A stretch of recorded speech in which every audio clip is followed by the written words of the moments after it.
Good morning, sir. Can you see and hear us? I can, thank you very much. We'll be hearing from Mr. McFadden this morning. Yes.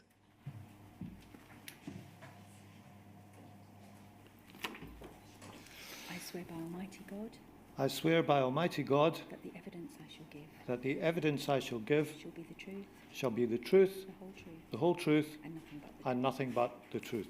Thank you. Please take a seat. Please, could you state your full name? My name is Pat McFadden. Mr. McFadden, thank you first for providing a written witness statement to the inquiry, and secondly, thank you for attending today to give oral evidence. I want to turn first to the written statement, of which you should have a copy in front of you. I do. Now, for the purpose of the record, the unique reference number for the statement is WITN 102501000. Before we go to your signature, could we please have on screen page 6, paragraph 23, and if I could ask Mr. McFadden, you turn to that page 2.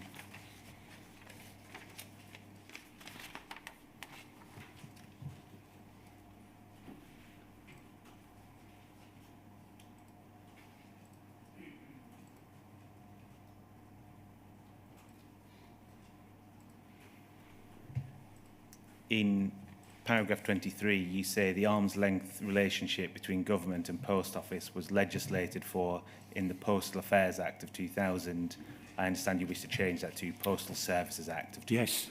Yes, it should read Postal Services Act. Thank you.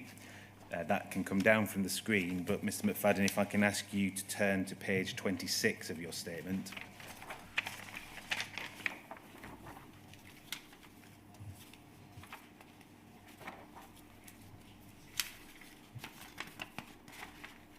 Yes, Do you see your signature? I do.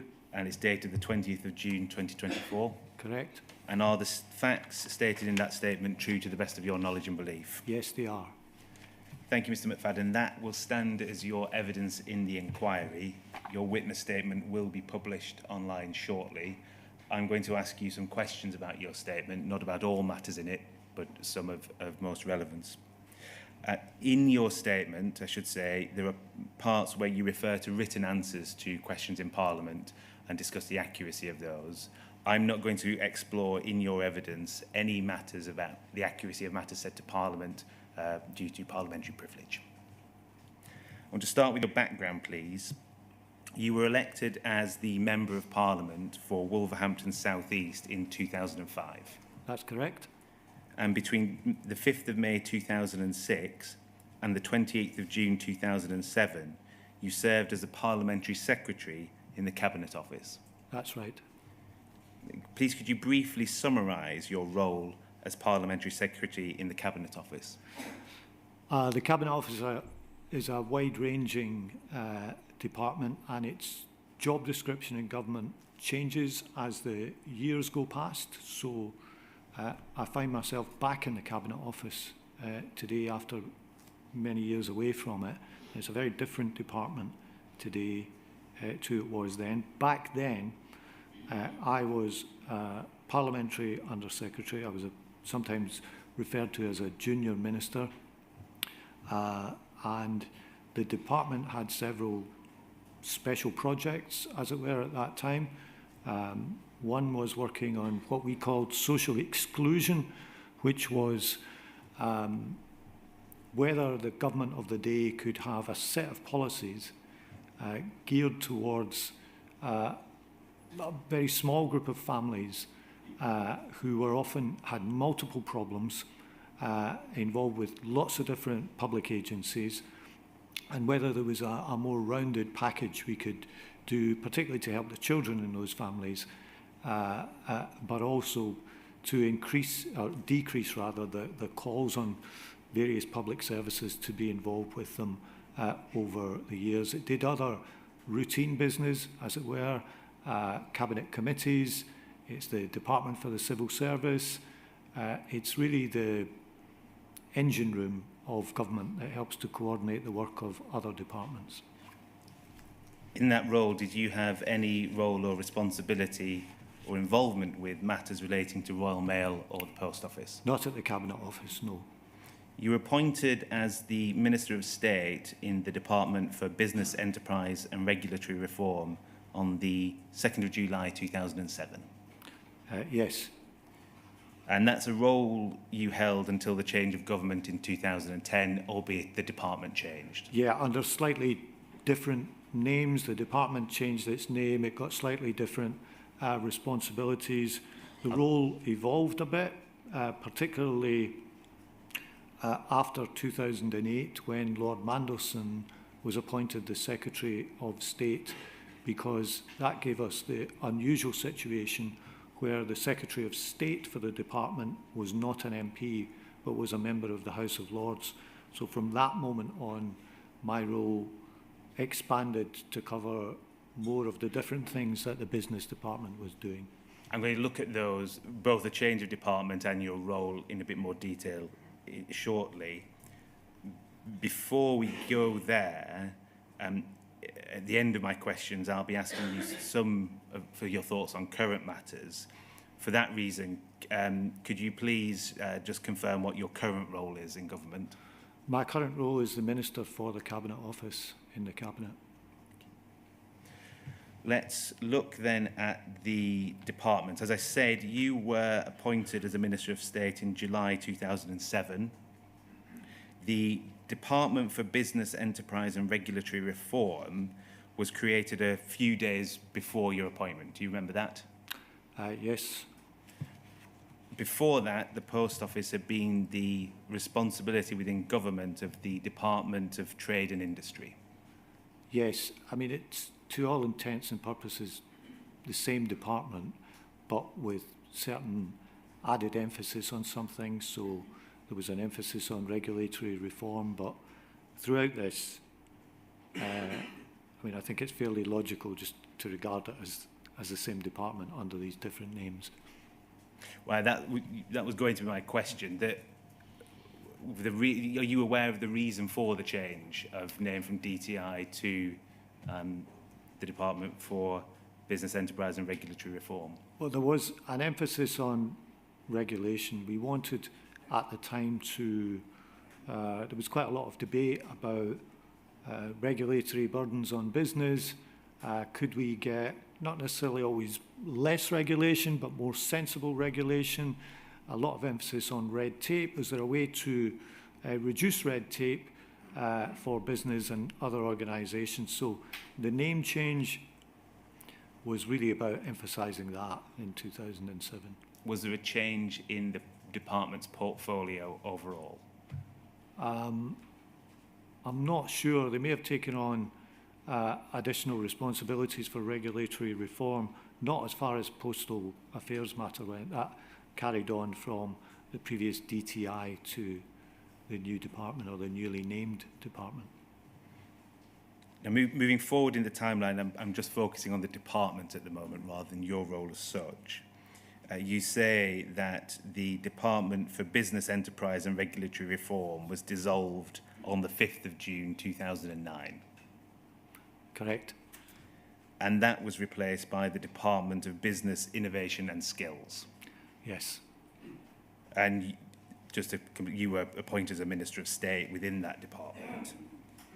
Again, did the department's portfolio change with the name change? They may have taken on here some additional responsibilities for skills. This has always been something that's a little bit unsure in government. Should things like further and higher education be the responsibility of a department for education, or should they sit more in a department for business? And it has moved around a bit over the years. So what you're seeing here is really an emphasis more on skills. But I think in my experience of being in the department during these changes of name, perhaps the changes of name imply more change in substance than is really the case. Just final question on this. Was there any change to either the allocation of civil servants working on post office matters or their line management as a result of the name change of the department? No, not as far as post office matters went. I want to then look with your role as Minister of State. So that's a government position below the Secretary of State, is that right? Yes, there are basically 3 grades of minister. Parliamentary Under Secretary is the most junior minister. Minister of State is the middle ranking, if you will, and the Secretary of State is the most senior minister, who's a cabinet minister. So you were sat in that middle rank, as you say. Yes, correct. What was your relationship like with the Secretary of State in terms of the division of responsibility when you joined as Minister of State at the start, leaving the change to Lord Mandelson aside at this point? Sure. So the first Secretary of State that I worked for in the department was John Hutton. The Secretary of State is responsible overall for everything a department does. The DTI that then became the Business and Regulatory Reform Department, it does a whole range of things. So the Secretary of State would have oversight, for example, over relations with key industrial sectors, the automotive sector, the aerospace sector, and so on. There was a lot of European work in the department at that time.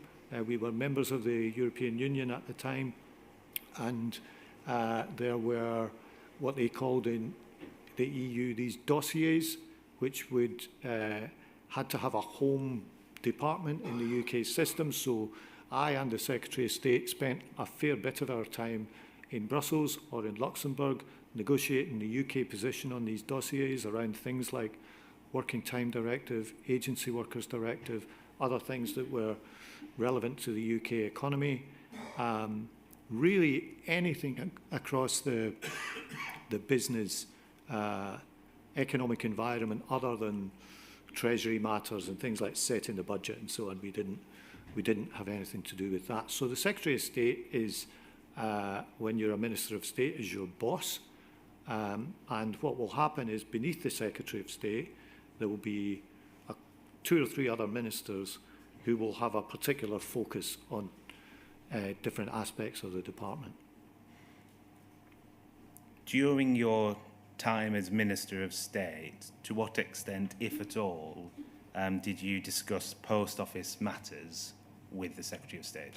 Well, in the early part of my tenure as the Minister, the big post office issue, the most dominant post office issue, was around a closure programme called the Network Change Programme.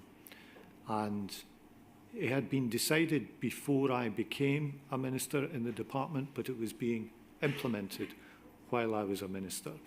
So that would have been the issue that I would have discussed with the Secretary of State, most of all regarding postal affairs matter. It was very politically contentious. We were closing 2,500 post offices out of a total network of roughly 14,000. It had been agreed with the post office, but agreement in principle and in policy is quite different from implementation in practice. So I certainly discussed that programme with the Secretary of State in the first 15 months or so of my tenure as a minister, and it was that programme which consumed, if you like, a lot of the political attention and energy of the department in regards to postal affairs. To give you an example, if a post office in a particular area had been selected for closure, very often there might be a petition against that. There might be a parliamentary debate about the impact of that closure on the local community. There might be questions about it in Parliament. It was quite hot politically, that programme, and in terms of the postal affairs part of my brief, it was very much the dominant issue for about the first 15 months or so that I was there. In the case you've just mentioned there, of where a individual post office was raised for closure as part of the closure programme, to what extent would the department become involved with the underlying decision as to whether that that post office should or should not be closed? They wouldn't. And I do cover this in the written statement. Where the department was involved was in agreeing with the post office what the size of the network should be in the future. And the idea behind the closure programme was that the network needed to reduce in size from 14,000 down to about 11,500. So it was losing somewhere between 1 in 6 and 1 in 7 branches across the country. That's agreed as a policy, as a strategic objective, the reason being that the ministers previous to me and the post office management themselves thought the network had to be smaller to ensure its future financial viability as a whole. But when it came to selecting which of the 14,000 branches should close, I played no part in that. That was decided through this programme of local area reviews that were carried out by the post office themselves. That doesn't mean MPs aren't going to raise it in Parliament, because of course it affects their local community. But in terms of the decision making, I didn't sit with a map saying we're going to close this branch and keep that one open. That was all a decision for the post office. So coming back to, because you said earlier about questions being raised in Parliament, if it was raised, would your response be it's a matter for post office? Yes, it would. Certainly in terms of an individual branch. I did lots of debates on this, and the position would be that the MP might be raising a particular branch in their area, and I would always have to make clear in the debate, I play no role in deciding which branch stays open or which branch stays closed. This is an operational matter for the post office. And there were some reasons for that, not just the legislative basis of the Postal Services Act, but also the way that they decided to do this closure programme wasn't just to ask for volunteers. Mr. McFadden, if I could just stop you there. I'm exploring the decision on operation versus policy. The underlying decision doesn't form part of the terms of reference. So I'm just going to pause you there and move on. Last question on discussions with the Secretary of State. You mentioned focusing on the closure programme. To your best of your recollection, did you have a conversation with the Secretary of State at any point regarding the allegations made by sub-postmasters as to the integrity of the Horizon IT system? I don't believe so. Please. Can I just ask you, Mr. Hutton, really out of general interest? I think you said Mr. Hutton was the first Secretary of State that you served under. Did Lord Mandelson follow him? Yes, he did. And was there anyone after Lord Mandelson while you were Minister of State? No. So it was just those two? They were the two Secretaries of State over the roughly 3-year period that I was in the department. Thank you very much. Sorry, Mr. Stevens. Not at all, sir. Thank you. Please could we bring up page 3, paragraph 9 of the witness statement.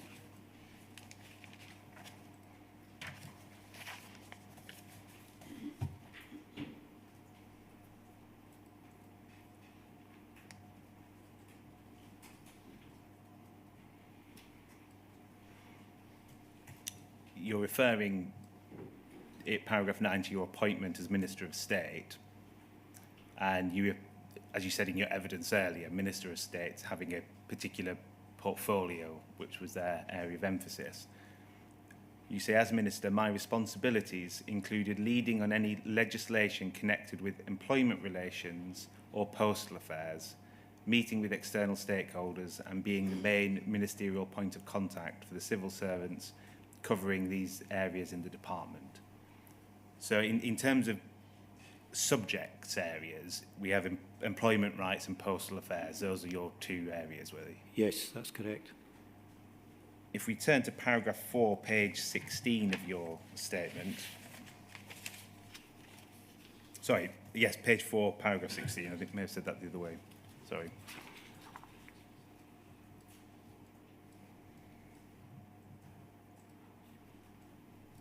You say issues in the employment relations area of my portfolio included legislation going through Parliament to improve employment rights.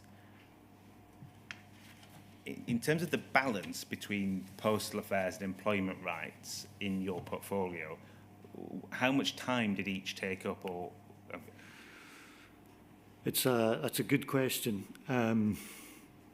They were, if we're looking at particularly at this first period, I almost see this as two halves. The first period being dominated by the post office closure programme.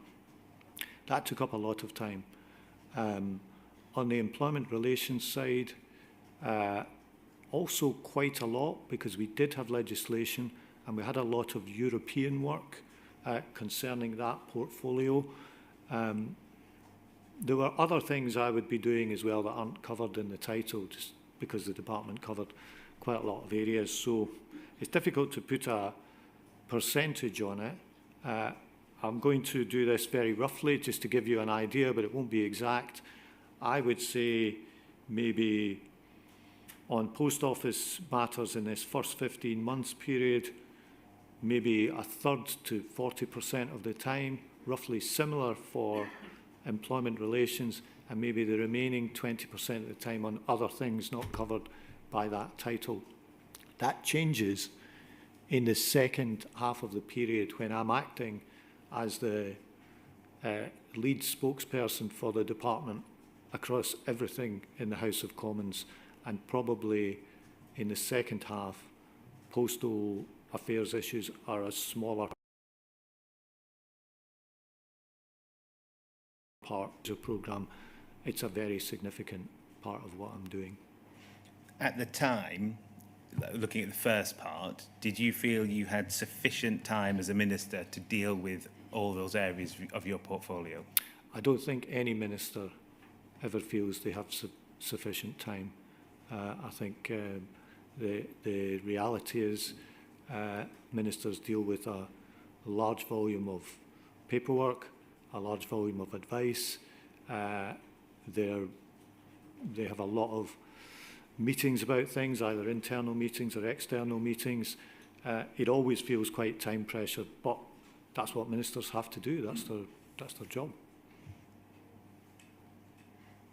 The second time period, you have already referred to when Lord Mandelson became Secretary of State, and you say in your statement, and you've said in your evidence today, that because Lord Mandelson was a peer, he could not appear in the House of Commons. That's correct. And so you as Minister of State had to deal with a wider range of issues in the House of Commons. That's correct.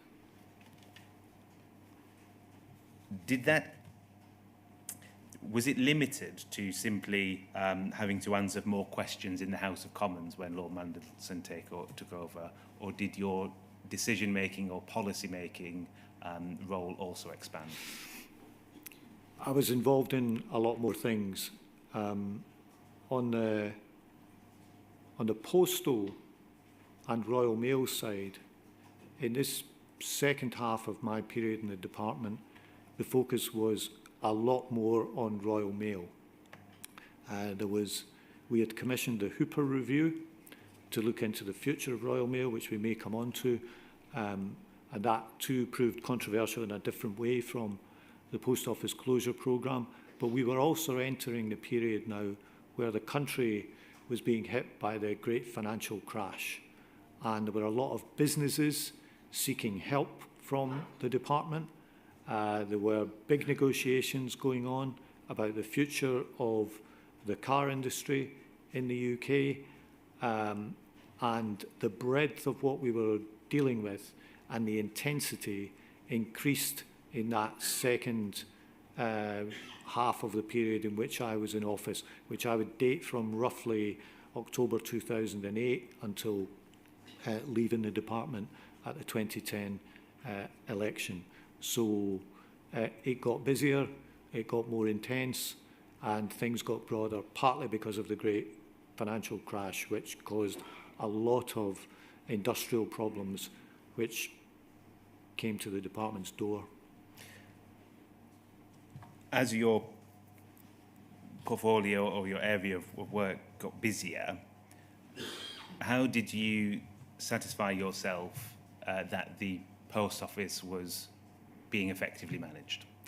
Well, on post office matters, things seemed to calm down towards the end of the closure programme, because although it had been very difficult to implement that programme, it had been quite understandably controversial in the country. We had an opposition day debate at some point during the closure programme, where even though the government of the day had a majority of 60-odd seats, I believe we came within something like 10 votes of losing the vote. And this was in the days when opposition day debates were taken seriously and the votes mattered. In recent years, Parliament's taken a bit of a different view on that. And I remember for the Secretary of State, that was John Hutton, who was the Secretary of State at that time, that was quite a serious moment. This programme was in real trouble. But by the time we get towards the end of 2008, on the postal side, things seem to have calmed down because the programme, however controversial, has now been implemented. The branches have been closed, the network has been reduced in size, but things don't stay quiet for long, because we then enter the period where we are proposing legislation based on the Hooper Review to try to get a private sector investor into Royal Mail. And as I said a few moments ago, this is controversial in a very different way, because the idea of a Labour government in particular trying to invite a private sector investor, even on a minority stake, into a big nationalised industry like Royal Mail proved very controversial. There was a lot of opposition to it on our own side, and in the end, the legislation didn't complete its passage through Parliament. You referred throughout your evidence to some what I call big ticket items, the network closure programme, the potential sale of Royal Mail. In terms of the overseeing how the post office was running as a arm's length body, to what extent were you reliant on civil servants? Oh, enormously. The big strategic 5-year programme for the post office was really centred on this network change programme. The idea was to reduce it in size, to make it more financially viable, and alongside that there was this constant discussion of and search for streams of business for the post office, because life was changing. We were getting more into the internet age.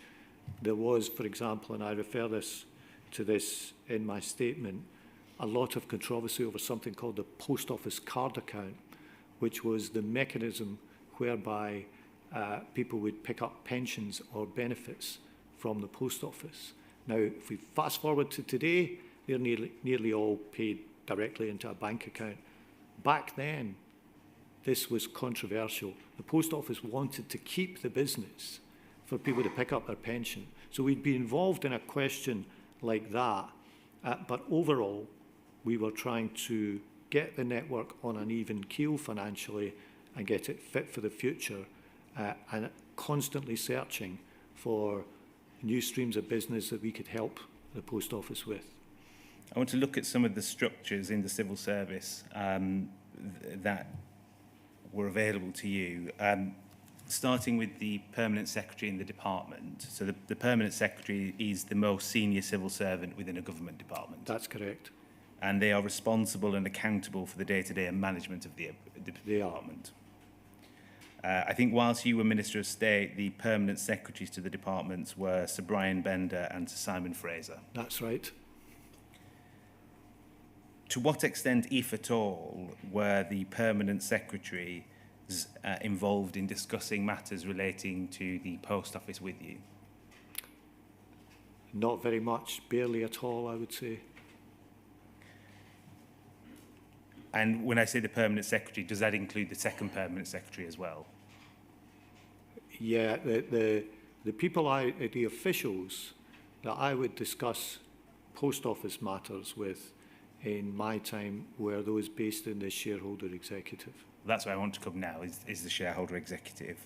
We've heard, or the inquiry, sorry, has heard evidence from various officials from the shareholder executive. At the time, what was your view or understanding of the shareholder executive's role in respect of the post office? Well, they were the people who were, if you like, the departmental experts. If I had a meeting with post office management, which I did from time to time, they would be the people who would prepare the briefing and say this is roughly what's going to be discussed, or what we should expect, or this is what's going on. Can I just pause there? So they prepared the briefing. Yes. Would that come directly to you? It would go through my private office to explain. Every minister has a private office of, could be something like 5 or 6 civil servants or thereabouts, and their job is to process and funnel all the paperwork coming into a minister to sort it. You'll have heard about ministers' red boxes and so on. They would sort the material you would read in your box, which you get most evenings. So briefings, correspondence, things like that would all be funneled through the private office. So for something like a meeting that we're talking about, a briefing would be written by the shareholder executive. It would go through the private office and eventually make its way to me. So I am going to look at the private office in more detail shortly, but to the best of your understanding, someone in the shareholder executive writes the briefing, and when you say it goes through the private office, is that simply a case of, if it had been printed off, receiving it, putting it in the right box to get it to you, or was there someone in the private office who would analyse, amend, or change anything in the briefing? They could add additional advice. It's not simply taking it with this hand and giving it to you with the other hand. They might put a cover note on, for example, and say this is what this is about, and give you additional advice. That's what your private office is there to do. And who in the private office would do that? Well, I had a couple of private secretaries in my time as a minister. Robert Porteous and Kate Hall were the 2 main private secretaries I had. Would special advisors ever be involved in that? Yes, they might be. Special advisors are temporary civil servants who are allowed to operate in a more political way than the career civil service. And unlike the career civil service, they are very attached to a single minister, so that if you lose your job as a result of a general election or a reshuffle where the Prime Minister no longer requires your services, the special advisor is effectively tied to you and would lose their job as well. The career civil servants are, of course, not like that. They are permanent, and their career, their position, their advancement, all of that is not dependent on the individual minister, and that's a core part of how our civil service works. So the briefing comes in from the shareholder executive into the private office. It may or may not have input from a private secretary. Yes, It may or may not have input from a special advisor. yes. Are there any other policy officials or civil servants who may have input into the briefing before it reaches you as Minister of State? No, not normally. I interrupted you because my question before we took all that on was what your view was at the time of the role of shareholder executive. Right. So the shareholder executive at the time was the body that held, or in effect, sort of stewarded government shares in a whole range of organisations. Now, from memory, in my time in the department, the shareholder executive was looking after things like Channel 4, the Nuclear Decommissioning Authority, the Met Office, a whole range of organisations, but one of those was Royal Mail and Post Office beneath Royal Mail. So they were the people who were charged with day-to-day liaison with the company. They were the people who would, as I said, if I was having a meeting with the Royal Mail Chief Executive or the Managing Director of the Post Office, there would be somebody from the shareholder executive who was there as the departmental person for that policy area. So you mentioned the role in overseeing the business. What was your view of the shareholder executive's role in terms of policy, government policy? I mean, I thought I had no complaints about how they were doing their job, how they were dealing with me. I had a good working relationship with them. I just viewed them as part of the fabric of how we worked. Was your relationship, or working relationship, I should say, sorry, with the officials in the shareholder executive different to other policy officials who were based just within the department? The shareholder executive was a little bit different in that it probably had a more business focus because they were dealing with these organisations that I've mentioned that were usually in some ways standalone organisations. And if you compare that to the other side of my portfolio, the employment relations side, it would have been more direct there because we had legislation, for example, to improve employment rights during the time I was a minister. We changed the way the minimum wage worked a bit. That was a more traditional government department policy function.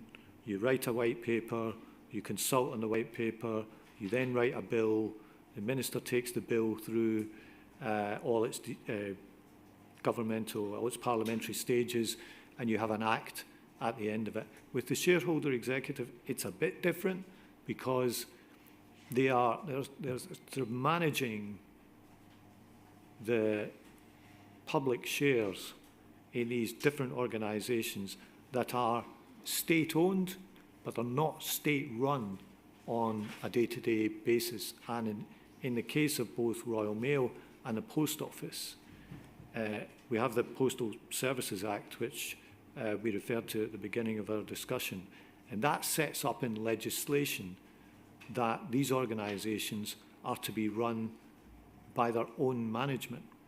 They are state-owned, but they're not state-run on a day-to-day basis. They're run on a day-to-day basis by the management appointed to do that job. Were you more deferential towards advice given by shareholder executive than you would have been to a civil servant based solely within the department? No. Why not?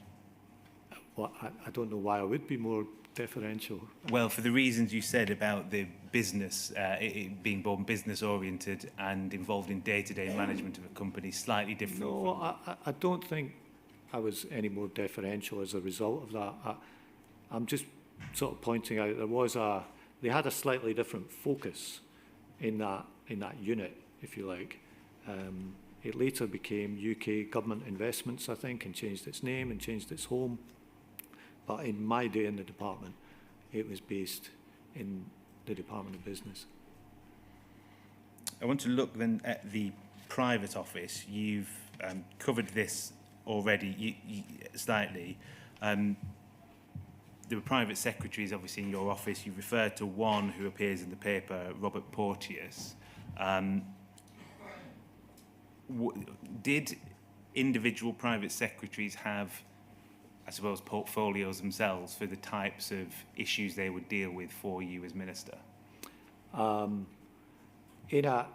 Perhaps in a Secretary of State's office, but in a Minister of State's office or a Parliamentary Under-Secretary's office, the private office will be smaller and they'll have to cover lots more things across the board. So I don't think, for example, I had a special private secretary just dealing with postal matters. They dealt with everything which came in. What was the level of seniority of civil servant who took on the role of private secretary? Oh, no. They have these grades, and I'm not 100% sure if this is accurate, but from memory, I think they were either grade 7 civil servants or grade 5, which is senior civil service, but not that absolute to the top level. As Minister, would you be aware of the type of training they would receive on how to carry out the role of private secretary? No. At any point in respect of post office matters, were you unsatisfied with the private secretaries within your office? No. I had a good relationship with my private office. A minister is very, very reliant on their private office because they are managing a very busy diary, they're managing a very busy paper flow. They are the first people you'll look to say, what is this meeting about? How, what's the agenda here? They are the people they're an absolutely indispensable part of how a minister functions. To what extent did your private secretaries have any involvement with policy or decision making? They didn't really. They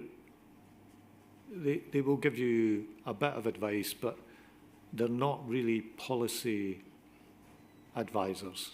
The policy advice was coming from Sheikhs, not really the private office. Please could we bring up your witness statement, page 10, paragraph 36.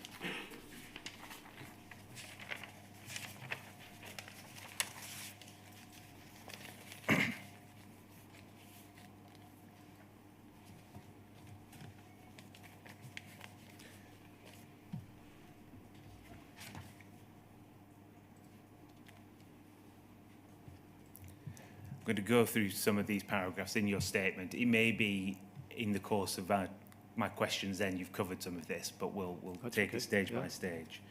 You say, my common practice at the time I served at the department, and which I expect was broadly typical for ministers generally. When you say you expect that was broadly typical of ministers generally, where did that expectation come from? In my experience, this is roughly how ministers work. By that phrase, I mean, I think this was the Whitehall practice of how ministers work. There might be the odd one that I don't know about that has a very different way of working, but I think this is generally true. And that remains true to this day? As in you would expect that still to be the case? I've only been back in office for less than 2 weeks, so I'm not 100% sure. And a lot can change in 14 years.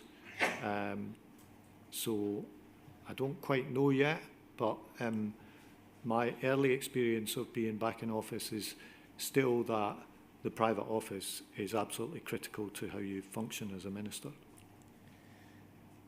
And it says, so your common practice was that correspondence and documentation sent to the department for my attention would be received by my private office. My private secretaries would review the documentation and apply their judgment as to how that documentation should be directed. The document may be referred elsewhere, for example, the correspondence sent in November 2009 to Lord Mandelson's office. We're going to turn to that, but at this stage you're talking about where does it go? Does this correspondence sit with you, or does it sit with another member of government, basically? Yes. So if you take correspondence, a minister doesn't see correspondence when it arrives at the department. The first port of call is not to say, here are these letters from whoever it is for your attention. That's not how it works. What will happen is someone else, could be the private office, could be some other official whose advice is needed, will look at that correspondence and will make a decision as to what needs to be done in order to get a response to this from the minister. And the only time the minister gets to see it is when all of that work has been completed. And they will then get the correspondence, usually in their red box, with the original letter from the MP or whoever has written underneath it. There might be an advice note, very often there isn't, but there's a reply that has been drafted for the minister's signature attached to it. And you might have quite a large number of those on lots of different subjects in your box of a given evening. And it's important, this, because you have to be in a position to trust the work that has been done in framing that reply. It is not, I don't want people to have the impression that when letters come into a department, the first port of call is the minister who's sitting deciding how will this be handled. The minister is the end of the chain, not the beginning of the chain, when the reply will eventually be sent. You give us a bit more information on the chain, as you've described. You say if a document or paragraph 37, if a document or piece of correspondence was to be dealt with by my office, then depending on the nature and complexity of the issue, it may be addressed directly by my private secretaries, referred to officials for analysis and advice. Now, pausing there, on post office matters, would that be shareholder executive? Yes. Or referred directly to me? Yeah. So what type of correspondence would be addressed directly by your private secretaries? That would be very rare. It might be something personal where they think this is really, this doesn't look very departmental. This is somebody who I think you might know, or it's not really a departmental thing. In anything to do with departmental responsibility, there's some process involving the private office and the relevant officials, and in the case, very importantly, of matters relating to the post office itself to frame the reply. And again, this is important, if I may, that with regard to post office matters, particularly because of the way the Postal Services Act has been constructed, because of this arm's length relationship where the post office management is responsible for running the business on a day-to-day level, the department had no role in running the business on a day-to-day level. So if anything came in that was to do with an individual sub-postmaster or something concerning the day-to-day running of the post office, the only way to get the information was to go to the post office. The department would have held no information about individual sub-postmasters or anything of that nature. And so whether the reply is coming from the post office to the relevant MP, as some of the ones that we'll discuss did, or whether it's signed by me, the source of information is almost always going to be the post office itself. So is it fair to summarise it like this? Because we'll look at the correspondence as we go, but of the letters you've seen where horizon issues are raised, your expectation would be, if a letter like that came in, it wouldn't be dealt with by a private secretary? No, not in any substantive. Well, the private secretary may ask the shareholder executive. They might say, "We've had this letter. Can you help us with the reply?" The shareholder executive may be able to do that, and may then go to the post office if they didn't have the information. So the private secretary is involved, but they're probably not alone in the process. There's somebody else, either officials in the department or the post office, who are helping them frame either a reply or advice to me. So the expectation is we'll go to shareholder executive if information is needed. The shareholder executive needs to go to post office for information, and then it comes to you with I think you said a draft response, possibly an advice note as well. That's correct. Or in the case of some of the correspondence that we are going to discuss, quite often a reply directly from the post office itself to the relevant MP, because the department has judged that this is an operational matter for the post office. They've got the information here, so they should write to the MP. That happened quite often. And if you had a draft letter without an advice note, it was just that here's the letter that's come into the department, here's a draft.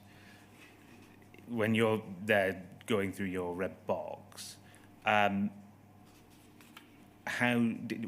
you know who drafted the letter, where the input had come from, or would you be reliant on what's recorded on the face of the letter?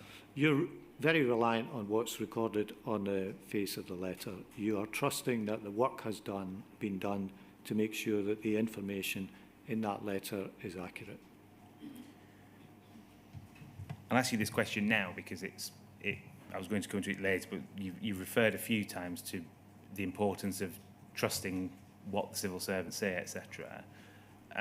What position would government be in if you didn't have that level of trust in the civil service?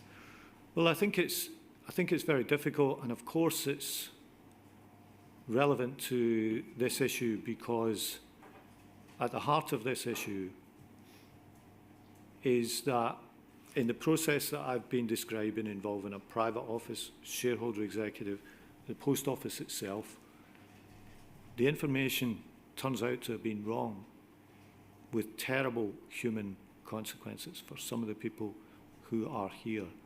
And obviously what you're going to try to get to the heart of is how did it go wrong? Who was responsible for that? And why was it allowed to be perpetuated in that way for such a long period of time? And in the discussion that we've had for the last 10 minutes or so, what I'm trying to illustrate is there are different layers involved in this. To put together a reply to a letter, there will be people, not just the senior management of the post office, but layers down from them who really have the information. You've got the post office management themselves. You've then got the shareholder executive. You've got a government department. And then you've got a minister sometimes at the end of that chain. And the minister is very reliant on those other layers having told the truth about the information that's put in front of them to sign in a red box whenever they're doing the red box. And the feature of the Horizon correspondence, and not just the Horizon correspondence, but probably other things to do with an individual sub-post office. Say it was nothing to do with Horizon, but it was some other contractual issue or dispute. The department and me as the minister We've got no independent information about that other than in the post office. And most of the time, queries about those kind of things are answered directly by the post office themselves. That's why you get this pattern. I've asked the managing director of the post office to reply directly to whoever the MP is who's raising it, because they've got the information and they run the business, and that is set down in legislation, that separation. So my question was, if the reliance you place on the civil service and the process you described, if you weren't to rely on the civil servants like that, what effect would that have on the business of government? Well, it'd be very difficult. How can government operate? How can ministers operate if they couldn't trust what they were being told?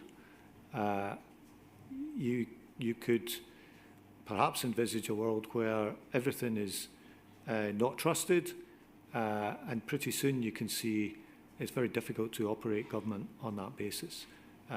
So trusting what you're being told is at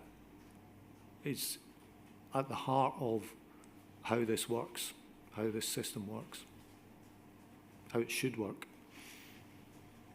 I want to look at the government's interest in the post office. Can we look at page 25, paragraph 101 of your statement, please?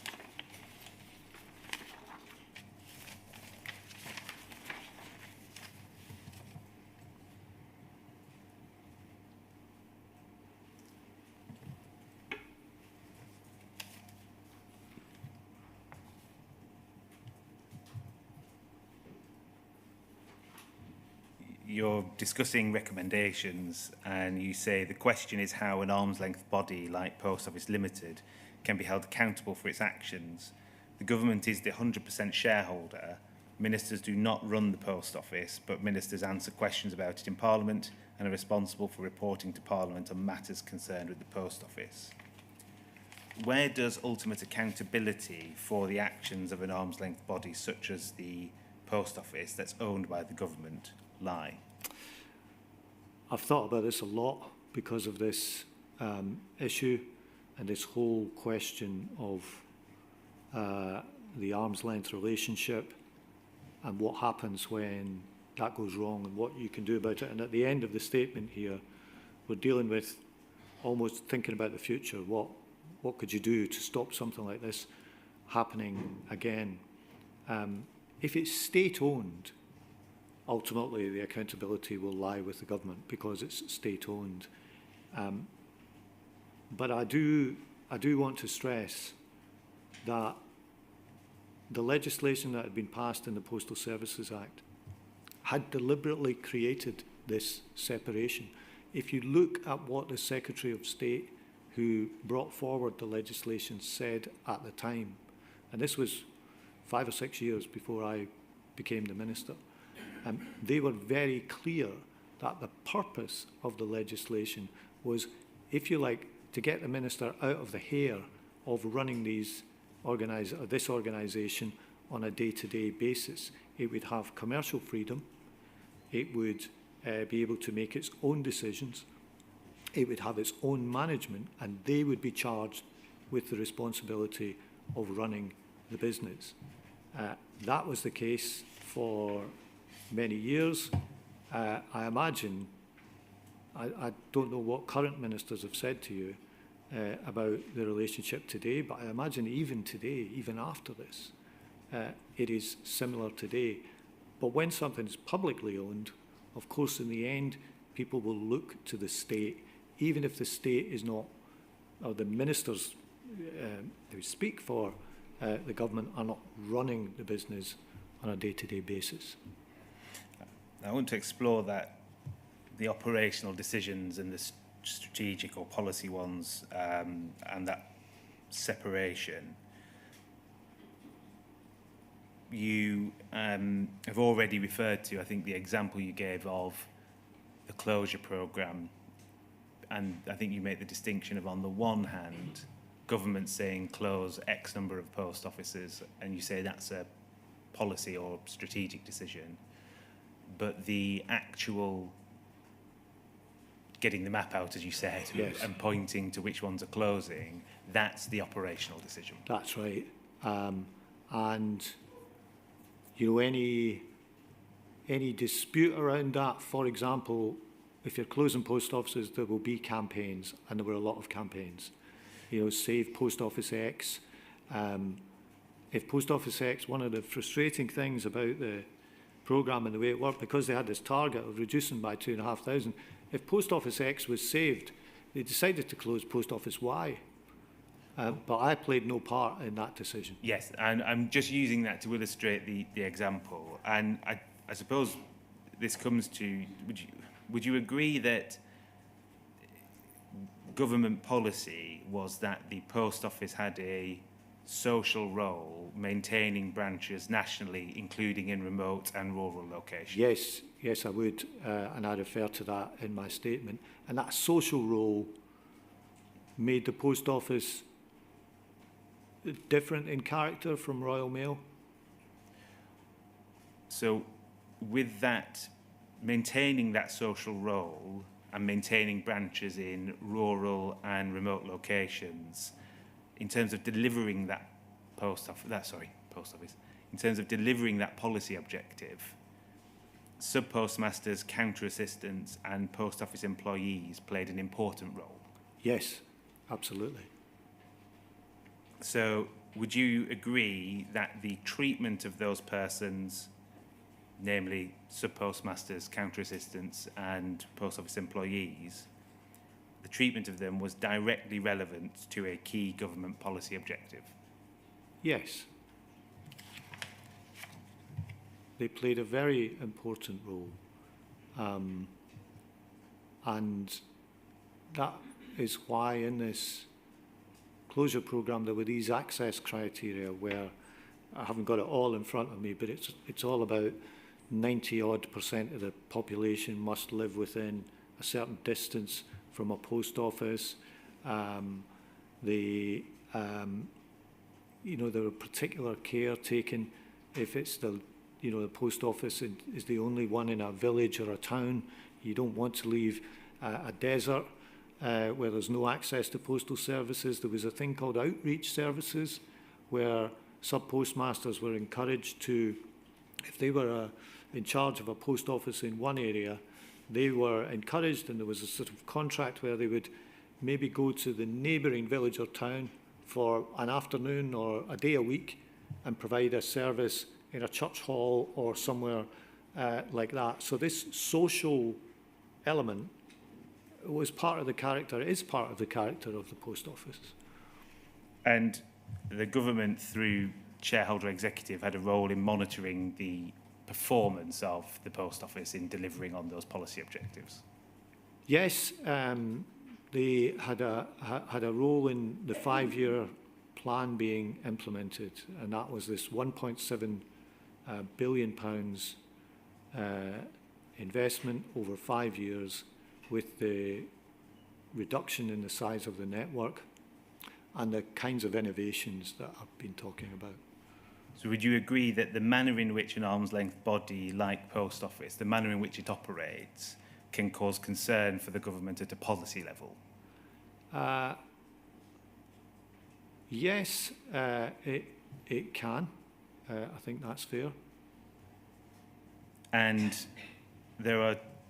would you accept that the bright line distinction between operations on the one hand and strategy on the other can become quite blurred?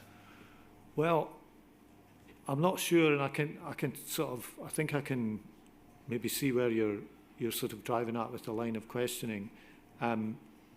So what did the department see its role as? As I said, before I got there, there's this agreement between the department and the post office and the National Federation of Sub-Postmasters, who were, I think, broadly in agreement with this, to reduce the size of the network. There's a financial sum to help with that. There's a subsidy level at policy level of about £150 million a year directly to support that social element that we are talking about, because the post office at this time was not a profit-making organisation. It was losing money. But in fact, I believe I was told if it was run purely as a commercial organisation, instead of 14,000 branches, there would have been about 4,000 in the country. So the government didn't want to see 10,000 post office closures. Those are the policy levels. But when it comes to the individual contract between a sub-postmaster and the post office, that isn't something the government would have got involved in. When we had witnesses from Shareholder Executive come and discuss the arm's length body, they made the point that the length of the government's arms can shorten at some points in comparison to how much influence it has over operational decisions. Would you broadly agree with that? Look, I've not watched all the previous witnesses. You know, I do think the government had a role in making sure that social element of the post office network was there, and the way that they implemented that objective was by subsidising the network to make sure it would be a lot bigger than would have been the case if it had just been run on like a bank. Let me put the question in another way. Do you think it was a policy objective of the government to see that sub-postmasters involved in the delivery of, as you said, this social purpose? Was it a policy objective of government for sub-postmasters and post office staff to be treated fairly by the post office? Well, we wouldn't have been drawn into contractual disputes between individual sub-postmasters and the post office. I think that would have been viewed as an operational matter for the post office. And certainly in my time as Minister, whether it was on the Horizon disputes, or sometimes there were other disputes about what a post office could sell and things like that, these were dealt with by the post office themselves. And what about a company owned by the government who prosecuted its employees or agents? Would you say it's a policy objective of the government to see that its asset prosecuted fairly and lawfully? We took no part in the decision to prosecute. That's a slightly different question. The question I have is, as a minister or as the government, was there a policy objective in seeing that a company it owned prosecuted fairly and lawfully? I don't remember that ever being discussed in that way. Ministers are very reluctant, for understandable constitutional reasons, to intervene in prosecutions. And once court judgments are cited, all the ministerial learning you have is not to interfere with the courts. This separation of powers is well understood in the British Constitution.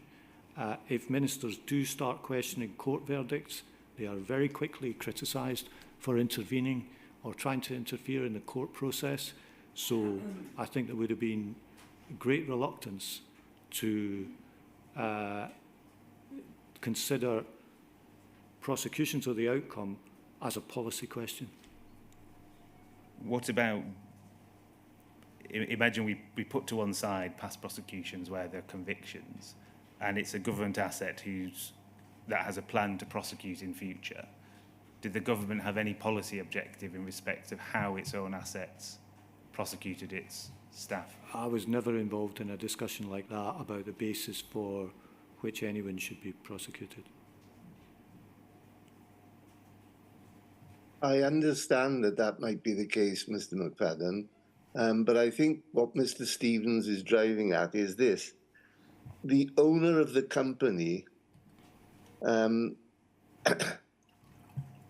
might be thought, let's choose my words as neutrally as possible, to have an interest in a very unusual situation. It's not usual for a company to prosecute either agents or its employees. That's normally done through the Crown Prosecution Service. So I think what Mr. Stevens is trying to get to is whether the owner of such a company, which is engaged in private prosecutions, feels any responsibility or should feel any responsibility to ensure that the prosecution is conducted lawfully and in accordance with proper practice. Well, I mean, my view of that is that if ministers see reference to prosecutions or convictions in correspondence, they will assume that the court has reached its verdict correctly because, as I said to Mr. Stevens a moment ago, Sir Wynne, you know, we are all told not to intervene or interfere in court judgments. In my period as a minister, I never remember a discussion. Now, you think this isn't right, but I never remember a discussion about the prosecutions taking place at a departmental level. All right. Back to you, Mr. Stevens. I might just explore that further, sir. The chair asked if there was or referred to a private, imagine a private company and the owner of a private company. If the private company brought a prosecution, do you think the owner of the company has any interest in how that prosecution is conducted? The standard of evidence in a private prosecution is supposed to be the same, and the standard of proof is supposed to be the same as in, if you like, a prosecution pursued by the CPS. That's my understanding of it. So I'm not sure if they would. So when you say the standard, are you saying effectively that it's for the criminal court? I think that's what you're saying. Yeah, it's for the court to judge, and ministers will always be very reluctant to intervene in decisions about prosecutions because they'll see that as being a matter for the judicial system and not a policy matter. So unless you have any questions, I think that's an appropriate time to take our morning break. Fine. No, that's fine. What time shall we resume? If we could say, we're right between, if we could say 25 past, I think, sir, that would be helpful.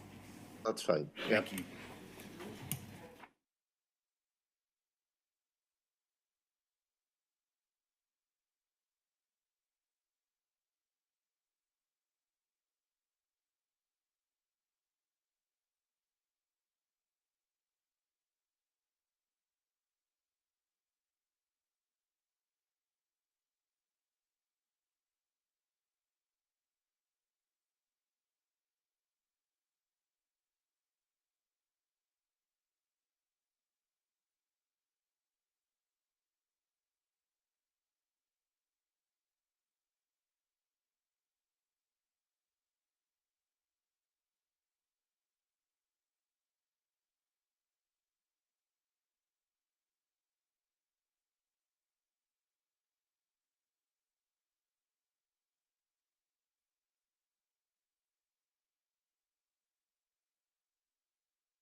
Sir, can you continue to see and hear us?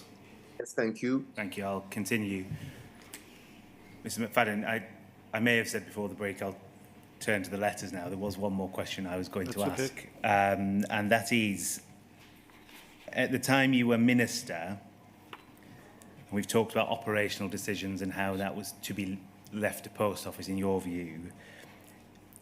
If you wanted to become involved in an operational decision, for whatever reason, what, if any, power did you think you had as a minister to influence or change such decisions made by Post Office? I believe at the time I would have considered it improper to become involved in an operational decision to that degree about, say, an individual contract or post office branch or something like that. We might have had correspondence about them and, you know, passed that to the post office in the normal way, but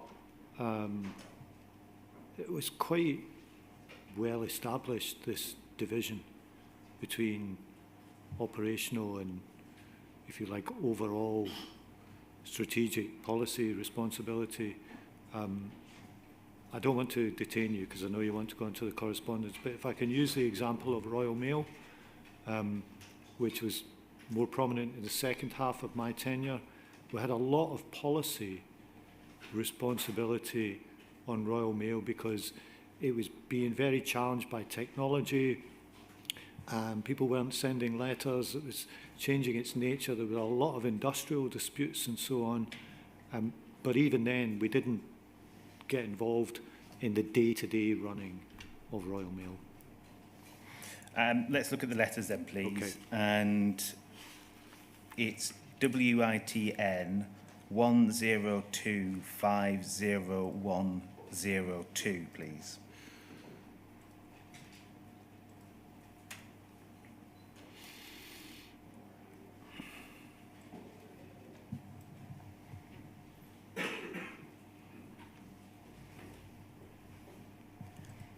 So this is a letter from Jackie Smith, MP, who was then, I believe, Home Secretary. Is that right? She might have been Home Secretary or Chief Whip, I'm not sure, but she might have been. And it's addressed to you 9th of January 2009. It refers to Mr. Julian Wilson, sets out the issues that he was reporting in respect of discrepancies, and the third paragraph says he has heard of 3 other postmasters in exactly the same position as him within a 6-mile radius of Redditch. He states that there are others that he knows of within the West Midlands area. I feel that there could be a system problem here. I would be grateful if you could investigate this issue and provide a response for my constituent on this issue.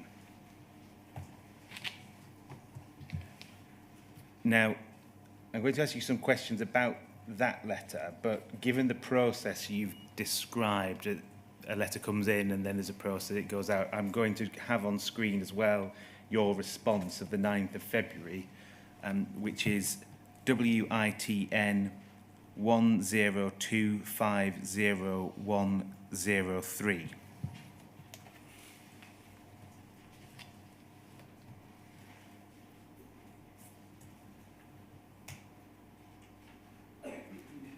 Thank you. So we see that's the letter from you.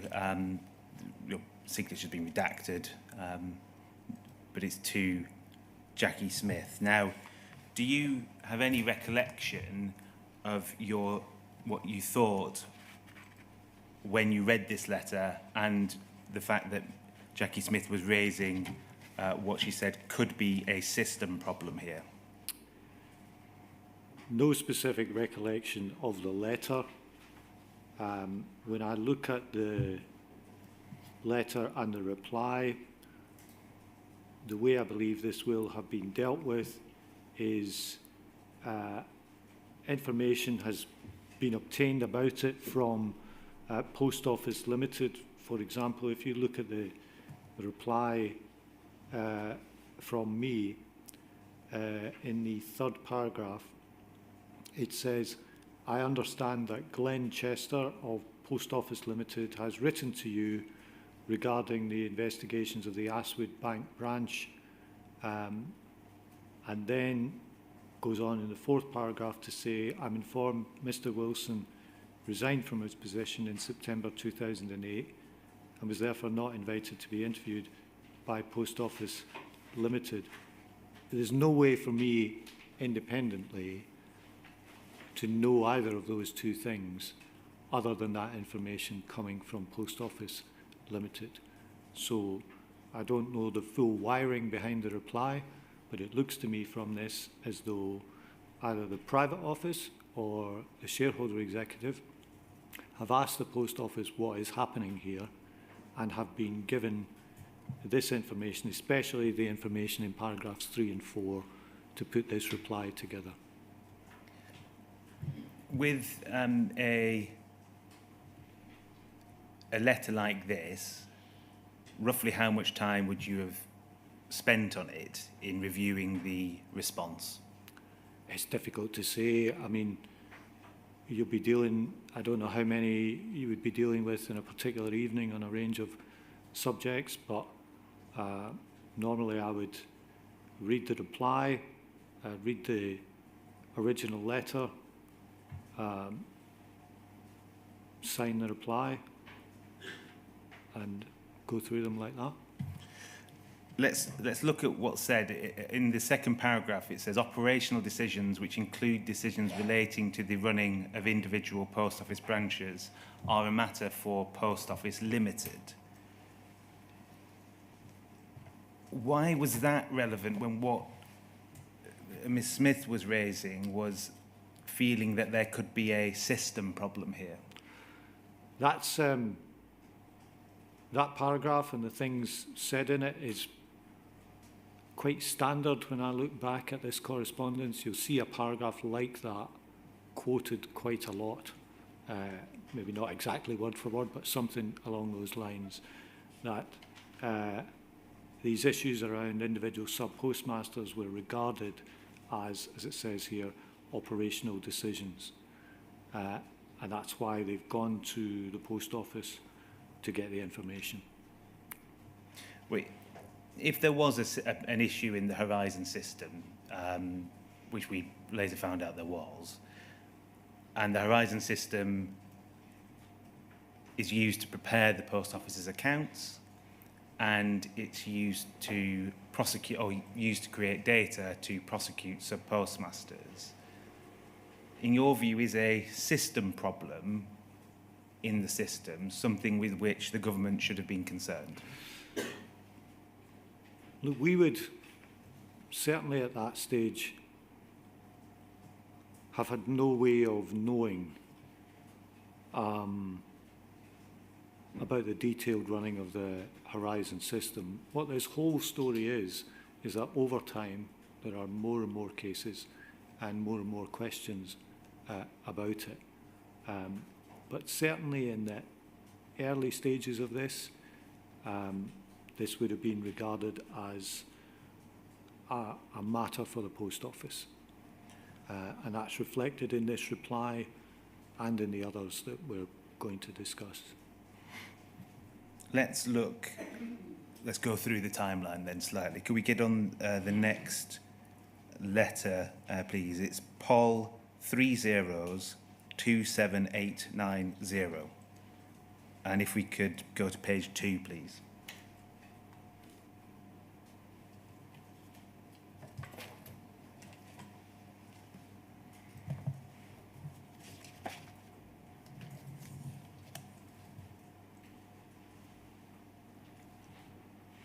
So we see this is from Brian Binley MP on the 24th of February 2009 to you.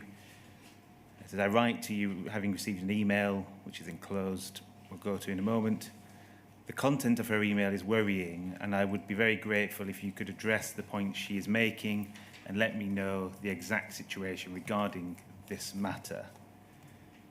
And if we then turn to the email, please, it's page 3. So it's an email from Rebecca Thompson, the reporter at Computer Weekly, who subsequently wrote the May 2009 article on the Horizon system.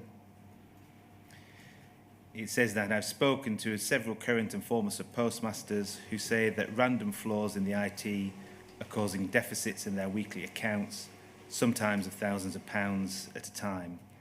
Their complaint is that, instead of listening to their problems and investigating the software or equipment, the Post Office is making them pay back this money without any investigation into what is going wrong. Neither they nor I have any way of proving that it is the IT that is causing the deficits. Their problem is that the Post Office refuses even to entertain the possibility that their system could be going wrong. Pausing there, do you remember at all reading this? Do you have a positive recollection of reading this email? I don't. Do you think? I think you're saying in your statement though it's likely you. Yeah, you know, if I dealt with this in the way that correspondence was dealt with, I would have seen at some point in this story would have seen the letter from Brian Binley and the attachment to it, which this is. So this opening paragraph is saying a few things, isn't it? Firstly, that the sub-postmasters referring to flaws in the IT causing deficits. Secondly, that the Post Office isn't listening to the problems or investigating it. And thirdly, that the Post Office refuses to entertain the possibility that the system could be going wrong. That's right, that's what she says. And what do you think you would have thought to that when you read that? Well, you would have wanted to know what the position was, and this letter and its attachment end up with, they're referred to Alan Cook, who was the managing director of the Post Office at the time. He's asked by the department to look into this, to the allegations made in this letter and email, and to respond directly to Mr. Binley.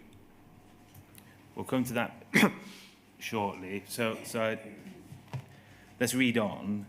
It says the consequences for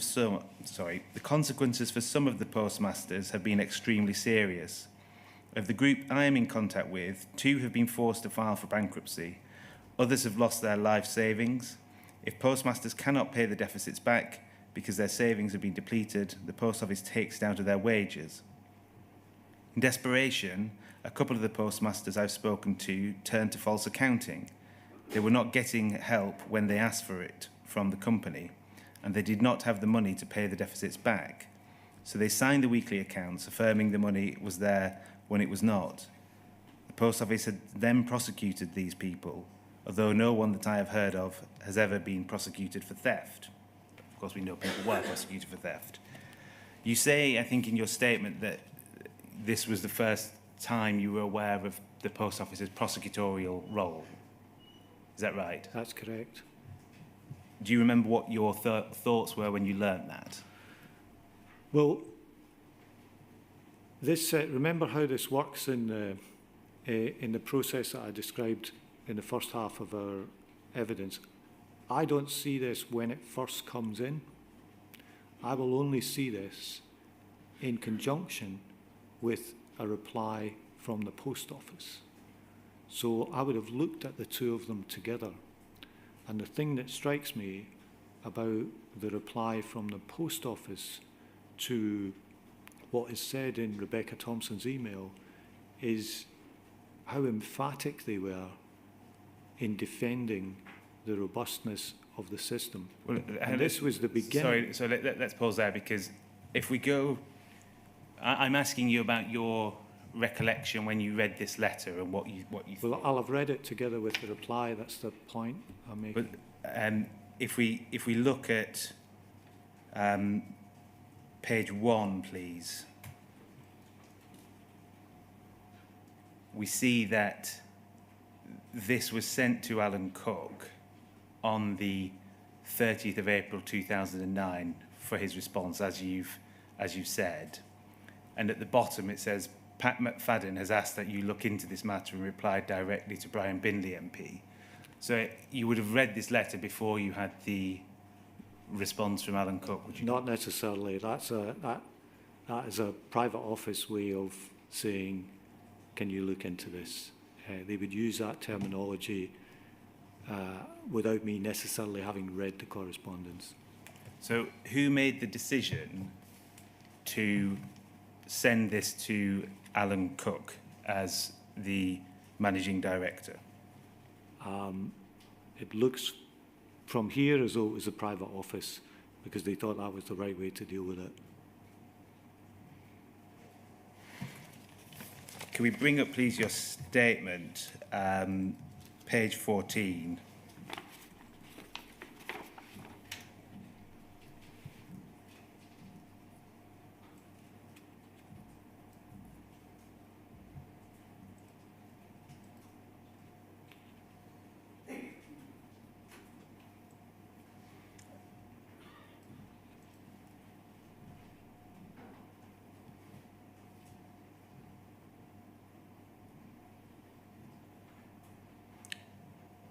If we go down to paragraph 56, please. So just to be clear here, you say Brian Binley MP's letter would have been shown to me by my private office with Rebecca Thompson's email clipped to it. I would have read both the letter and the email. I do not remember having any oral discussions with Ms Thompson, Brian Binley, Alan Cook or other representatives of Post Office or officials in the department or SHECS regarding the issues raised by Ms Thompson. So is your evidence that the reading of it would have occurred later after Alan Cook's response? They would have shown me this with the reply. And why was that? Why would that be the way? Because it's the discussion we had earlier. When correspondence comes in, certainly my memory is there isn't a process where people go through the original correspondence with a minister before a reply is put together. The way that the minister sees it is, yes, they will see a letter from an MP with, in this case, an email attached to it. They'll see that when the work has been done to put together a reply to it and a response. And if you look at paragraph 57, just beneath the one that we're discussing, it says, my private office sent Brian Binley's his letter to Alan Cook, and the decision to handle the correspondence would have been a decision taken by the officials in my private office. And the source of the information in the response would have been Post Office Limited, whether or not it came directly from Mr. Cook or if the reply had been put together in a way that I'm replying directly to him as the Minister.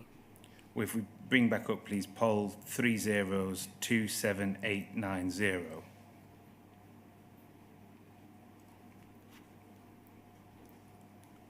We see at the bottom that the direction is Pat McFadden has asked that you look into this matter and reply directly to Brian Binley MP.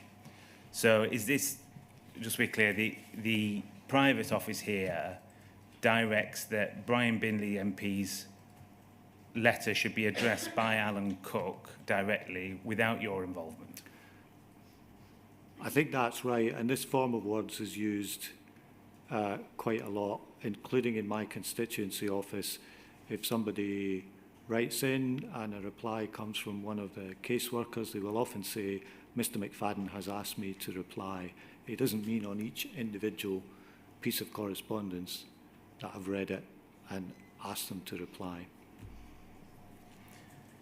That document come down, thank you. So why would it come back to you with Alan Cook's reply? Well, I would see what he'd said. It's important to know what they're saying, and what I was really struck by looking at this correspondence is just how emphatic the Post Office reply is. It's detailed in the statement. Well, we can bring it up for you if it is. And they are saying two things which coloured the replies and I think affected this situation for a long, long time in this reply to Mr. Binley.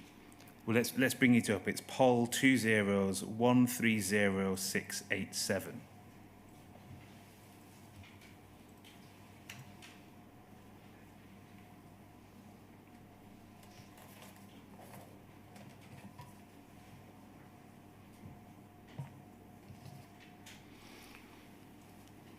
So this is the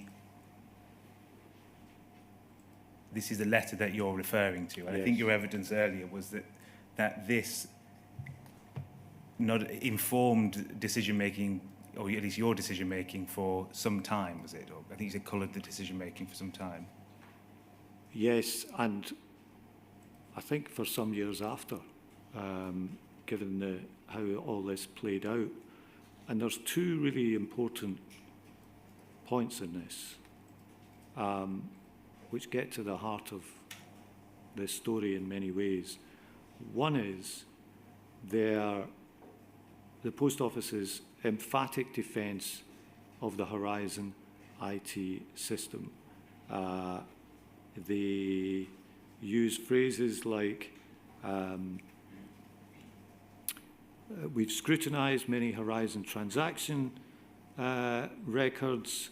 They talk about any sub-postmaster who's unhappy to accept a loss has the opportunity to provide evidence. We take the concerns of sub-postmasters extremely seriously. No evidence has been found that shows the Horizon system has caused the errors to occur. Phrases like that, no evidence has been found, were used for a long time in Post Office replies. The other thing which comes up in this reply is the reference to court proceedings as a proof point. Paragraph 62 of my statement. Wait, just for ease, if we turn the page on the actual letter so that's shown, it can be. Sorry. And Mr. Cook says, in the cases referred to, Post Office defended the claim vigorously and assistance was obtained from Fujitsu. All of these reports proved there was no problem with the Horizon system that would explain the discrepancies, and he says he's satisfied there's no evidence to doubt the integrity of the Horizon system and that it's robust and fit for purpose. Now, look, I understand that reading this 14 years on, after all the miscarriage of justice, is a very difficult thing for the people who were victims of this to read. But the reason I point it out here and in the statement is to illustrate what we were being told by the Post Office in response to concerns raised by MPs like Mr. Binley. I can come down, thank you. Just so we're clear, do you have a positive recollection of reading this letter and your mindset at the time?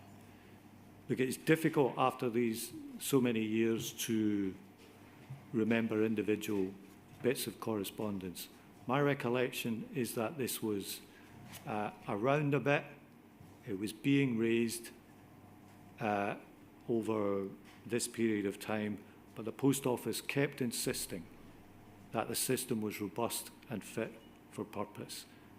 They kept expressing their faith in it, and they're using court judgments as a proof point. Now, of course, the terrible thing here is that these court judgments were later found to be unsafe and unsound, but I didn't know that at the time, and you know, it took a long time for those court judgments to be overturned, many years after they took place in some cases.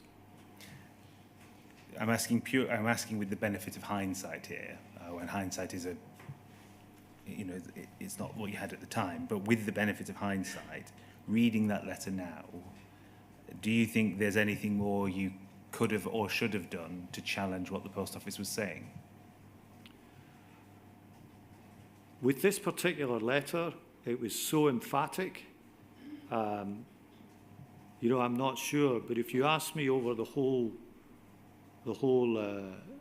story here, of course, I wish I had done more to question these responses. But I believe if I had, and I've thought about this quite a lot, I believe if I had, I'd have got the same response from the post office in terms of these 2 points about their faith in the system, it's robust, there's no evidence it's wrong, and so on, and a reference to court judgments that they were saying in the letter. And the reason I believe that is because they were saying these things for quite a long time after I left office as well.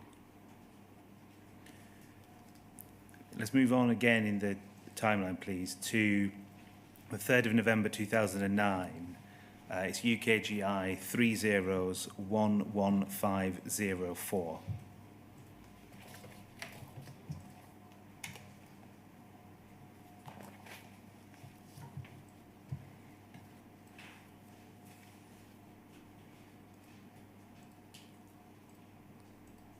So this is a letter from James Arbuthnot, now Lord Arbuthnot, to Lord Mandelson, who was then Secretary of State, on the 3rd of November 2009, saying you have evidence that this was passed to you. Now, is this a case where, again, you would have received it with a proposed response? Yes, and this one is more unusual because the response is signed by me. It's not referred to the post office to reply directly to Mr. Arbuthnot. That might be because, well, Mr. Arbuthnot, as he was then, Lord Arbuthnot now, has written to the Secretary of State rather than to me. It might be something like that. But in both this case and the others, even if the reply is signed by me, and I signed one to Jackie Smith as well, the information in it is still all coming from post office because the department has no independent source of information about matters concerning individual sub-postmasters. The only people who have the information are the post office themselves. What we see here is that he says, refers to his constituents. He says, second paragraph, nonetheless, there does appear to be a significant number of postmasters and postmistresses accused of fraud who claim that the Horizon system is responsible, including at least 2 in my constituency. Given the level of impact this has on the personal lives of these postmasters and postmistresses and their families, often involving bankruptcy and certainly significant financial hardship, I should be most grateful if you would let me have your comments on what can be done to investigate the matter. And then if we could please turn to page 3, which was an email enclosed. You see, it's from David Bristow to Lord Arbuthnot, sorry, Mr. James Arbuthnot, then MP. It refers to his situation and says, my predicament is very similar to many postmasters' mistresses around the country. You may be aware of the similar case of Mrs. Hamilton at the South Warnborough Post Office. Now, pausing there, were you aware of Mrs. Hamilton's case at that time? I wasn't, no. This morning, your colleague, Mr. David Jones, MP, phoned me about this matter. One of his constituents has been subjected to the same problem. He intends to request a public inquiry in the House of Commons concerning the Post Office and the Horizon system. So, taking that and Lord Arbuthnot's letter together, is the request here, effectively, for the government to shorten the arms and investigate Post Office itself? Or at least investigate the Horizon system itself?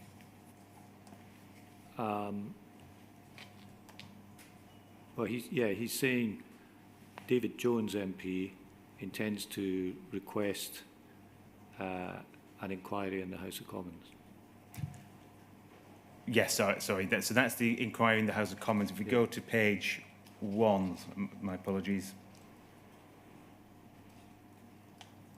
At the bottom, I should be most grateful if you would let me have your comments on what can be done to investigate the matter. In other words, they're requesting that some external investigation be carried out. Yeah. Was that yes? Sorry. Yes. And if we look at your response, please, it's UKGI 30-11506.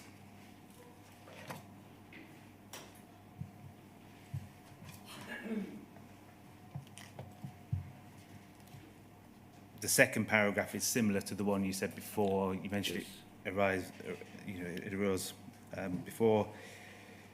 It says the issues raised by your constituent are operational and contractual matters for Post Office Limited and not for government. I understand from Post Office Limited that errors at the branch have been fully investigated and there is nothing to indicate that there are any problems with the Horizon system.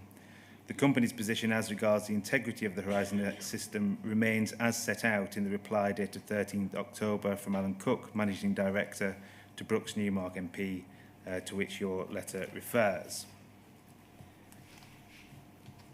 So, at that point, rejecting any further external investigation. Well,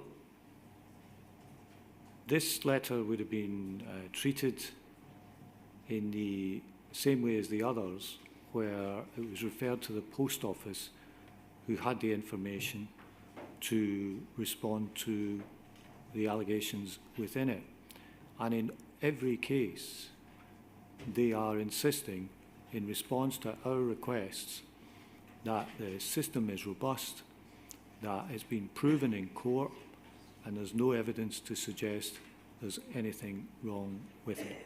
That's what they say in response to Jackie Smith, to Brian Binley, and in effect to Lord Arbuthnot. With mounting or increased number of allegations being raised, more MPs becoming involved, and calls for independent investigation, why did you continue to rely on what the Post Office was telling you?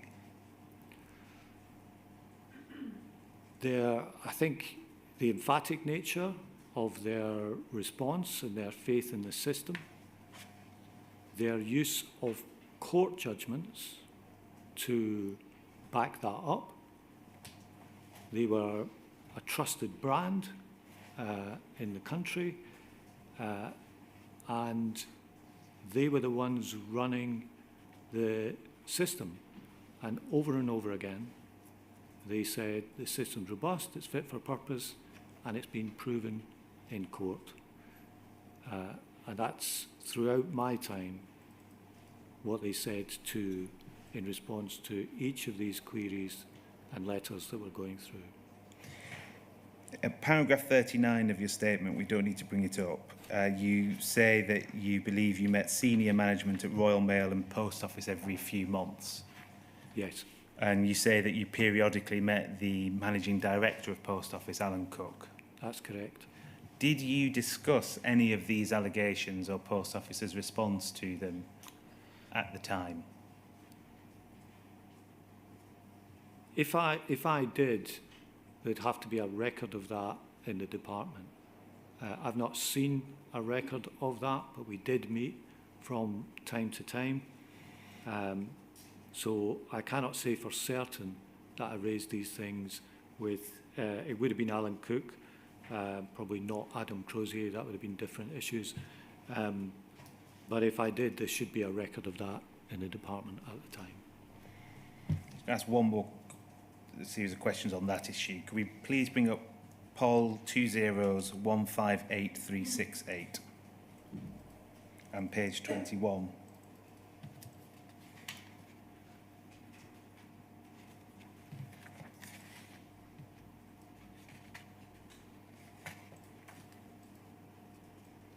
If you could go to the bottom of that page, please.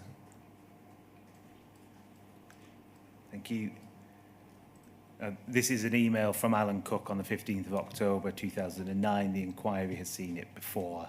It's to internal people within Post Office. There's no suggestion that you would have seen this at the time. It says, second paragraph down, for some strange reason, there is a steadily building nervousness about the accuracy of the Horizon system, and the press are on it as well now.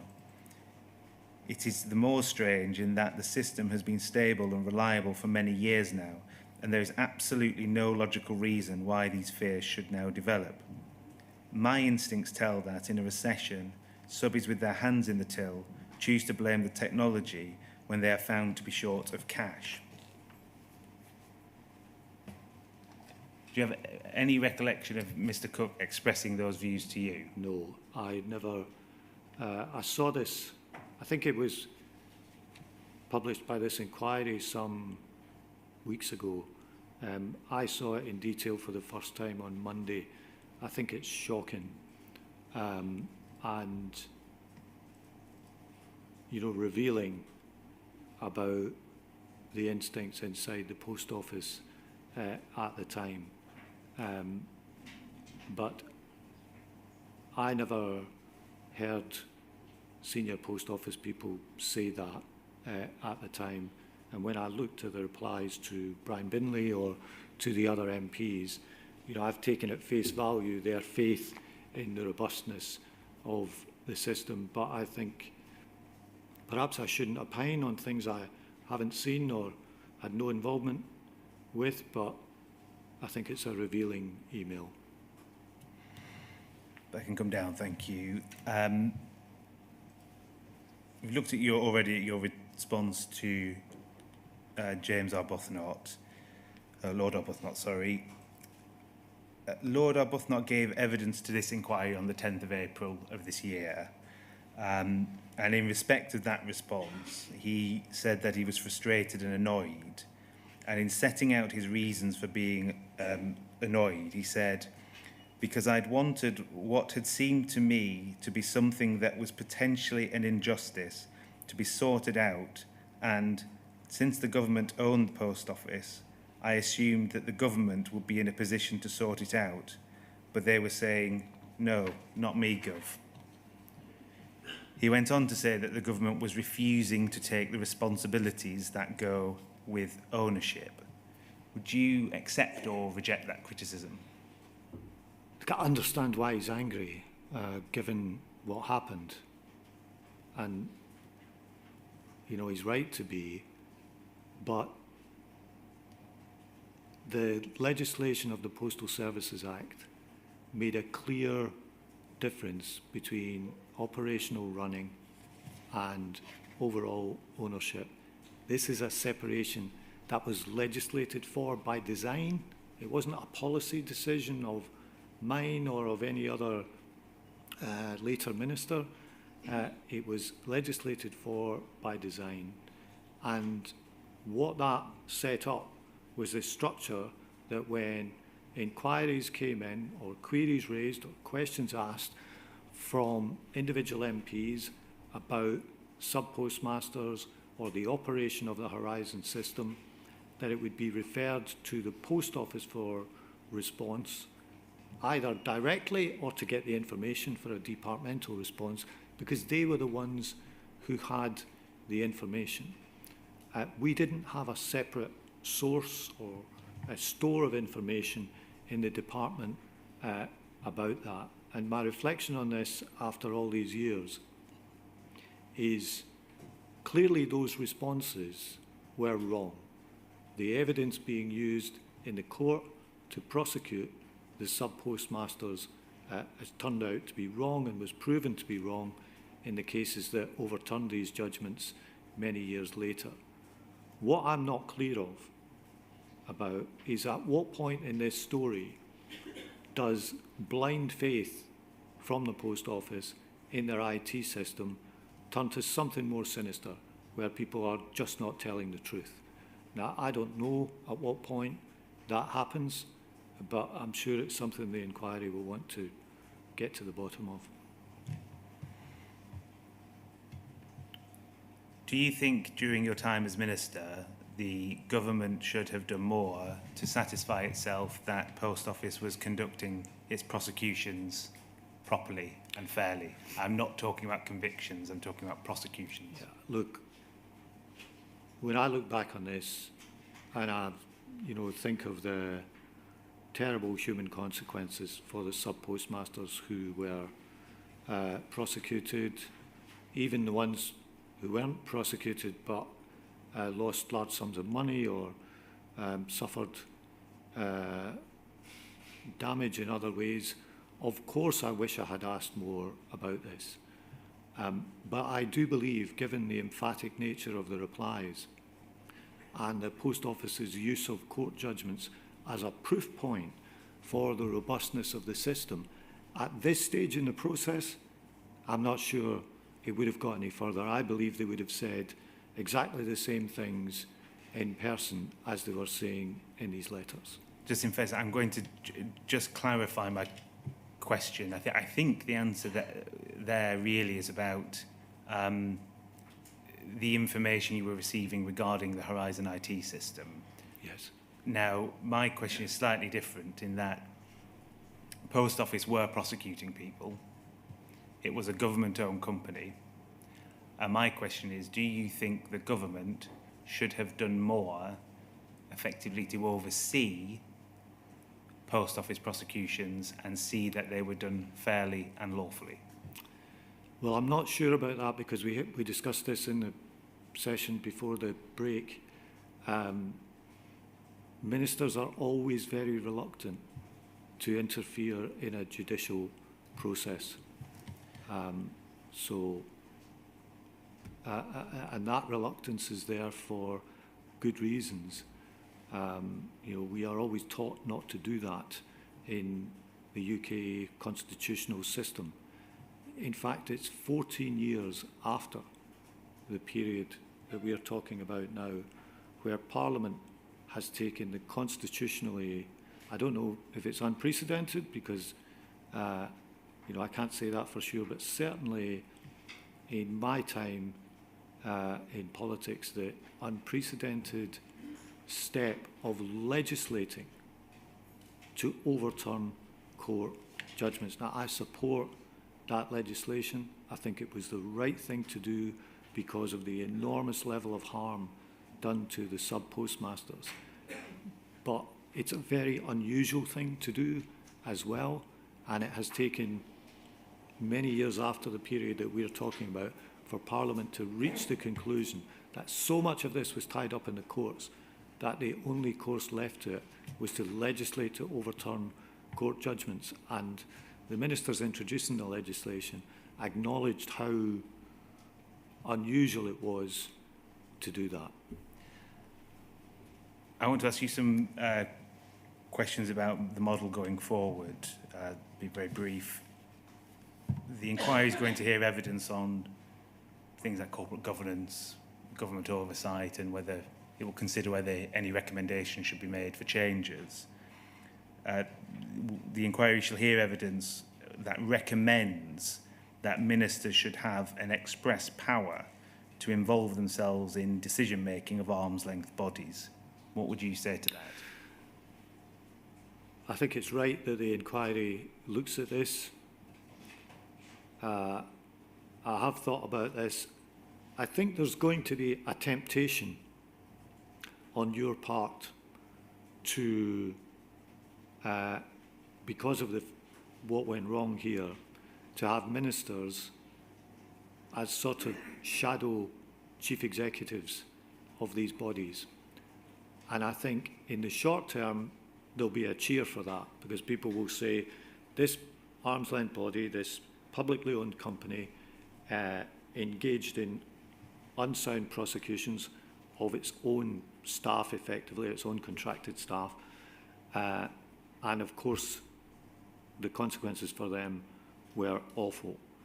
But I'm not sure in practice, given the number of arm's length bodies there are, that ministers really can act as shadow chief executives of them, which begs the question, well, what do you do when one goes rogue? If it's not the minister sitting on the chief executive's shoulder, what is it? And I wonder if it's worth considering some sort of body that's established to do precisely this, that can be called in to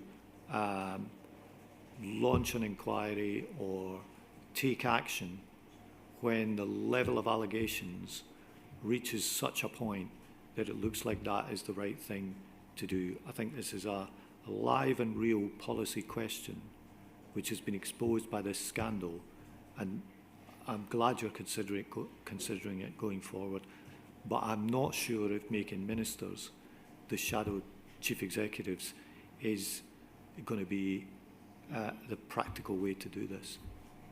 So you'll propose some form of independent body that would conduct it? Well, propose is a bit of a, is maybe a bit, Sorry. I've been trying to think about this, and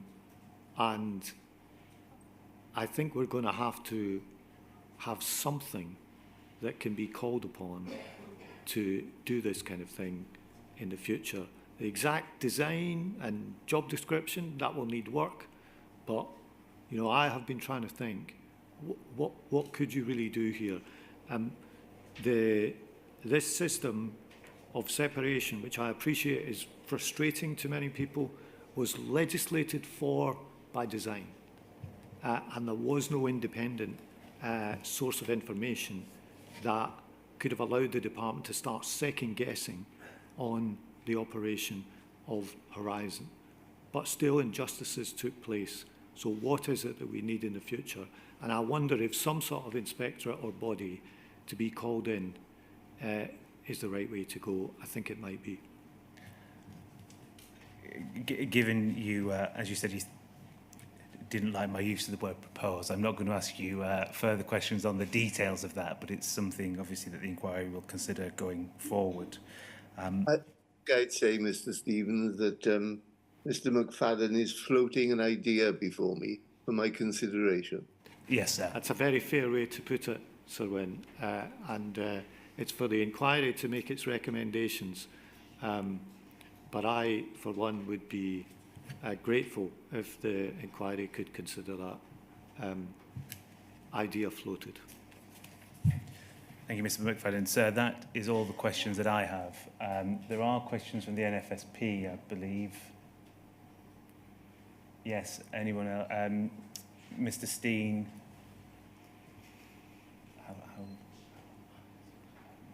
So I'll just give time estimates, sir.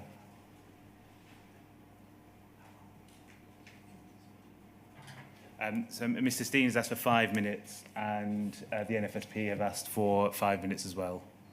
Well, then I'm very happy for them to agree the order in which they take advantage of their 5 minutes. So the agreed order is that I go first. Mr. McFadden, I represent a large group of sub-postmasters. I want to go back to your statement, if I can, please, when you refer to the information that was given, as you're talking about, to your private office from the journalist, Ms. Thompson. So if we go, please, to paragraphs 52 to 54, I'd be grateful.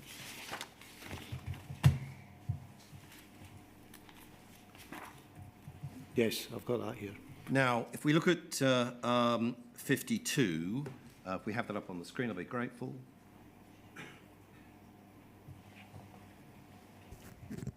We see there what's happening. Just orientate ourselves to the point.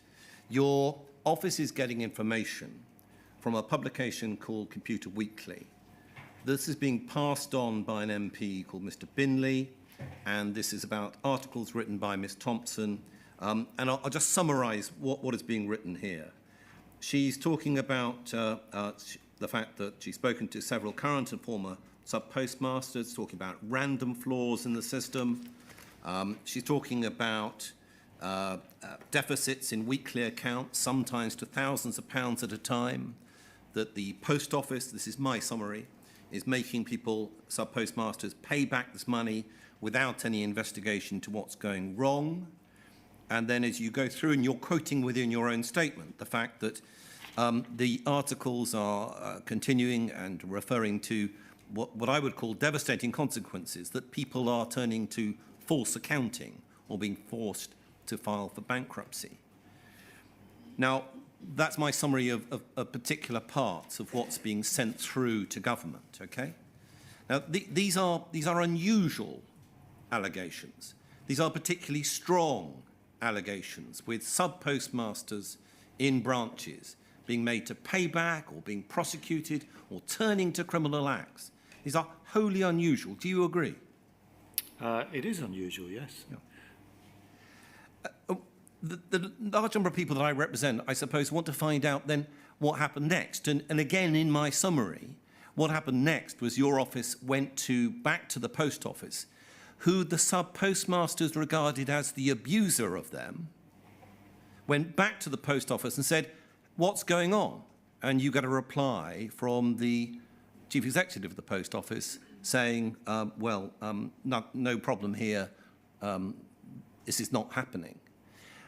How do we in the future, when you're thinking about changes to the way that these matters should be looked at, how do we actually get the government to actually think about what people are saying, not just organisations? Because what could have happened here was that someone could have spoken to the sub-postmasters rather than just going back to the post office. Why did nobody do that? Well, look, for us in taking this allegation at the time, the right thing to do was to ask the people running the business, and we've talked a lot about this morning. That structure had been set up some years before I was the minister. They were the people who ran the Horizon system. They were the people who had the information about it. And when I look at the correspondence in the round, what I'm really struck by is how emphatic their defence of the system was and continued to be for a long time after this exchange of correspondence. Not only an emphatic defence, but also the use of court judgments as a proof point. And when you have the use of court judgments as a proof point, ministers at that point, as I said in my exchanges with Mr. Stevens, ministers at that point will usually think, I can't intervene in court judgments, and they think that for a very good reason. Well, you've already been asked questions by the chair of this inquiry about that part of it, and I'll leave that alone. But my point, and the question I'm asking you, is this. You're saying that the right thing to do is to ask Mr. Cook, this is what your private office did, Mr. Cook at the post office. You're saying that's the right thing to do. Why isn't the right thing to do to ask the people that are saying they are being abused by the post office? Well, why miss out on them? Well, the National Federation of Sub-Postmasters, as is seen in evidence given by the then General Secretary to a select committee some years later, he says that at the time he didn't think there was a fundamental problem with the system either. So at the time, the representatives, or what I thought was the representative of the sub-postmasters, they weren't raising it as an issue either. Now, what I have subsequently discovered, which I did not realise at the time, was that the relationship between the National Federation of Sub-Postmasters and many individual sub-postmasters, I think particularly perhaps those involved in this scandal, was a bad relationship, but that wasn't something that was clear to me at the time. So you have both the management of the business and, in effect, the trade union saying very similar things. So, McFadden, I know that you've been a politician for a very long time. That wasn't my question. My question was in relation to this correspondence, the trenchant and deeply disturbing allegations being made by Computer Weekly were not investigated by your department. They were simply circulated back to Mr. Cook. As an example, if your answer was right, nobody within your department said, well, let's have a word with the NFSP. What happened at the time is you just go back to Mr. Cook rather than the people making these awful complaints. Have you got a better answer than, well, I'm not sure why it didn't happen, but we could have, if later on thought about it, we might have had a natter with the NFSP, which didn't happen? I think it was the right thing to do to try to raise these concerns with the Post Office who were running the system. The fact that the Post Office's assurances proved to be wrong about the robustness of the system, and the fact that the court judgments that they were using as proof points proved to be unsafe and unsound and were later overturned was not known at the time. So I've asked that question, I think, 3 times. I'll stop now. Thank you, Mr. Stephen. Is Ms. Watt there? Yes, sir, I am. Thank you. Thank you. Good morning, well, good afternoon, Mr. McFadden. I ask questions on behalf of the National Federation of Sub-Postmasters. And I've got a couple of questions to ask you about your evidence this morning. Looking at the employment relations side of things, at paragraph 9 of your witness statement, and you also talked about this in your evidence, you say that as Minister of State at BERR, my responsibilities included leading on any legislation connected with employment relations or postal affairs. And at paragraph 16 of your statement, you say this included legislation going through Parliament to improve employment rights. Now, sub-postmasters were self-employed and not employees of the Post Office, so they didn't have the legal protections that came with being an employee. So the question I wanted to ask you about that was this difference in legal protections between those who were Post Office employees and the very large number of self-employed sub-postmasters whose businesses supported a significant part of the Post Office network, was that ever considered, those differences between those two, ever considered by you or your office? No, and I think this is an important aspect of this, which we haven't discussed before this morning, which was the nature of the contract here between the sub-postmasters and the Post Office, which meant that the sub-postmasters were considered liable for losses. And again, I'm not sure how far the inquiry has looked into this, but I would be interested in knowing about how flaws in the system were dealt with in the Crown Post Offices, where there's a more direct employment relationship.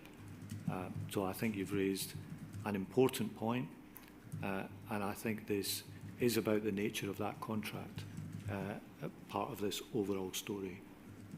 Thank you. You referred just there in your answer to Mr. Steen to the evidence of Mr. Thompson, the General Secretary of the NFSP at the time, and the NFSP of today has said how shocked it was by that. But at paragraph 27 of your witness statement, looking at a different organisation, you say that the CWU was totally opposed to any level of private investment and ownership of RMG. And I just wanted to ask you a little about that, how regularly you in your role met with the CWU to talk about issues affecting their members. Quite a lot, but not to do with post offices, because their principal interest was Royal Mail. And in the second half of my tenure at the department, we'd had the Hooper report, which had recommended private investment in Royal Mail. As I said in my earlier evidence, that was a very controversial thing for a Labour government to propose. The bill to do that, we had a bill to do that, which guaranteed that Royal Mail would remain in the public sector and that any stake would be a minority stake. But still there was huge opposition to that, not just from the CWU, but from a lot of Labour MPs at the time as well. And a combination of that opposition and the inability to find a private sector investor that the government thought would give value for money meant that the proposal was eventually shelved before the 2010 election. So is it fair to say that in your meetings the CWU didn't raise concerns about Horizon with you? Yes, I don't remember the CWU raising concerns about Horizon with me. Just one final aspect. There's also been quite a lot of discussion this morning in your evidence about the arm's length relationship and the day-to-day operations as opposed to strategic in terms of the Post Office. Would you accept that the reliance of government on this arm's length relationship and day-to-day operations and the Post Office assurances, despite all of that incoming correspondence from MPs, meant that the government ultimately failed to investigate or insist on an investigation into Horizon issues and the truth of what the Post Office was saying? Well, look, I think the way that this had been set up by the Postal Services Act meant that the way to raise queries like this was by asking the Post Office. And what we did not know at the time was that what the Post Office was saying about the system was wrong. And the question that I'm not clear about is, to what extent was this blind faith in the IT from the top of the Post Office, or something more sinister? And at what point in this story, I think probably, perhaps I'm seeing two benign motives in people. I think perhaps at the start of this story, it was blind faith in the IT. But I think at some point in this story, as has been proven by the subsequent court judgments, we move from blind faith to dishonesty in terms of some of the things that are being said. I don't know quite when that happens, but from a government point of view at the time, we took what the Post Office said about the robustness of the system and the court cases as proof points at face value. And in particular, this point about using the court cases as proof points is important, because ministers are told, do not interfere when there's a court judgment. You cannot interfere with judges. A court judgment is final. Just finally, looking back, we've talked about the Postal Services Act there, which sets up the Post Office as this arm's length body, but you've also mentioned many more arm's length bodies. Would you accept that reliance on that type of relationship, arm's length, apparently allows government to absolve itself from ultimate responsibility when things go wrong, as it did here? Well, I think it's an important question. It's a difficult one, because as Mr. Stevens asked me at the end of my evidence to him, what is the proposal to do something differently? It is quite difficult to bring all these things entirely in-house and have ministers, in effect, run them on a day-to-day basis. I think that's going to be a tempting conclusion from this because of the degree to which things went wrong and the awful human consequences of it.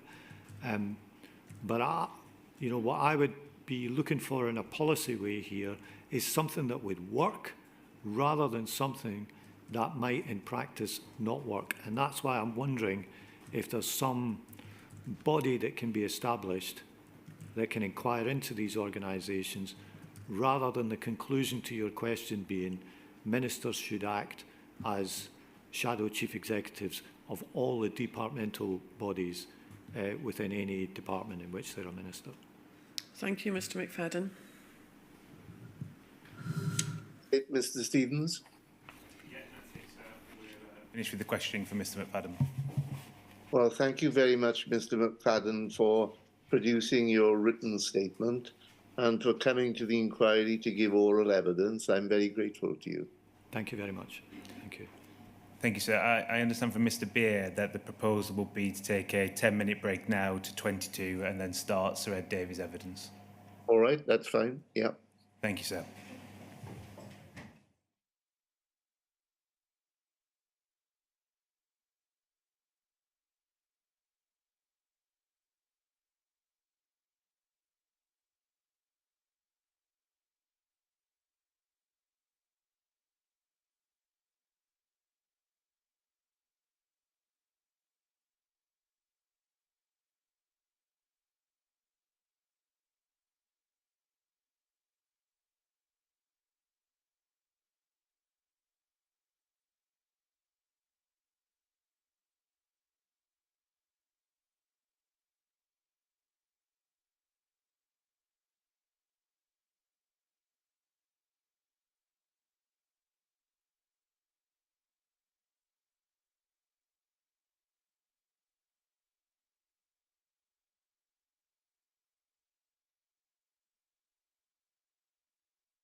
Good afternoon, sir. Can you see and hear us? Yes, thank you. Thank you, sir. May I call Sir Ed Davey? Of course. I swear by Almighty God I swear by Almighty God that the evidence I shall give that the evidence I shall give shall be the truth, shall be the truth, the whole truth, the whole truth, and nothing but the truth. and nothing but the truth. Sir Ed, thank you very much for coming to give evidence today. As you know, my name is Jason Beer and I ask questions on behalf of the inquiry. Can you give us your full name, please? My full name is Edward Jonathan Davey. You kindly provided us with a witness statement, the URN for which is WITN 10610100. You'll have a hard copy in front of you. There are two corrections, I think, that you wish to make to it. The first is on page 2 at paragraph 6, if you can turn that up. In the second line, does it end with, explain the way in which I worked as Secretary of State? Should that read, explain the way in which I worked as Minister? Yes. So cross out the word Secretary of State, insert word Minister. The second correction, page 14, please.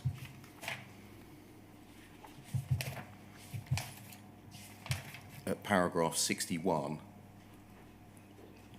the first sentence reads, I commissioned a comprehensive report, and then a reference appears in parentheses afterwards. Do you wish to delete the all of the text in the parentheses after the word report? Yes, I do. Because that's not the correct reference. Thank you very much. Can you turn, please, to page 62?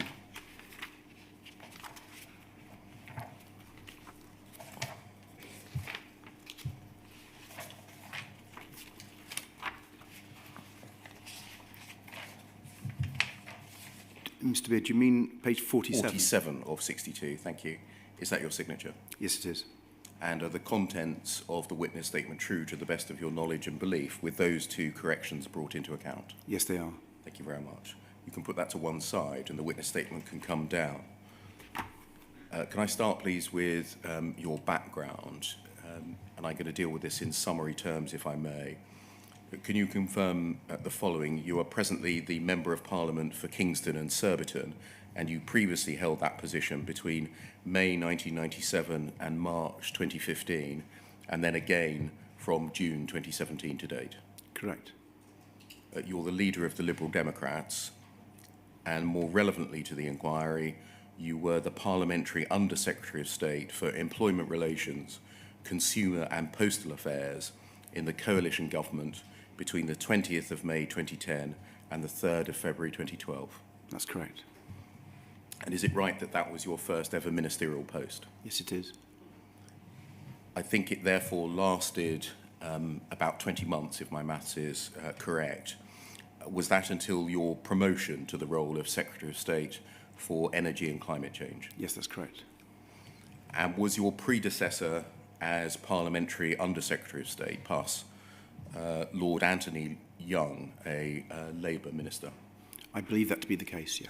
And was your successor as Parliamentary Under-Secretary of State, Norman Lamb, Yes. a member of the Lib Dems? Yes.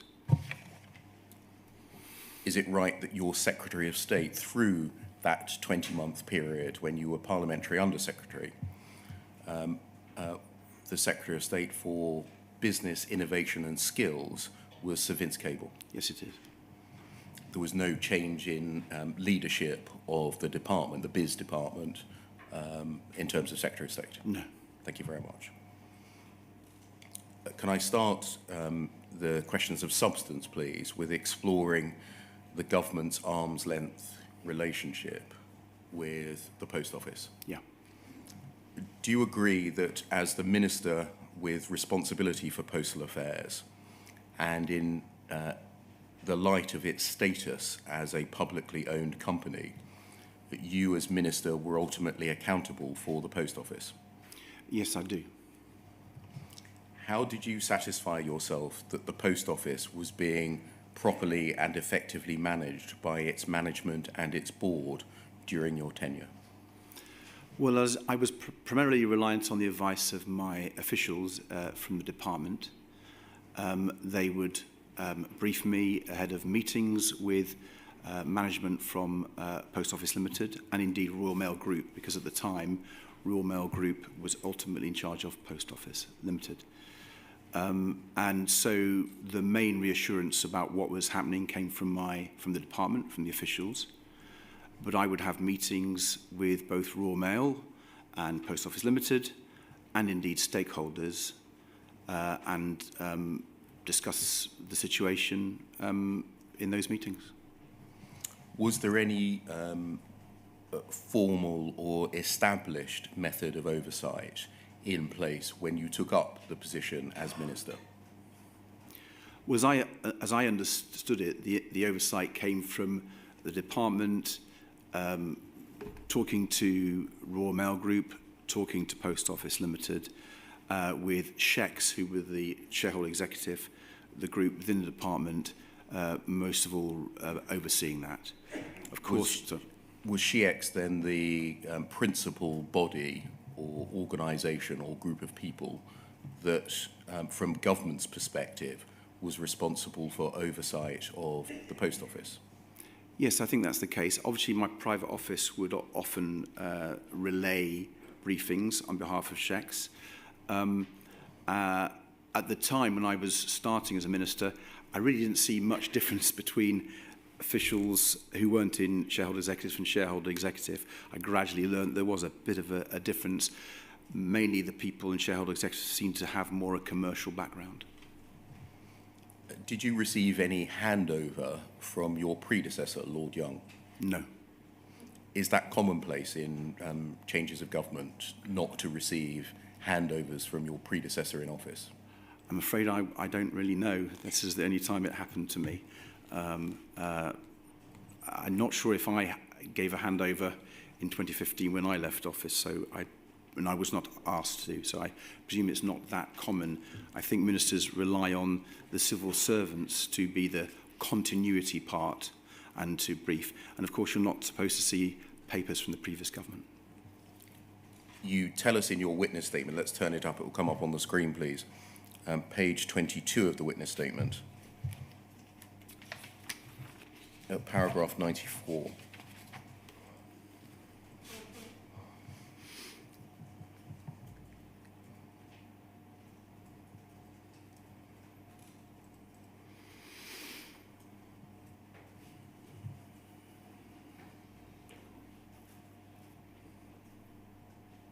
Which is at the foot of the page.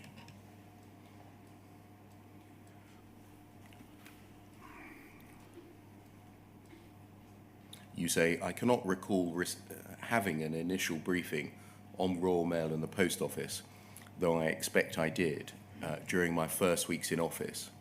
However, I am very confident that I did not receive any specific briefing on the Horizon system, nor was it something that it would have occurred to me to ask for specific briefing on.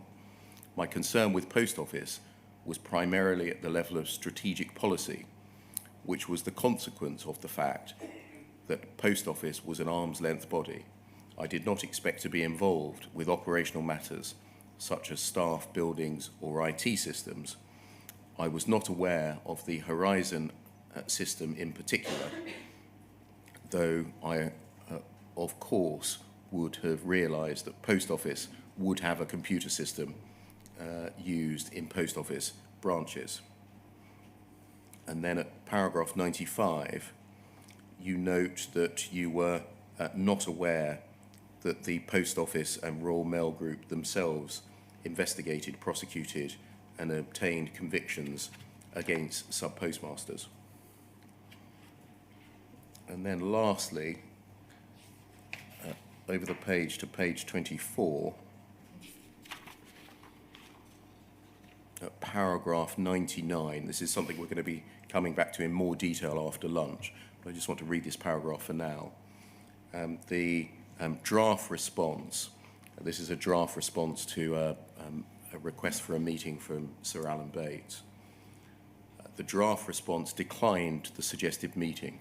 The reason given for this refusal in the letter was that the Horizon system was an operational matter for Post Office, which was an arm's length body. That accorded with my understanding of the relationship between the government and Post Office at the time, it was not my role as a minister to intervene in post offices' day-to-day operations. I understood this to be the case for practical reasons. Ministers did not get involved in the day-to-day running of the business.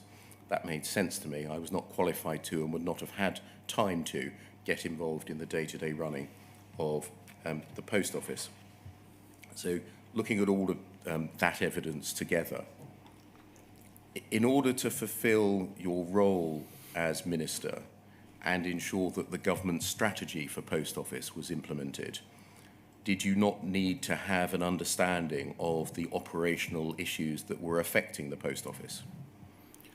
Not in terms of staff buildings and IT systems, no. The key issue in our manifesto and then in the coalition agreement was to avoid further closures of post offices and to maintain the network. And our focus was on doing that, as I think I described in my statement, was both asking Post Office Limited and Royal Mail Group to come up with a strategy to put to government so we could ask Treasury for subsidy for the rest of the Parliament to implement that commercial strategy. Plus, we were looking at a strategic level, how the post office's role might need to change given the changes in the way government put business through the post office, the declining footfall in post offices and the changing nature of the high street. So I came to this position wanting to implement our policy, which was at a very strategic level. And it frankly didn't occur to me that I needed to go down into IT systems. How did you distinguish between what was an operational matter, which was for the post office, and matters of strategic policy that were for you? I guess it was a combination of advice from officials, which they were experienced in this. They had understood and worked with the Post Office and Royal Mail Group for I presume, for some time and therefore understood that line. But there was also the common sense line, both as I understand now in law and in terms of practical considerations. A minister who has got huge responsibilities over many areas really can't get involved in day-to-day operational matters. And I felt our focus was on the strategic level, where government could make a difference, both in terms of deciding subsidy levels and deciding the ultimate strategic role that the post office would play in our society. What would it take for a matter to reach the level of, quote, strategic policy? Well, if it was going to fundamentally change the nature of the post office and how it supported the public, it clearly has a very big social purpose in many of our villages, towns and cities. And having in opposition and as an MP over a number of years had to fight closures of post offices in my constituency as a colleagues, and having seen how the public valued their post offices and valued their sub-postmasters, it seemed to me that we wanted to make sure those closures didn't happen again. And we were therefore focused on the strategy to make sure that didn't happen again, which, as I've referred to, meant things like subsidy levels, the role of the post office in the future, not day-to-day operations. Who made it clear to you that it was not for you to become involved in operational matters? Well, I guess it was the briefing of officials, and you will have seen a number of letters that have been put to the inquiry, that is what I was advised and that is what I understood. It seemed to me... principally from SHEX? Yeah, I suppose so. I mean, whoever wrote the letters, I assume it's from SHEX, yeah. Was that made clear to you early in your tenure as minister, that you were not to become involved in operational matters? Whether it was explicitly in a verbal briefing, I don't think so, but it was in the paperwork that there was this difference. Indeed, I think there's a reference to an Act of Parliament in 2001, which said that ministers weren't to get involved in day-to-day operations of either Royal Mail Group or its subsidiaries Post Office Limited, and that these were arm's-length bodies to not to be interfered with on a day-to-day basis. That seemed to make sense to me in common sense terms, that we just wouldn't have had the time or the knowledge to do that. There was so many other things that we were responsible for, and indeed within Post Office, so many other things we were trying to achieve at the strategic level. Did the same division or prohibition apply to officials within SHIEX, i.e. they were not to get involved in the operational matters concerning the Post Office? I assume it did, but we didn't have a conversation to that, but I always assumed that was the case. Did the same prohibition, to your understanding, apply to civil servants outside of SHIEX, that they were not to become involved in the day-to-day operational running of the Post Office? Yes, it follows that it did. I mean, given that law, I think it was a 2001 Act, it seemed to suggest that government, be they ministers or officials, were to leave Post Office Limited and Royal Mail Group to get on with that day-to-day operational responsibility that they'd been given. That's something that you suggest in your witness statement. No need to turn it up. It's paragraph 26 on page 7. You say, under the law, Royal Mail Group and Post Office operated at arm's length to ministers. Which law was it? I think, and I'm sorry, I'm not, don't the exact reference, I think it's the Postal Service Act 2001.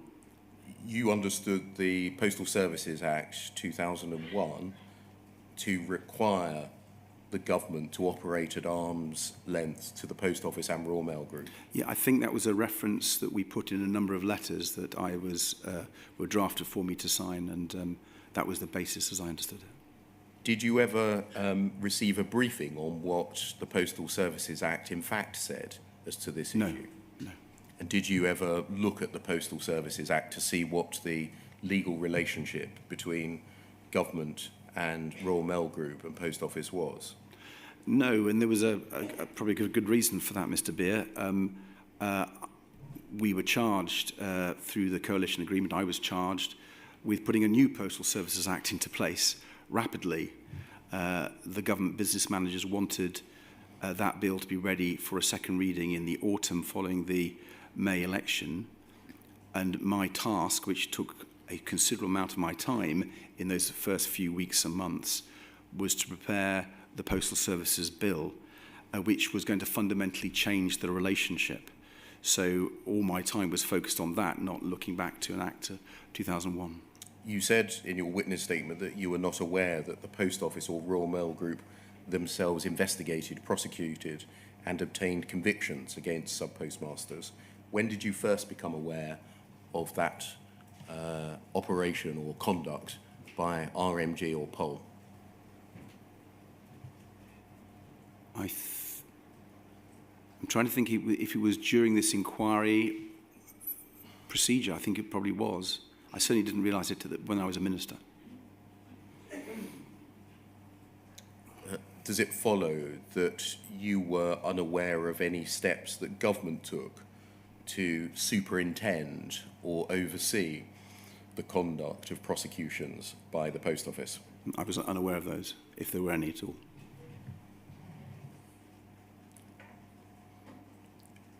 You're aware, I think, that the Attorney General oversees the conduct and operation of the Crown Prosecution Service and answers for the Crown Prosecution Service's performance and conduct in Parliament. Yes, I am.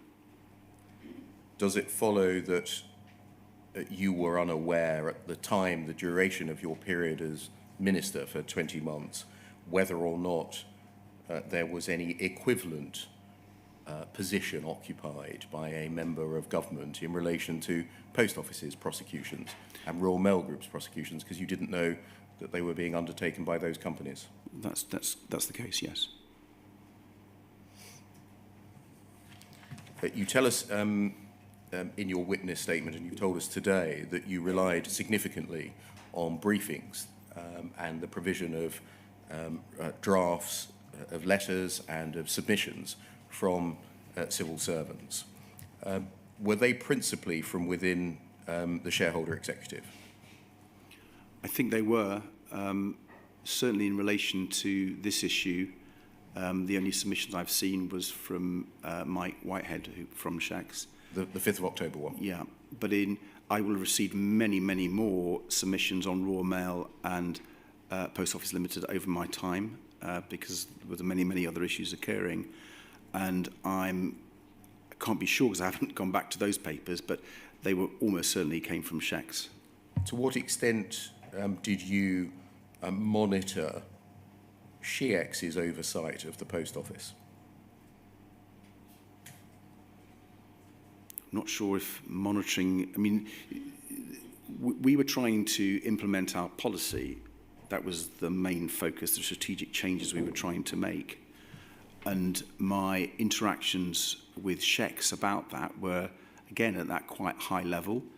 I guess for the Postal Services bill, there would have been people outside Shacks within the department because there would have been the policy committee, the bill committee, because it was quite a big piece of legislation which we were putting together quite rapidly. There would have been a lot of people working on that.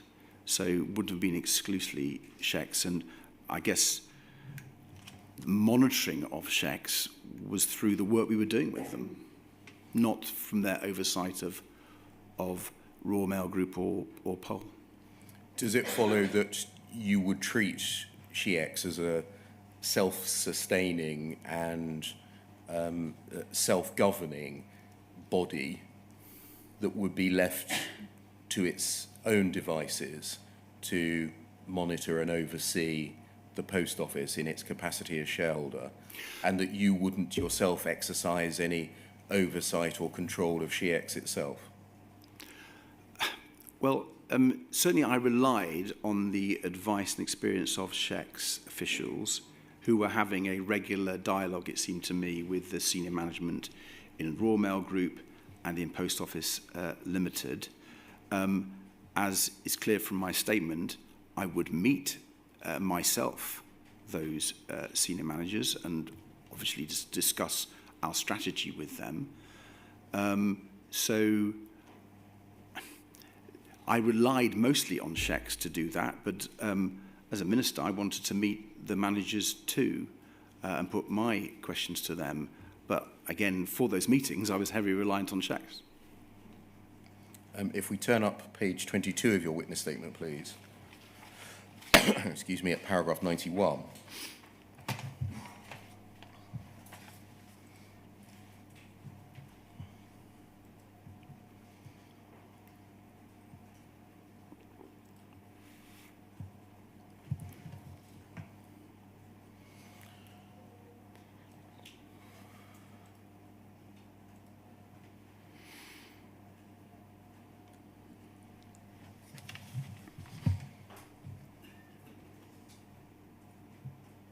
You say it's worth emphasising at the outset that whilst it is now clear that there were disastrous problems with Horizon and with the Post Office's conduct towards sub-postmasters, which are now rightly the focus of this public inquiry, that was not at all clear at the time.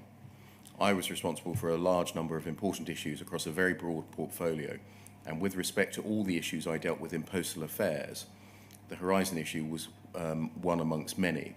And indeed, I was continually advised it was a matter for the Post Office because it was a day-to-day operational issue. Who continually advised you that Horizon integrity issues were operational matters for the Post Office? Well, that was both in the submission of Mr. Whitehead, but in the drafting of the letters in response to letters from MPs. And indeed parliamentary questions. So, for example, there were 3 parliamentary questions, written questions. There were no oral questions. There were 3 parliamentary questions, or 3 MPs who asked parliamentary questions. There was probably some of them asked more than one. And the answers to those questions drafted by officials for me to agree to was those issues were matters for the Post Office. And so we referred answering those questions to the Post Office with their answers being put in the House of Commons library. Okay. So that was an example of how that happened. So you've pointed to two things constituting the advice, namely the drafts of letters that you were supplied with and the drafts of answers to parliamentary questions. And indeed the submission of Mr. Whitehead. But this wasn't, the Horizon issue wasn't an issue that we discussed very much, but the advice came through in those matters, yes. Did you question that advice at all at the time that you received it? No, because it seemed to be reasonable and there was a reference to an Act of Parliament. And I thought they were telling me the truth, which, to my knowledge, they were referring to an Act of Parliament, so I assumed that was the truth. Are you saying that in the submission, the letters or the answers to the PQs, they referred to an Act of Parliament? In what some of the letters, I don't know how many they did, not in the, I don't think in the parliamentary answers. They may have done. I'll have to check that, Mr. Beer. We're going to come to, in fact, there were 4 PQs, not 3, and we'll come to those. There were 3 MPs and 4 PQs. Yes, exactly. I think Priti Patel asked either 2 or 3 questions. Yeah. Do you accept that the Post Office's role as an active private prosecutor should not have been treated as an operational matter?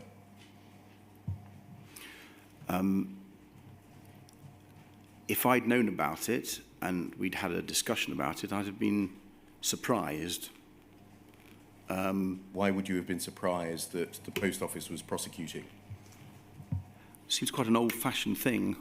I mean, certainly now, with the benefit of the knowledge of what we know, it was wrong. And as I say in my statement, it seems that power should be taken away from them. But nevertheless, I wasn't aware of it, and it seems odd that they were. Why would it seem odd that they prosecuted? Because I think you should have a more thorough process where there's a more independent aspect that goes to the court. That happens in other prosecutions. Are you referring there to prosecution or criminal offences that are alleged being investigated by independent police forces and then prosecutions in some circumstances being commenced and pursued by the Crown Prosecution Service? Yes, yes. So if you had been aware of the conduct of prosecutions by the Post Office, you would have raised a question as to why they were doing it and whether it should continue. Yeah, I think it's the sort of thing that I would have questioned. Maybe I would have accepted the answers, but it came as a surprise to me when I learnt about it through this inquiry. You say that you may have accepted the answers, i.e. that it was appropriate for the Post Office to continue to prosecute its sub-postmasters. If that had been your position, would you have said anything about government or ministerial oversight of such prosecutions? Well, I mean, you're asking me, Mr. Beer, to speculate what I might have done if something had been Yes. put to me 14 years ago, and it's quite difficult to do that. I really don't know, to be honest. It was not put to me, and speculating what I might have done 14 years ago is quite tricky. Can we look at paragraph 92, please, of this witness statement? In the 3rd line, you say, as I've stated publicly, I believe I was seriously misled by the Post Office. I do not know if one or more civil servants misled me during my time as a minister, or if they were themselves misled by Post Office. Can you see that? Yes, I do. More broadly in your witness statement, the references are paragraphs 4, 5, 116, 131, 138 and 153. You refer to being lied to by the Post Office. Yes, I now know was being lied to. I've followed this inquiry, and it's pretty clear what they told my officials was not true. You refer in paragraph 138 of your witness statement to the individuals within Post Office who lied to you as being senior executives. are you able to help us as to the identity of the senior executives who lied to you? Well, the senior executives I dealt with, and this is not directly answering your question, Mr. Beer, but the senior executives I dealt with were David Smith and then Paula Venables. There may have been one or two others, they're the names that I recall. And they were the ones giving the information to my officials, came in their names, and to me. So they were the people passing information which was untrue. To accuse somebody of lying is to accuse them of saying something that they knew or believed not to be true, with the intention to deceive. Do you agree? It is, and what I'm trying to answer the question, because I cannot know what was in their minds and how the information came to them. But someone, I assume, senior in Post Office Limited must have known the truth, must have at some stage understood that. And this is what I hope the inquiry will uncover. It's difficult for me to uncover. I didn't know it at the time, of course. What's emerged from your questioning and from this inquiry and the reports of this inquiry is that there was knowledge of the Horizon system having serious flaws in it within the Post Office Limited, and that was not put forward to ministers, either myself or others. It's just the cumulative effect of what you suggest in the paragraphs that I've listed tends to suggest that you believe that senior executives lied to you. I just wanted to distinguish whether you firstly understood in common with me what an accusation of lying constitutes, namely accusing a person of saying something that they believed or knew not to be true with the intention to deceive, and then secondly whether you were in fact alleging that against any particular executive. I guess what I feel is that Post Office Limited as a body were misleading sheikhs and ministers. Who was responsible within Post Office Limited is quite difficult for me to know. Yeah. One assumes that it was the senior executives because they had a responsible role, and I assume were asking the questions. But I think ultimately it's for this inquiry, and I wish it well in this task of identifying who was really culpable for misleading ministers, the courts, and above all the sub-postmasters. Thank you. So the allegation of lying applies or is intended to apply to Post Office as a corporate body, and you don't distinguish between senior executives and those who are not senior executives as to responsibility for the lie, because you don't personally know. I don't know. My only information comes from the papers that have been given to me by the inquiry and the reports of this inquiry, but I don't personally know. Thank you very much. So it's just coming up to 1:20 now, although it's been a short session.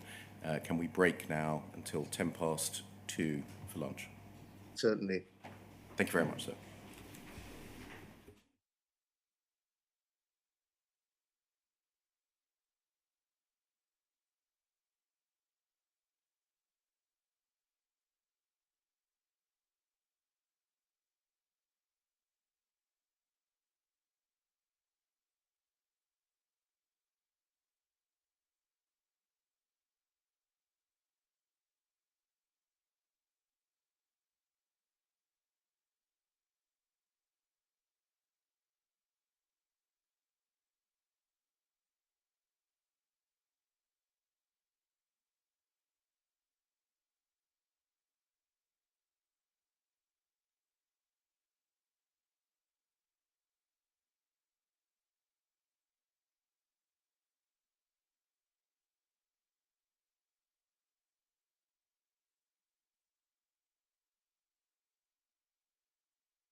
Good afternoon, sir. Can you see and hear us? Thank you. Thank you. Good afternoon, Sir Ed. We saw before lunch in paragraphs 94 and 95 of your witness statement that you said that you did not receive any specific briefing on the Horizon system, nor was it something that it would have occurred to you to ask for a specific briefing about, and that as far as you were aware, as you recall, you were unaware of any complaints made by sub-postmasters as to the integrity of the Horizon system before you took office, and nor were you briefed on that issue upon taking up your ministerial role. That's correct. When did you first become aware of complaints made by sub-postmasters about the integrity of the Horizon system? I think it must have been through Sir Alan's letters. As you know, he wrote to me on the day I took office. 20th of May 2010, so right. Your very first day in office. Yeah. And I wrote back to him following a draft produced by civil servants that... We're going to come to that if it helps it in a moment. Yeah. So I think that must have been it, yeah. When did you first become aware that a large cohort of sub-postmasters alleged that their convictions were not safe?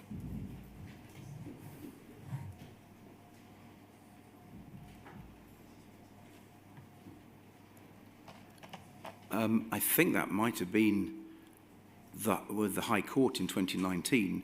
I mean, obviously when Sir Alan Bates came to see me, I was aware that he was representing a number of sub-postmasters who felt that they had been wrongly prosecuted, and that was the case. But in terms of the large number that they had, the group action, I'm afraid I wasn't aware of that until much later.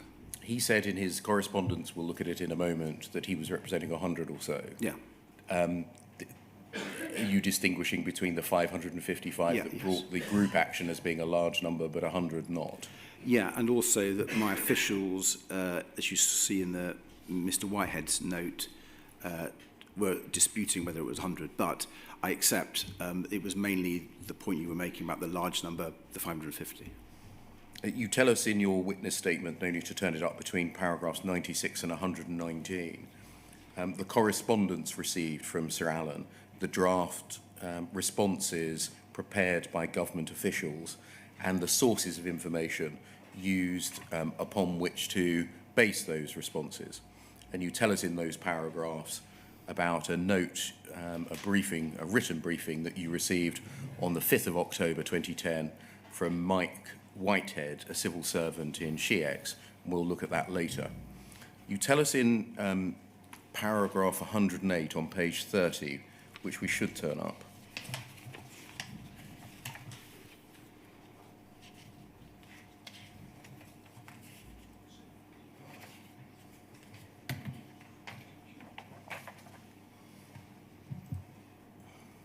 Page 30, paragraph 108.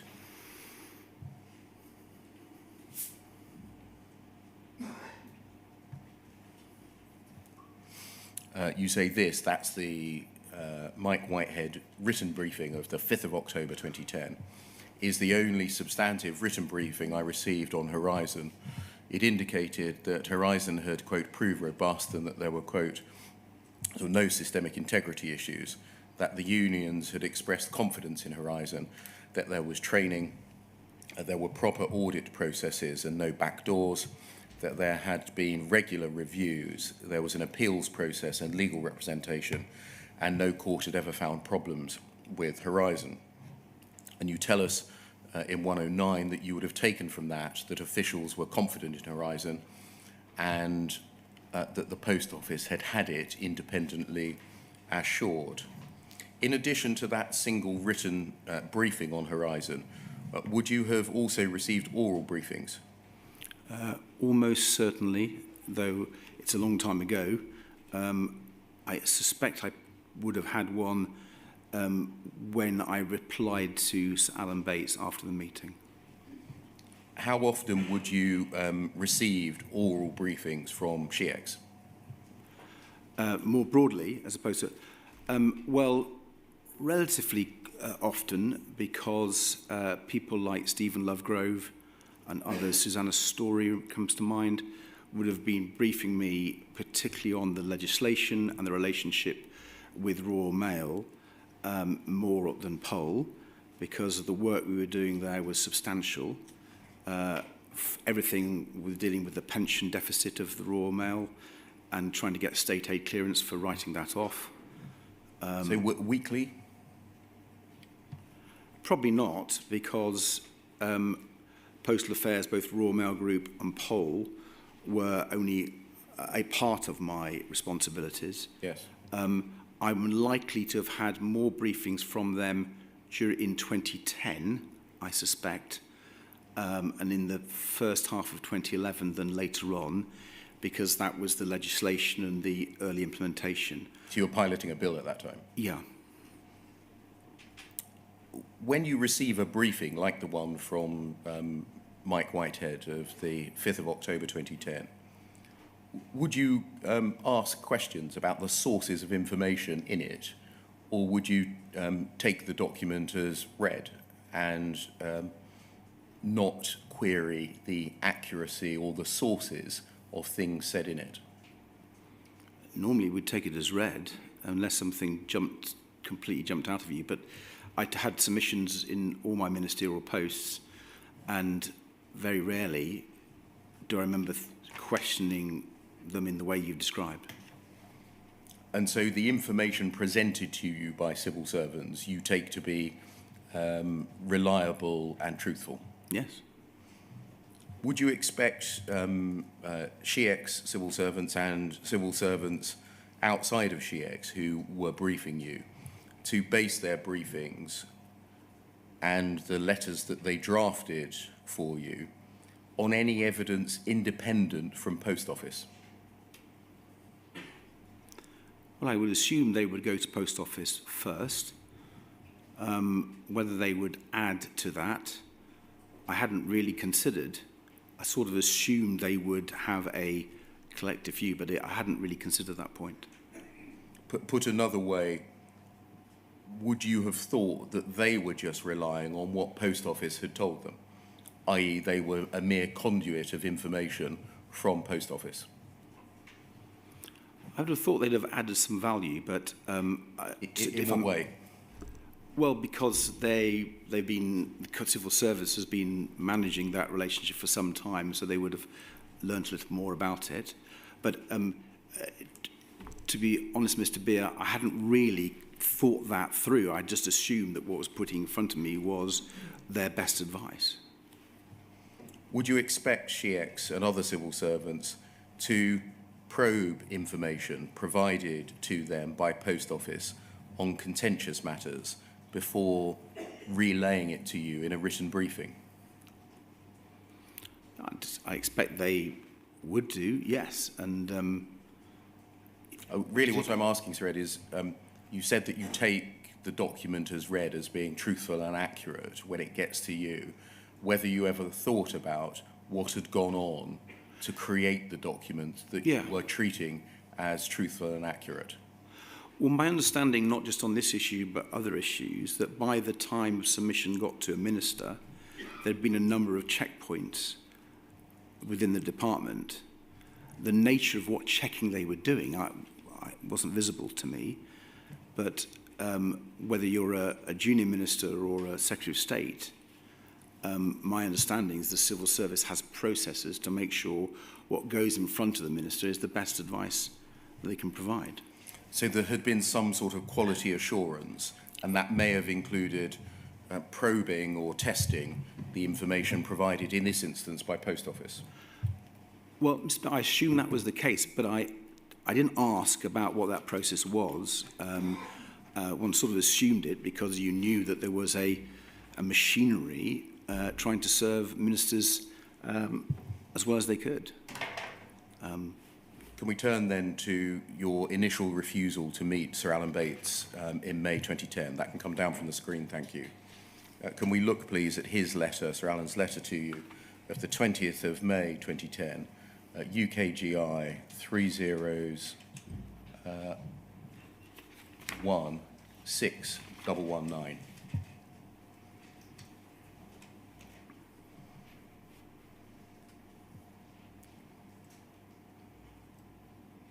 UKGI 3 zeros. Thank you. And if we just look at the top part, please. I take it the handwriting at the top is not yours? No. You'll see that it's on Justice for Sub-Postmasters Alliance paper addressed to you directly. It's dated the 20th of May, which is the very day you took up office, as we said already. Is that right? Yes. And if we just read it, he says, I'm writing to you with regard to your position as Minister of Postal Affairs on behalf of the JFSA. We're an independent group of ex and serving sub-postmasters who suffered at the hands of the Post Office and their Horizon system ever since it was first installed. Our website outlines how we came about and our aims, as well as offering sample cases that were provided by some of the group. Currently, the group numbers close to 100, though we continue to be joined by others who've learnt of JFSA and have found that there is nowhere else to turn to for help. In every instance, the Post Office acts as judge, jury, and executioner, and the individual is deserted by their reputedly representative organisation, the National Federation of Sub-Postmasters. Invariably, these cases all stem from the flaws of the Horizon system the Post Office introduced, and which they refuse to admit has ever suffered from a single problem. The evidence is there to be found by anyone in a position of being able to unlock doors instead of placing barriers in the way of those pursuing information. Our organisation has access to a number of specialists who could provide the questions and analyse the resulting data if required. Though an independent external investigation instigated at ministerial level would be the most appropriate and would, without any doubt, easily find evidence of the error-ridden system. I'm sure that you appreciate there's not a single computer system that does not, from time to time, suffer from errors, especially when at the size and level of complexity of the programs associated with the Horizon system. The Post Office blindly state that there are not, nor have there ever been any system errors. So subsequently, anything wrong is entirely the responsibility of the sub-postmaster, as that is what they've agreed to when signing their contract. This is a contract produced in 1994 and does not address nor identify new technology. They're still using it to intimidate and prosecute sub-postmasters. Over the page, the weight of evidence we have been collating over the years continues to grow and gain in standing. It's only the flat refusal of the Post Office to allow experts to examine the system which is holding back this major scandal from breaking. But within the growing numbers in JFSA and the support we're now finding from the IT community and the media, it's just a matter of time until the real truth about the Post Office and Horizon is exposed. Over the years, I've personally submitted written details of all of this to the Select Committee of the DTI, then on two other occasions to that of Burr, and put simply, the information has either been buried or disappeared. Others of JFSA have followed the route, have contacted their MPs who take the matter up with the Post Office on their behalf. Subsequently, they're stonewalled or handled by the Post Office, often with off-the-shelf answers, where they only change the names and addresses. I'm writing to you on behalf of the group. I'm asking for a meeting where we can present our case to you. Much has appeared in the press over the last few days that government is going to change. I only hope that is true. If it is, the abuse of sub-postmasters that have been going on under the protection of the previous government may well come to an end. So would you agree that, to summarise the letter, Sir Alan outlines the issue, he signposts you to further information and asks for a meeting? That's what the letter says. Yeah. He was asking for an opportunity to present his case to you? He was indeed. He just wanted an audience? Yes. Would you agree that these are not unreasonable requests, put politely but with force? They're not unreasonable. Can we look at your reply, please? ABAT 701.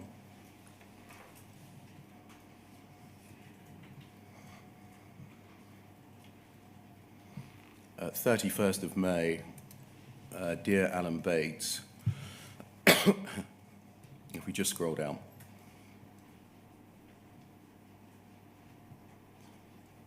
If we just scroll down, thank you. We'll see that it's signed by you. Underneath there is your signature.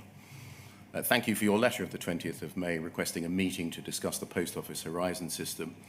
Since 2001, when the Royal Mail, which includes the Post Office, was set up as a public limited company with the government as its only shareholder. Government has adopted an arm's length relationship with the company, so it has the commercial freedom to run its business operations without interference from the shareholder. The integrity of the Post Office Horizon system is an operational and contractual matter for Post Office and not government. Whilst I do appreciate your concerns and those of Alliance members, I do not believe a meeting would serve any useful purpose. Would you agree that this is a rather terse reply? In particular, the line, I do not believe that a meeting would serve any useful purpose. Yes, it is a terse reply. If I may, though, Mr. Beer, refer you to my written statement, because I can't remember actually reading his original letter. I remember, as we'll come to, no doubt, reading his second letter and taking the view that I should meet him. But I think if I had read that first letter, I would have remembered it because it was forceful and made a case. But I'm afraid that is my memory, and all I can do is go from my memory. I have apologised and repeat that apology for not meeting Mr. Bates on the basis of his first letter. You tell us in your witness statement that the letter, the one we're looking at, was drafted by officials for you, is that right? Yes. It was nonetheless approved by you and signed by you? Yes. Can you help us? You spend a lot of time in your witness statement explaining the administration of ministerial correspondence. If this was one of those occasions where you got the letter in, i.e. Mr. Bates, Sir Alan's letter in, and the draft reply out, i.e. the document we're looking at the moment, how would you judge whether the right approach was being taken if you've just got those two bits of paper?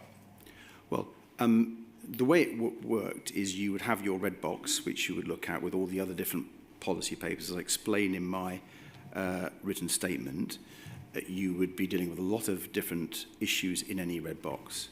Can I just try and cut through things a bit? Because we've got your witness statement about, and I completely accept the breadth and the volume of work. I'm just asking if this was one of those occasions where you got the letter in and the letter out, they're the only two bits of paper that you've got, how would you judge whether the letter that you're being asked to sign is the appropriate one?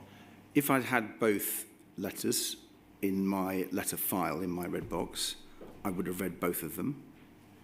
And I'd have had to make a judgment when I was signing all the different letters in that letter file about whether this was an appropriate response to that letter. What I don't recall, and I apologise for this, is whether or not in my letter file there were both the original letter and the response. There may have been, but I don't recall it. And I think I would have done, given the nature of what Sir Alan was writing. So it may be that you didn't even see the letter in. It may be that the only thing that you saw was this letter and you signed it. That may have been the case. I'm sorry I can't be more definite, but we're talking about a long time ago. I just started my post and I was signing a huge number of letters, and I was reliant on the advice of officials. I just apologise that if that was not the case and I had read it and I wrote this as a reply, because it is terse. If you only had the letter out, i.e. the thing that we're looking at the moment, how could you judge whether it was an appropriate reply or not? I was being based on the advice of officials. But it didn't come with any advice. All it came with was a letter in draft, as we see here, without the handwriting at the beginning and the end. Yes, but when you are going through your file of letters, you assume they'd been written, and I was told they were written on the basis of advice from both policy officials and those responsible for that area of policy. In some cases, there's a ministerial sub, isn't there? i.e. there's a cover paper which says, this is the issue, this is the recommendation, these are the facts, these are the options sometimes, and here is a proposed draft reply. i.e. so you're given a briefing and some context before being asked to sign the letter off. That's very rare. The vast majority of cases in the letter file within the red box, and I say in my statement on the average there'll be 20 to 25 letters in any one red box, the vast majority were by themselves without any submission. A submission would be very rare. So the likelihood is, on your evidence, that you neither received a briefing in order to judge the accuracy and appropriateness of this reply, nor even the letter in to see what you were responding to. I definitely didn't receive a submission. I'm saying I may have received the original letter, but I really can't remember it. And I think if I had, I would have remembered it. The second line from the end says, whilst I do appreciate your concerns of the and those of the Alliance members, doesn't that indicate, because it's personalising it, that you are likely to have seen the letter? Well, I do indeed say that in paragraph 97. Yes. In my written and I'm statement. asking you now, is that right? It's likely that you did see the letter in? It's possible, because what I've been doing in preparing my statement is trying to think back 14 years to a letter that I wrote amongst many others at a very early stage in my ministerial post. And I just genuinely can't remember. But you're right, that phrase suggests I might have done, but I just can't recall, and I apologise for that.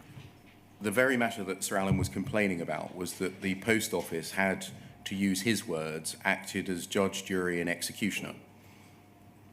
Yes, of course. I.e. that there wasn't any independent oversight of what was going on. Indeed, and when I had the submission for the meeting with Alan Bates later on in the year, both the original letter and the second letter were attached to that submission. I read those in detail before that meeting.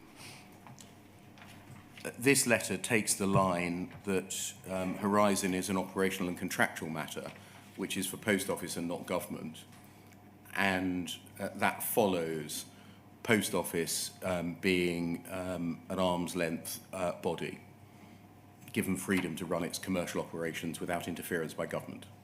Yeah, and that follows the logic that I'm trying to get over, that I was following the advice of officials, and this was the advice of officials on many occasions in relation to this matter.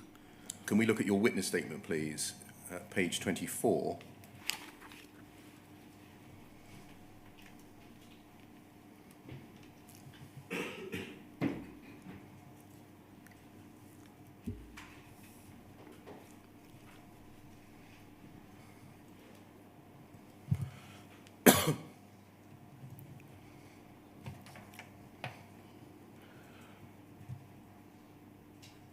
Paragraph 101 and 102 at the foot of the page. You say, on reflection and with the benefit of hindsight, I'm really sorry that I followed the advice and did not question it. And I can also see why Sir Alan took offence at the phrase, I do not believe a meeting would serve any useful purpose. It was poorly judged, and I apologise to Sir Alan for signing it off. I should have accepted Sir Alan's request for a meeting when he first made it.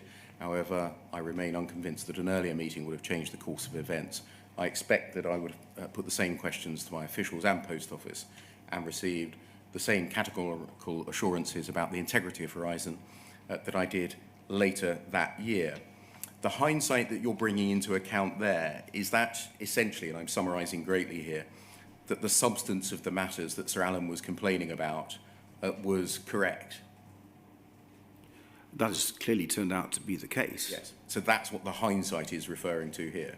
Yeah, the hindsight that we now have, because we now know many, many things that I did not know back then. Your reflection, with the benefit of hindsight, shows, would you agree, that there wasn't an inflexible rule, less still an inflexible rule of law that prevented you from becoming involved, was there?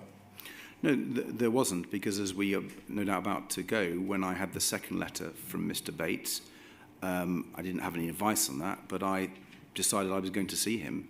So I exercised that flexibility then. More than that, there wasn't an inflexible rule of law that prevented you as the minister from becoming involved in operational matters, was there? That is true. There wasn't completely inflexible, as clear was the case, because I met I asked to see Sir Alan in July.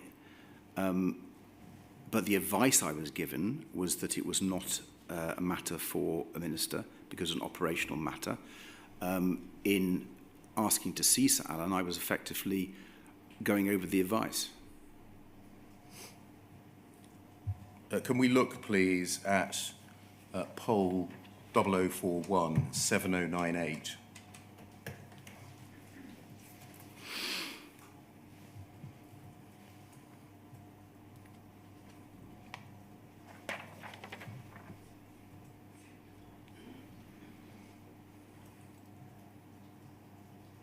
And look, please, at page 9.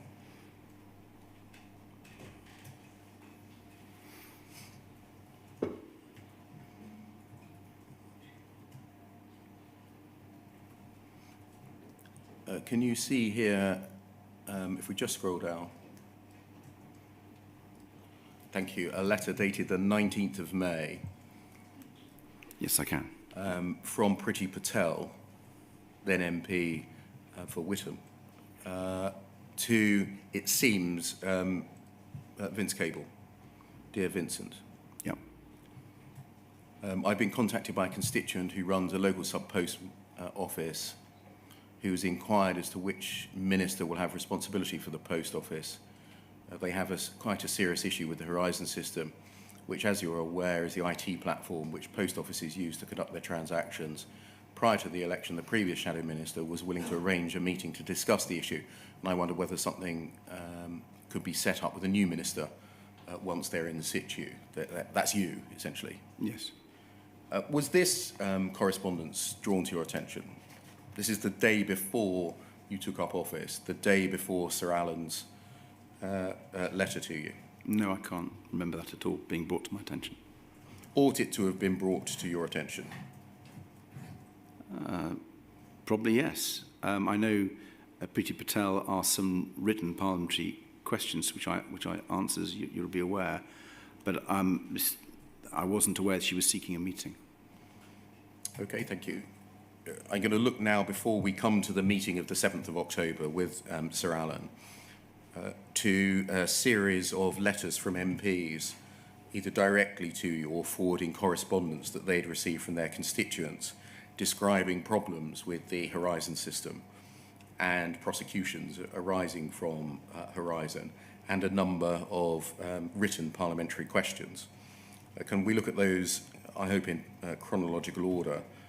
Can we look at poll 0041 7098, which I think the pack we're on at the moment, page 3, please.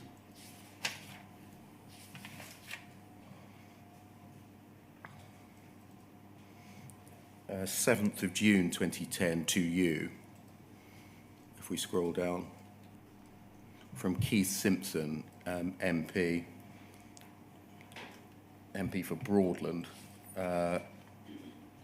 enclosing a letter which he's received from a constituent, Margaret Callow, asking you to look into the points and report back. And if we go over the page to page 4, please.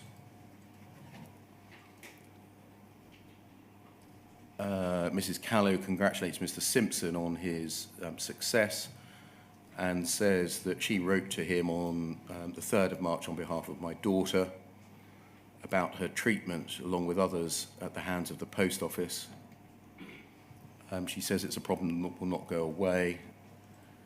They have a copy of a recent letter sent to Alan Bates by you. That's obviously the letter that we've just looked at. And she says, clearly Mr. Davey is neither interested nor helpful. Whilst he prefers to distance himself behind such a reply, I respectfully suggest that all the ministers in government are there to represent us and best help us. It's to be hoped that matters will be taken up on our behalf. As the government excuse me, holds 100% shares in Post Office, this means that we, the public, own them, so that the validity of your reply is questionable. Therefore, I would hope you could speak to Mr. Davey or his department to ask him to look at the issue again. Ought this letter to have been, i.e. the cover letter from Keith Simpson, if we go back to page 3, and its enclosure to have been brought to your attention? Yes, it's a letter to me from an MP. Yes, and ought there to be a reply to this? There should have been. So that was the 7th of June. Can we go forwards, please, to WITN 1061 0110?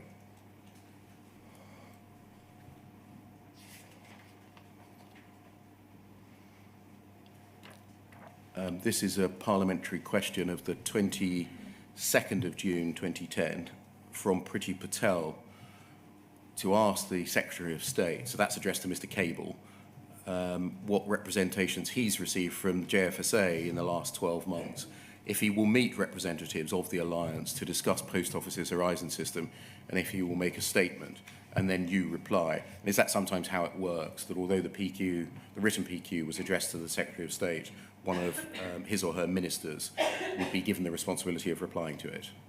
That's right, and the draft parliamentary answer, written parliamentary answer, will be in another file in the red box, and you would go through them one by one. Was there just the parliamentary answer, the draft answer in the box, or did that come with a submission? No submission. Sorry, no submission? No submission, no. Again, how would you judge the accuracy or appropriateness of the answer if it came just as a single sheet of paper? Well, you were reliant on what your officials were telling you, and one would expect, and certainly it was my experience, that they would draft a reply that was factually accurate and reasonable. You say in your reply, given Post Office's responsibility for negotiating contractual terms and conditions with sub-postmasters, I've asked David Smith, the Managing Director of Post Office, to respond directly to my honourable friend, and a copy of his reply will be placed in the libraries of the House. Yes. That seems to be repeated twice for some reason. So here, the reply suggests that you had, or somebody on your behalf, had asked the Managing Director of Post Office to respond to the question raised. Indeed. But the question was to ask the government what representations it had received from JFSA in the last 12 months. Indeed, but I was assuming... Why would Mr. Smith know the answer to that more than government?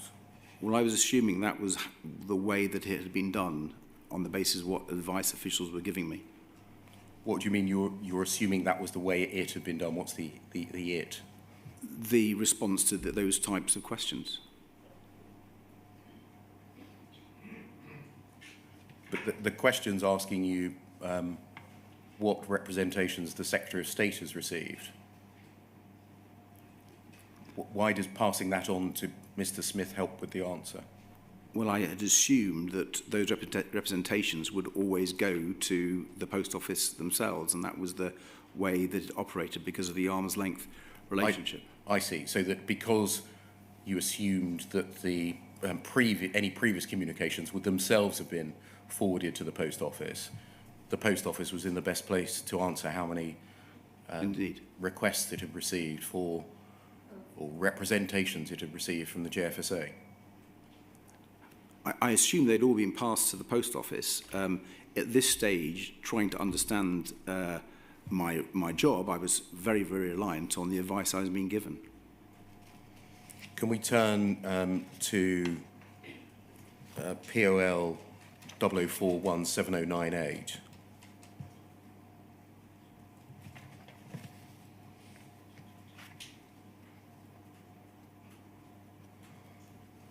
And page 17, please.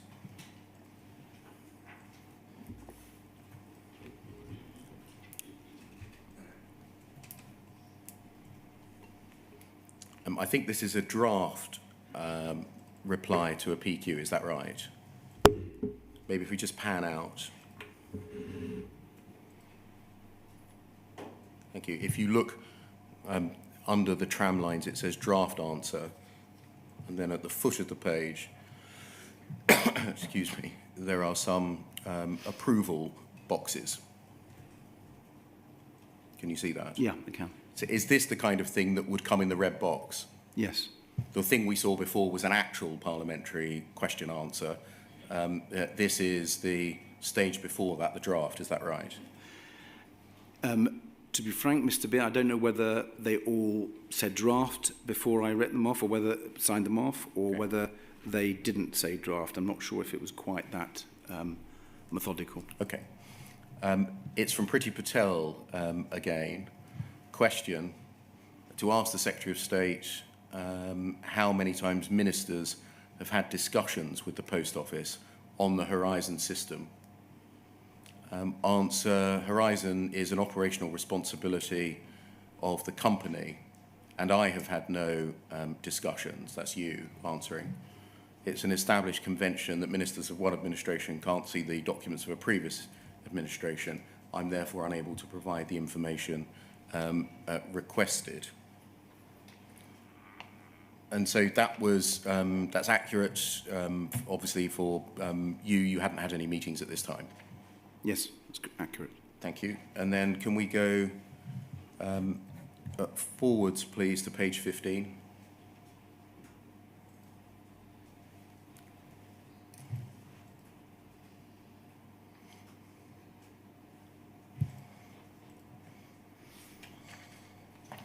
Third question from Priti Patel, with again a draft answer. To ask the Secretary of State for Biz if he will review the effectiveness of the Post Office's Horizon system and if he will report his findings to the House. Your draft answer, I've asked David Smith, the MD of Post Office, to respond directly to the Honourable Member, and a copy of his reply will be placed in the House libraries. So again, that's essentially maintaining the operational responsibility point, is that right? Yes, indeed. Can we turn on, please, to WITN 1061011?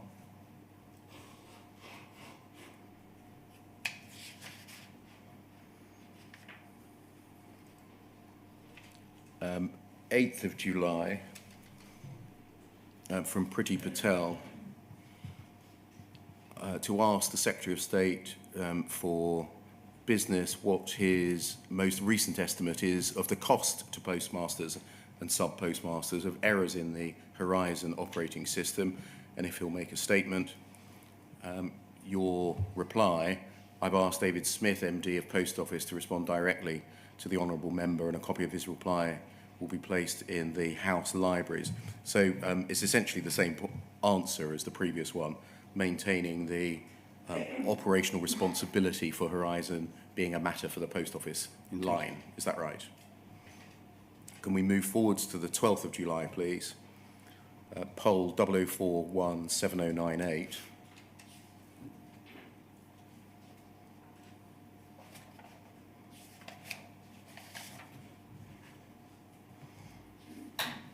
And page 19, please.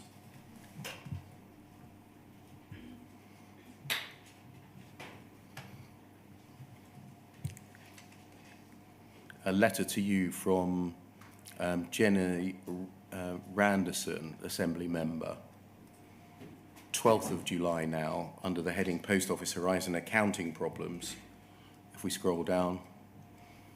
As a former consultant in the postal services sector, I'm sure you're only too well aware of the accounting problems that have arisen from the Post Office Horizon computer system, which have resulted in postmasters and mistresses suffering financial losses and sometimes even occurring criminal prosecutions because of unexplained discrepancies that have led to shortfalls. She explains in paragraphs 2, 3 and 4 a problem with her constituent. And then if we go down to paragraph 5 at the foot of the page, I'm aware that the previous government built up an extremely poor IT record, and it had already entered into a contract with BOI to enable Post Office to provide a range of financial services. And then over the page, please. I'm sure you will agree that the apparent inadequacies of the Horizon computer system and the injustices it has caused need immediate investigation and resolution. And I would welcome your advice as to the government's intentions in this matter. Again, ought this to have been passed to you for a reply or a draft reply provided to you for signature? Yes. Can we move on, please? Poll 0041 7099.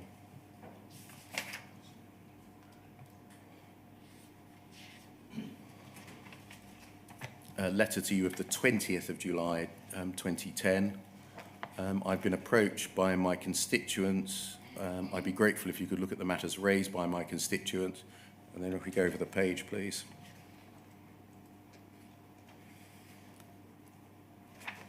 I should have said this is from Alan Michael MP. This is the letter from his constituent saying, I'm writing to you with regard to the way I've been treated by Post Office. Second paragraph, at the end of the day, the root cause behind the problems I had with Post Office was entirely due to their fault-ridden Horizon system. I'm not alone in suffering from a system which is prone to errors, has negligible support, is inaccessible to the level required to manage the business. But it's me that is held accountable for its failures and losses. The Post Office is 100% owned by government. Regardless how government try and sidestep its responsibilities, it's the government of today with its silence that ultimately approves and sanctions the atrocities that Post Office has inflicted on me and sub-postmasters. There has to be an independent investigation into how Post Office has abused its power. And then next paragraph, mention of the JFSA, and then it's signed off. Again, all this to have been supplied to you by officials for a reply and or a draft reply provided to you. Yes. Can we move on, please? Poll 0041 7098.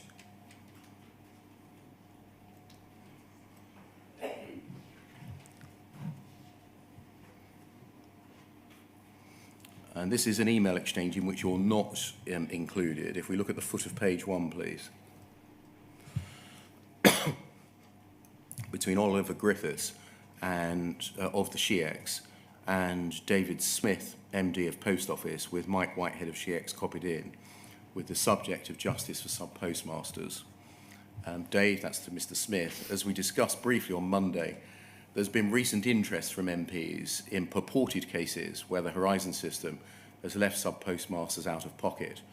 We have to date said that this is an operational matter for POL and resisted calls to impose a review of Horizon. Just stopping there. Do you think the replies to all of the letters that I've shown you would have maintained that line, i.e. Horizon is an operational matter for Post Office and a resistance to any call for a review of Horizon? I can only presume they did. Mr. Griffiths continues, we are in theory happy to continue holding this line, but if we do so and it turns out that there have been problems with Horizon, then there will be significant political heat. Grateful, therefore, if you could let me know how confident the Post Office is that there is nothing behind these claims. And then if we scroll up, the MD's PA, Tracy Aberstein, replies, Mike Granville will liaise with you to prepare a brief for Oliver to give the reassurance required, ! This is the kind of thing that went on beneath the surface and you didn't get to see, I presume? No, not at all. Would you agree that this is, looking at it now, an important exchange? Yes, it is. And we'll no doubt go on to other important exchanges behind the scenes, which certainly weren't brought to my attention. If we just look at the bottom of the page,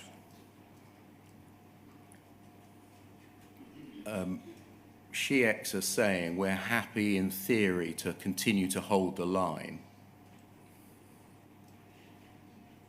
If it turns out there are problems, then there will be significant political heat. Grateful to know how confident Post Office is there's nothing behind the claims. Do you agree that this shows that there was no requirement in law for government to adopt the position it did, that Post Office was an arm's length body and that all matters relating to Horizon were operational ones for the Post Office to answer? That was just a line. That is what he is saying in that, and there is no doubt, as I showed myself, that ministers could ultimately ask about these sorts of questions. And when I did ask to see Mr. Bates, Sir Alan Bates, to ask about these questions, no one said I couldn't. And so it was a matter of choice as to whether and to what extent government got involved, rather than the law prohibiting it, correct? That is true. In these early days, I was reliant on the advice, and I thought that was the case. But as we'll no doubt come on to with Mr. Bates' second letter, Sir Alan Bates' second letter, I decided I would see him, despite what I'd been told. Would you agree here, reading this exchange, that what appears to matter to SHIEX in deciding whether to hold the government line was the government's confidence in whether there was anything in the claims or not? That's how it reads. Is this the extent of the testing that you would envisage had gone on in testing the accuracy, strength, truthfulness and reliability of what Post Office was saying to government, i.e. an email exchange between three people saying, tell me how confident Post Office is that there's nothing behind the claims, and then an email from a PA back saying you'll get a brief?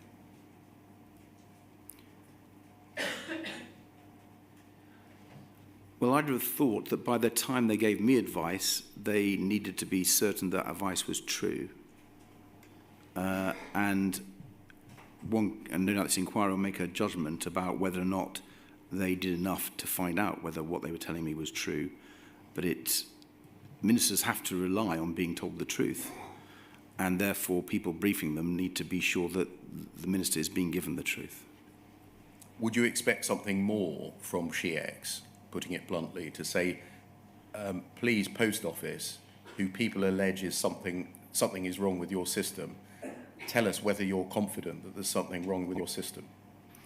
It certainly looks like there could have been more probing, yes. Can we move forwards, please, to poll 00294957?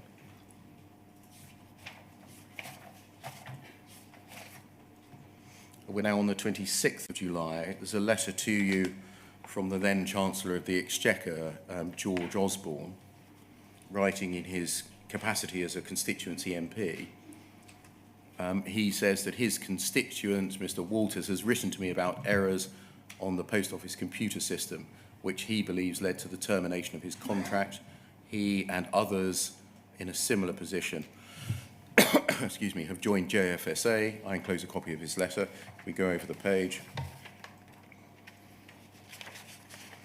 He says that he's writing to Mr. Osborne in relation to the way he's been treated. Second main paragraph, unfortunately, a few months after my contract was terminated, the Post Office closed as part of the government cutbacks. He says it was a set-up. Next paragraph.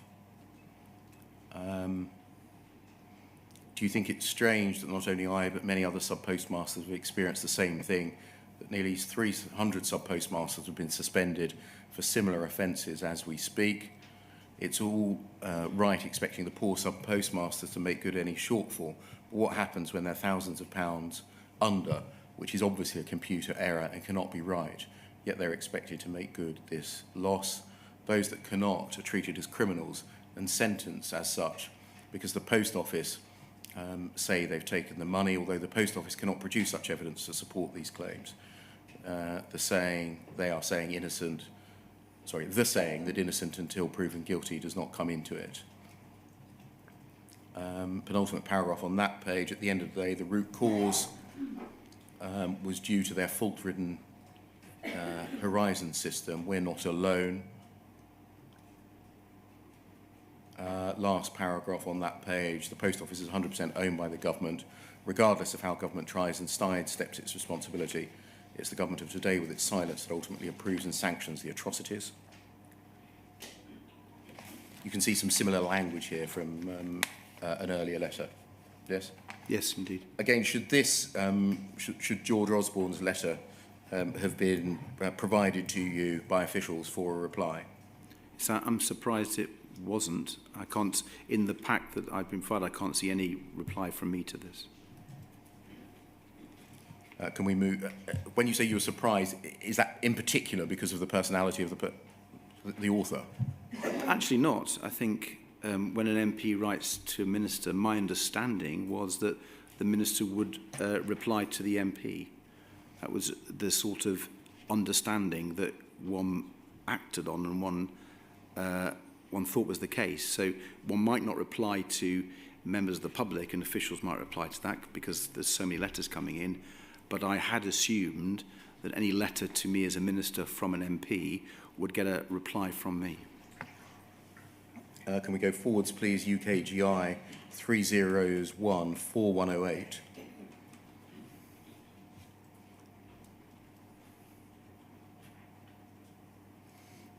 And if we see at the top, it's from Valerie Vaz MP, dated the 29th of July. It's about her constituent, Jasvinder Kaur. And she says, second paragraph, there have been a number of sub-postmasters and mistresses who appear to have been subject of a fraud investigation. There's some instances of transactions which appear to be inaccurate, causing suspicion on the sub-postmasters and mistresses. The Horizon system, which appears, this is the Horizon system which appears to be ridden with faults. This has a detrimental effect on the sub-postmasters and mistresses who formed JFSA.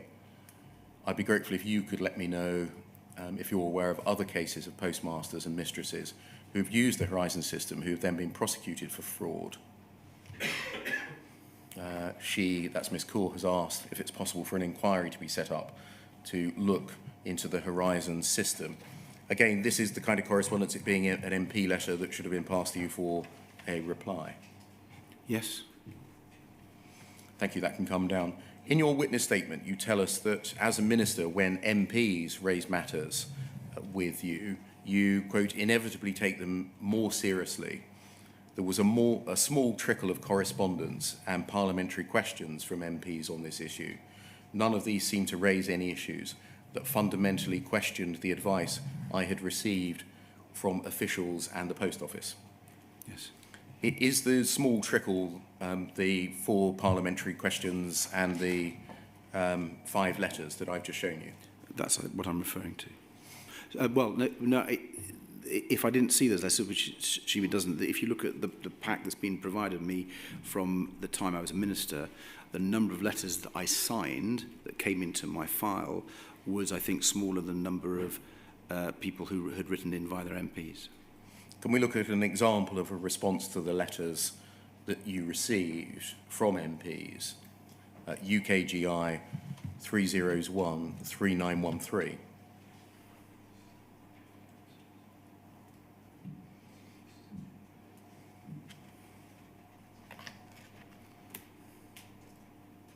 This is later, this is February 2001. And if we scroll down, sorry, 2011, 2001, you say, thank you for your letter setting out concerns raised by constituents about Horizon. The issues raised in your letter are, however, operational and contractual matters between Post Office and individual sub-postmasters. I should make clear that neither I nor the department can intervene in cases which are sub judice or where court action has been determined. Whilst blame has been laid in a number of cases on the Horizon system for the financial discrepancies and shortages which have led to sub-postmasters having their contracts terminated and subsequent court action, the Post Office continues to express full confidence in the integrity and robustness of the Horizon system. The system operates in all branches, has done so for over 10 years, processing out up to 750 transactions a second at peak times. The system and the processes around it offer a very high level of security and resilience and are designed to ensure that should part of this system or equipment fail, the integrity of accounting records is always maintained It's proven to be very robust since its introduction. It was fully tested at the time of the nationwide implementation. All new software releases are also subject to rigorous testing. For example, testing the latest upgrade of the system was independently assured by WIPRO as being over the page best practice. As regards ongoing performance, the information security management systems are accredited to industry standards. Transaction log is available for every branch. Full audit logs of all systems and user activities are securely sealed, backed up and retained to provide an evidential investigative repository. The system's based on principles of double entry bookkeeping. If we go over the page, please.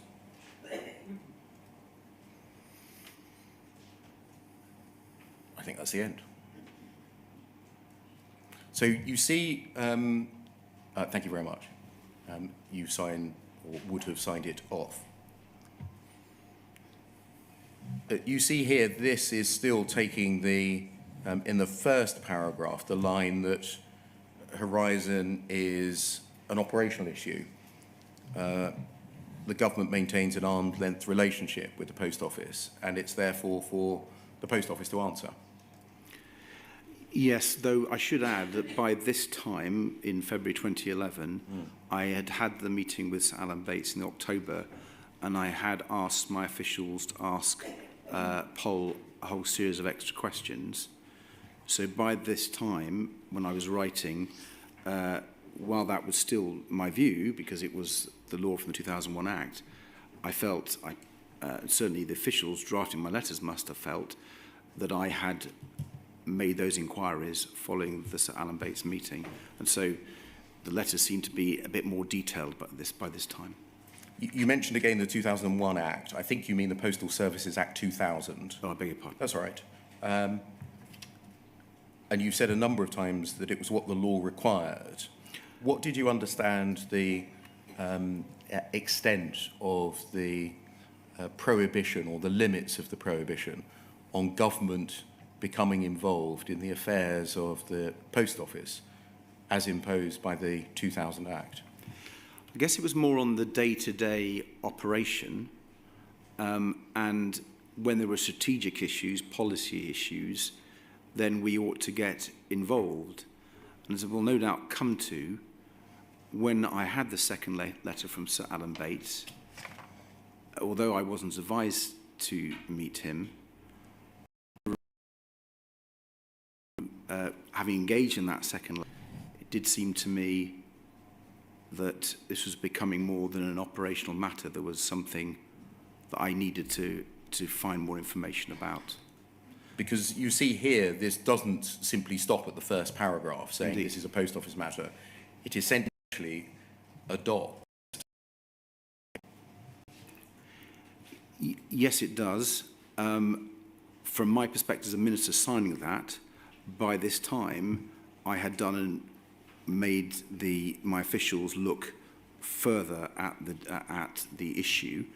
But you're right, we were still referring back to the 2000 Act.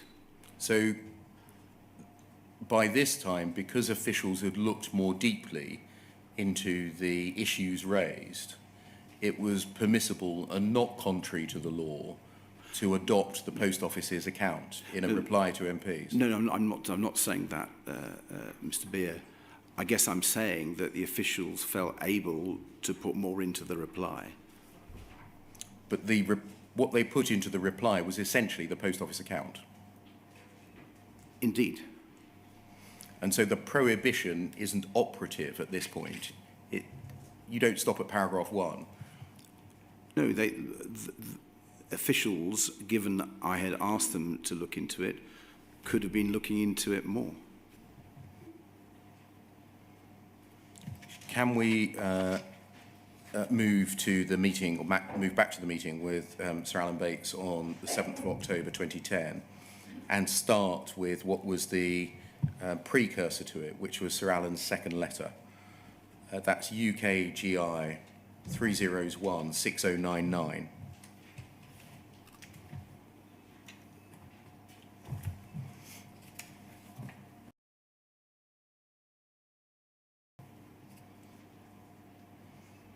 and we should find a letter, that's it, of the 8th of July 2010. So it's in the midst of that slew of correspondence and PQs that I showed you.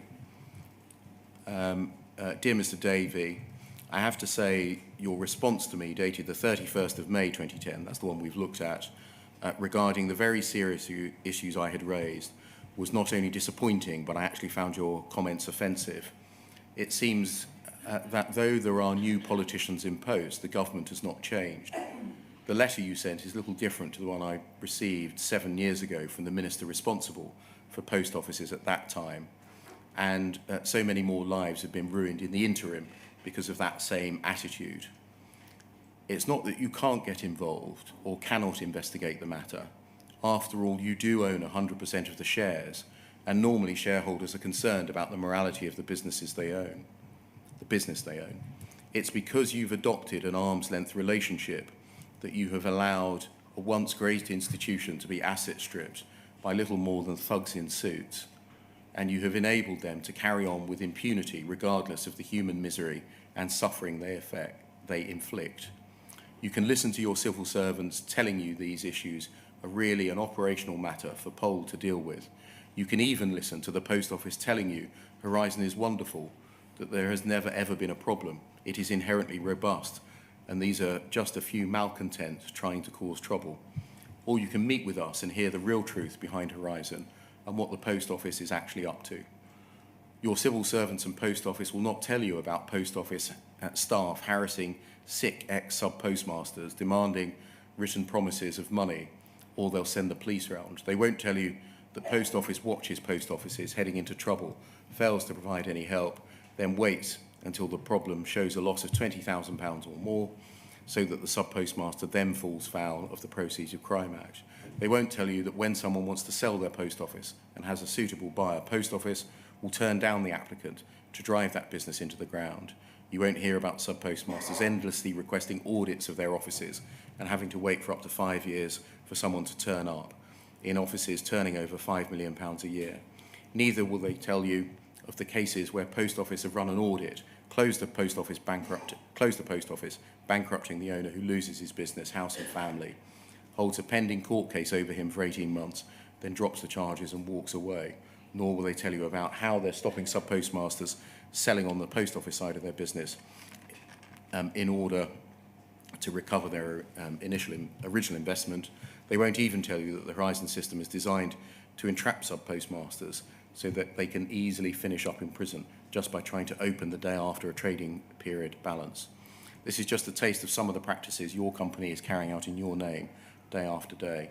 They brandish a big legal stick, fail to provide evidence in court, and rely on the clause in the 94 contract about a sub-postmaster being liable for any loss from their office, however it occurs.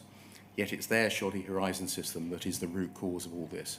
The Post Office themselves lose thousands of pounds from each of the Crown offices that they run using Horizon, though their staff are not treated as guilty until proven innocent, but a sub-postmaster is. The whole of this scandal is teetering on the edge of a precipice at this point in time, but it is still not too late for you to reconsider convening a meeting to discuss the issues involved if you are prepared to keep an open mind.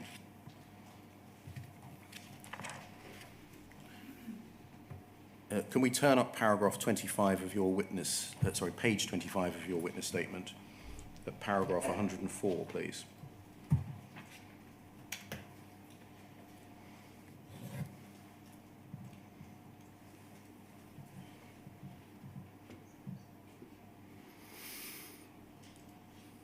Page 25, paragraph 104.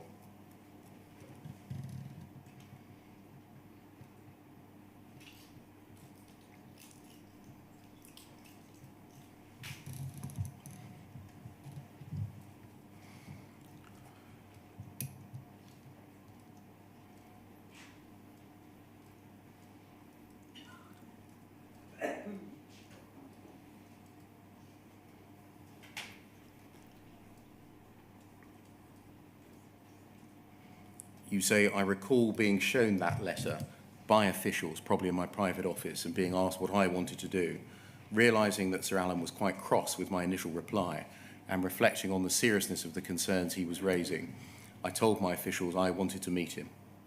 I do not remember what, if any, what, if any, advice my officials gave me at the time, but I did meet Sir Alan on the 7th of October. I note that Mike Whitehead's briefing of the 5th of October 2010 stated that officials recommended offering a meeting for, quote, presentational reasons. As far as I can remember, that briefing, long after the meeting had been arranged, was the first time that presentational reasons for the meeting were mentioned to me. They were certainly not the reason I decided to meet Sir Alan Bates following his second letter. As set out above, I told officials that I wanted to meet him because I could see he was cross at my initial response and wanted to hear his concerns directly. So, in summary, you're saying that the meeting was arranged because you decided that it should be arranged. You could see from the content of his letter that he was angered by your reply, and you deny that presentational reasons, as per the briefing of the 5th of October, played a part.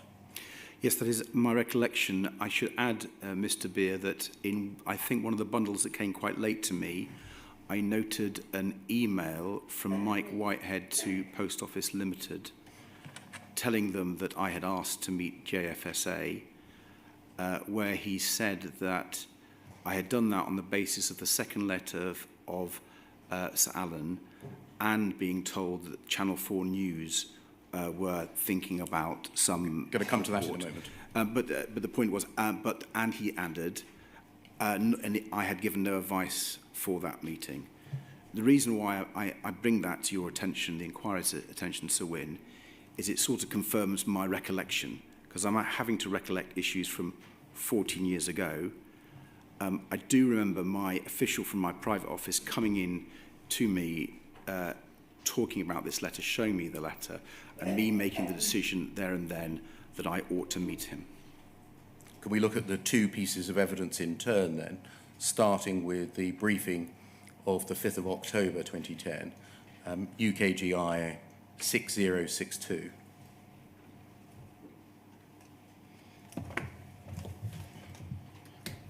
This is the briefing of the 5th of October 2010, 2 days before the meeting was going to take place. We're going to come back to the substance of the briefing after the afternoon break. I just want to look at one part of it at the moment in relation to this narrow issue of the reason for agreeing to meet.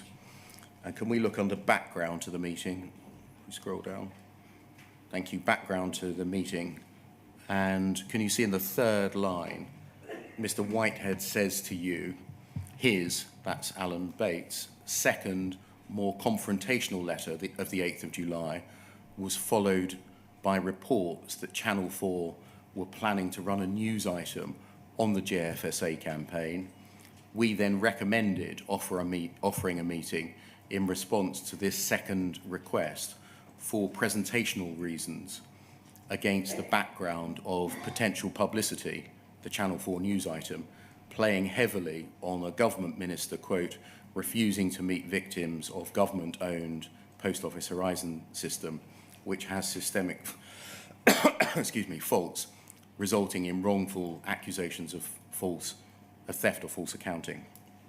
So just dealing with that piece of evidence to start with, in terms of accuracy, it's right that Sir Alan wrote a second letter on the 8th of July, isn't it? That's correct. It's right that that second letter was more confrontational than the first. Very much so. It's right that it was followed by reports that Channel 4 was going to run a news item on the JFSA campaign. I now understand that to be the case, yes. But you say it's wrong that the recommendation to you was that the meeting was to be agreed to for presentational reasons. That is wrong. I have this memory of this meeting with my junior official from my private office, and there was no submission or recommendation for a meeting. It was my decision. Do you know why Mr. Whitehead would say that the recommendation to you was to agree to a meeting for presentational reasons if that was false? I don't know. The problem, would you agree, with agreeing to a meeting for presentational reasons is that it may suggest that there is in fact little or no interest in the subject matter, but instead the guiding light is how it all looks to the outside world. That's what it would appear, but that was certainly not in my mind. and I repeat from my statement that the first time I saw this would be in my red box of October. I took the decision to meet him in July, 2 months into my term of office. Meeting for presentational reasons would all be a bit plastic, a bit synthetic, wouldn't Totally. it? And it's worth adding at this point, Mr. Beer, one of the things that was in my mind in accepting and asking for the meeting was because there had been an organisation set up. The Justice for Sub-Postmasters Alliance seemed to me that a number of people had come together, and while a minister could not respond to a court case involving an individual sub-postmaster, it seemed reasonable to meet a group of people who'd come together. And with his second letter, understanding a little more 2 months into office who he was, and there'd been these written questions, and it began to be an issue coming across my desk, I felt it was the right to meet him. Was the meeting agreed to because Channel 4 had picked up on the parliamentary questions? No. Can we look, please, at poll 0041 709 7097?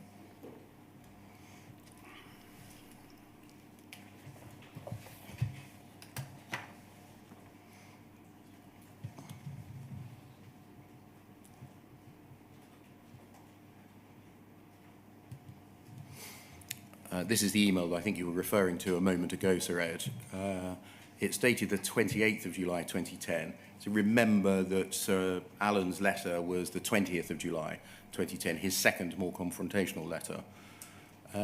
Mike Whitehead of SheX writes to Sue Huggins and Mike Granville, who are both at Post Office, and Oliver Griffiths and Rosemary Buck, who are both at SheX, and says, further to our discussion on Monday, Ed Davey has said that the JFSA should be invited to meet him in.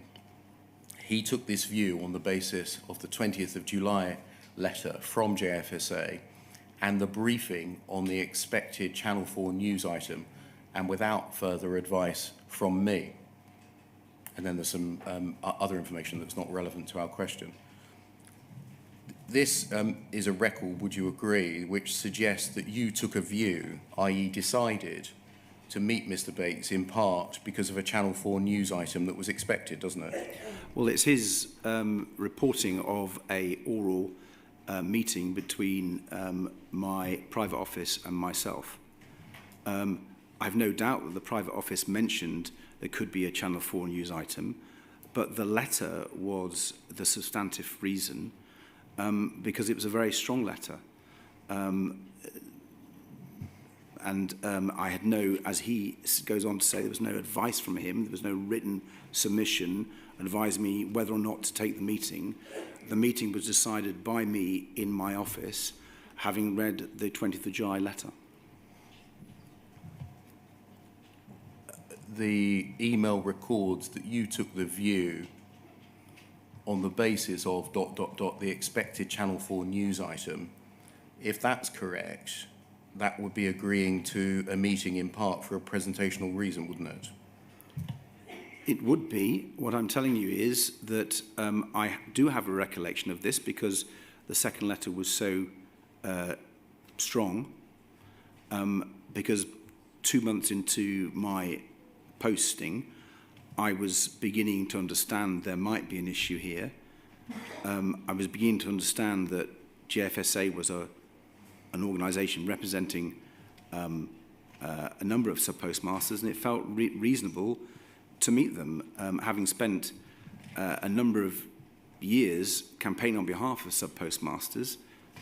To have a letter in the way that Sir Alan Bates wrote it struck me very strongly, and so I wanted the meeting.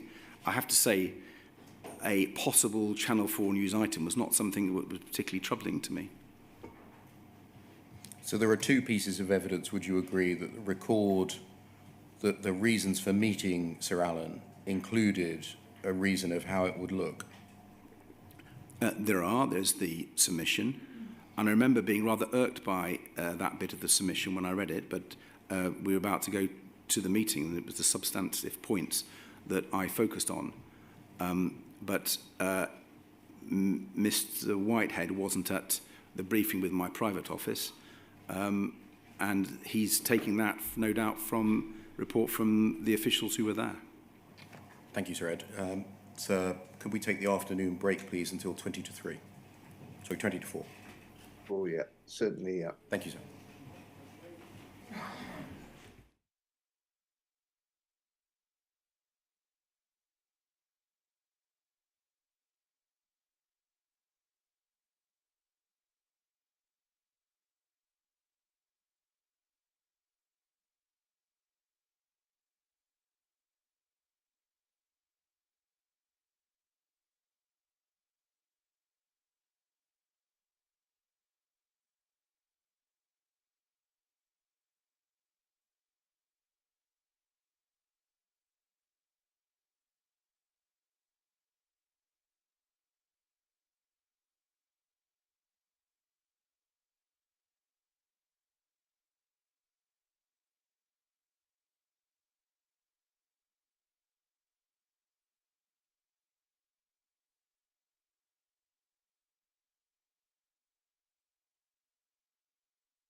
Can you still see and hear us, sir? Thank Thank you. Sir Ed, can we look at two documents at the same time, please, on the screen? The first document, please, poll 308-8974.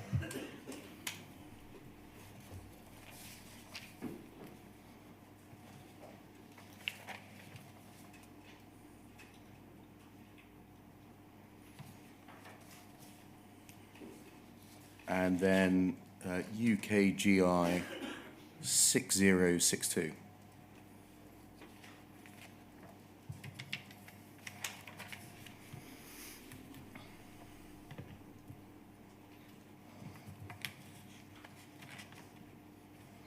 Thank you. You'll see on the left-hand side is the briefing that was provided to you for your meeting on the 7th of October.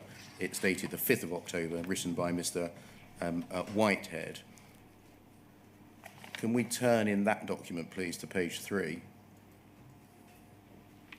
And do you see under the heading Integrity of the Horizon System at the foot of the page?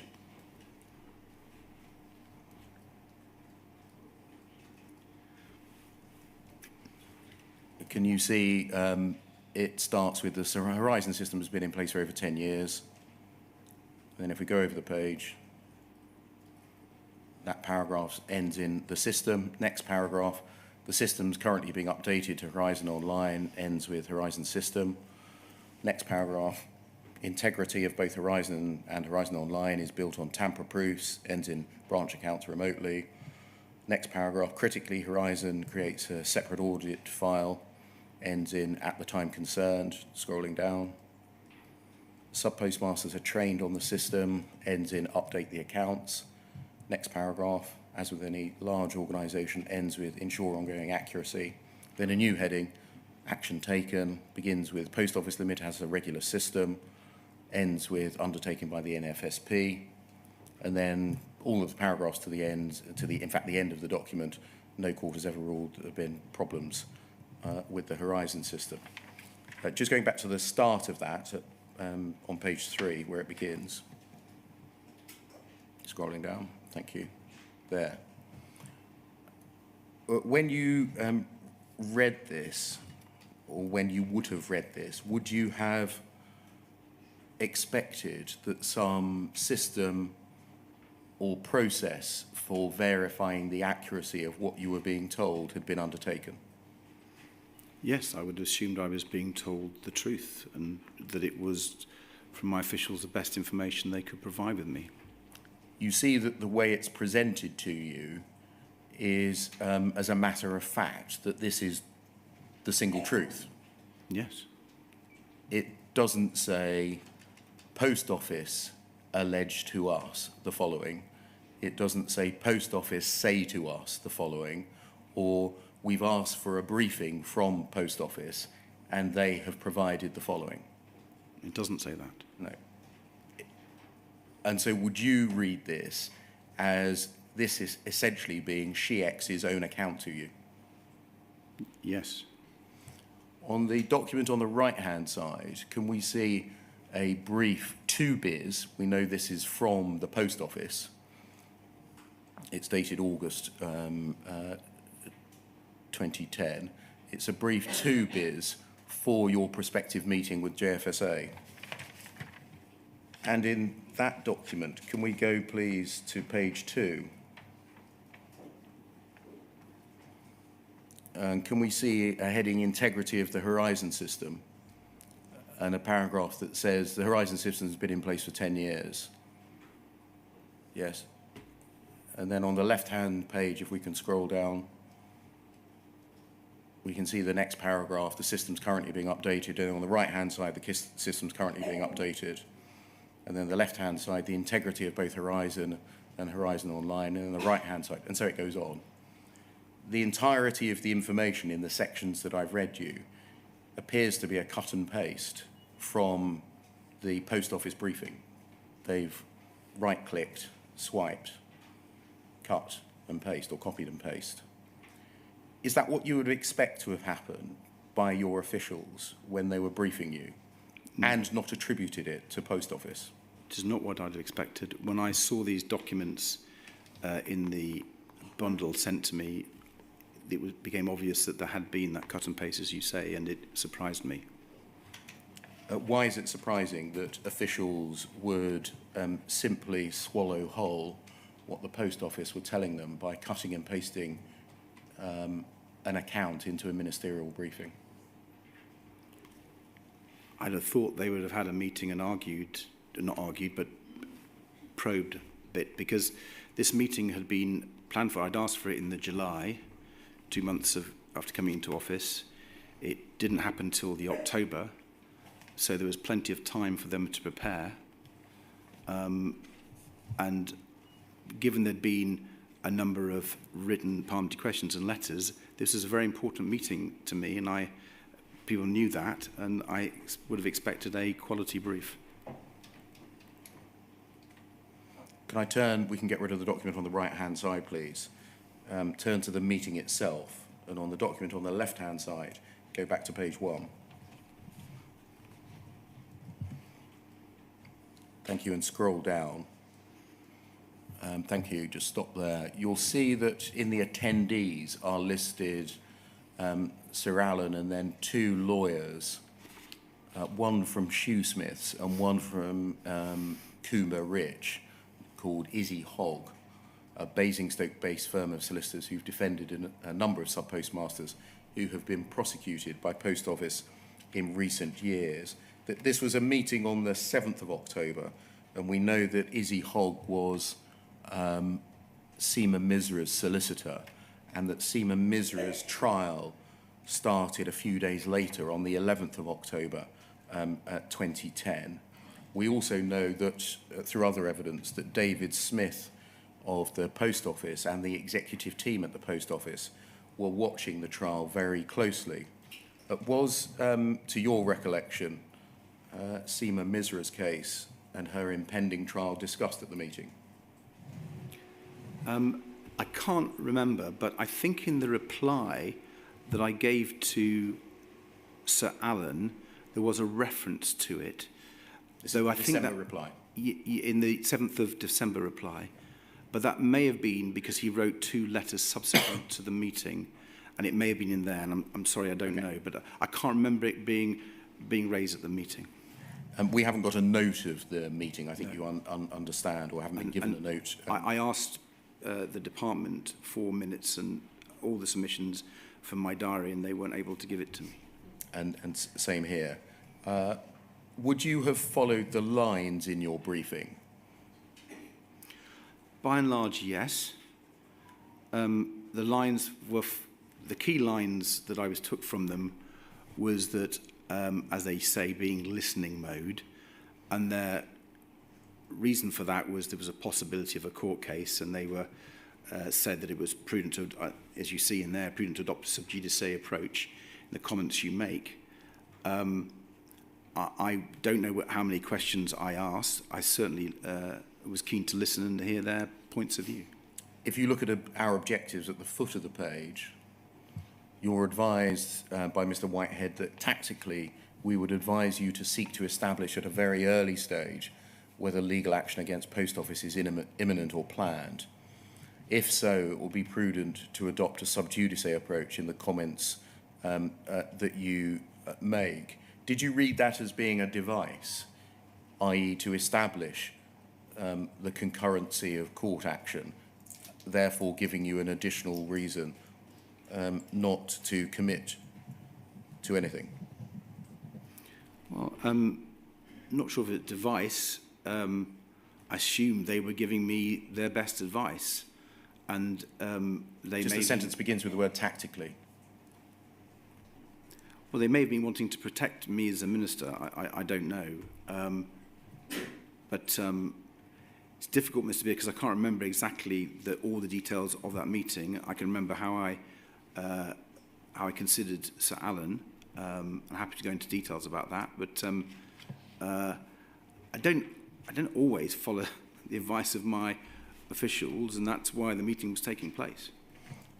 The advice continues that you should emphasise that the issues raised by the JFSA or operational and contractual matters for Post Office, make clear that government as shareholder has an arm's length relationship and doesn't have any role in the company's day-to-day operations, establish whether legal actions contemplated or committed to taking place.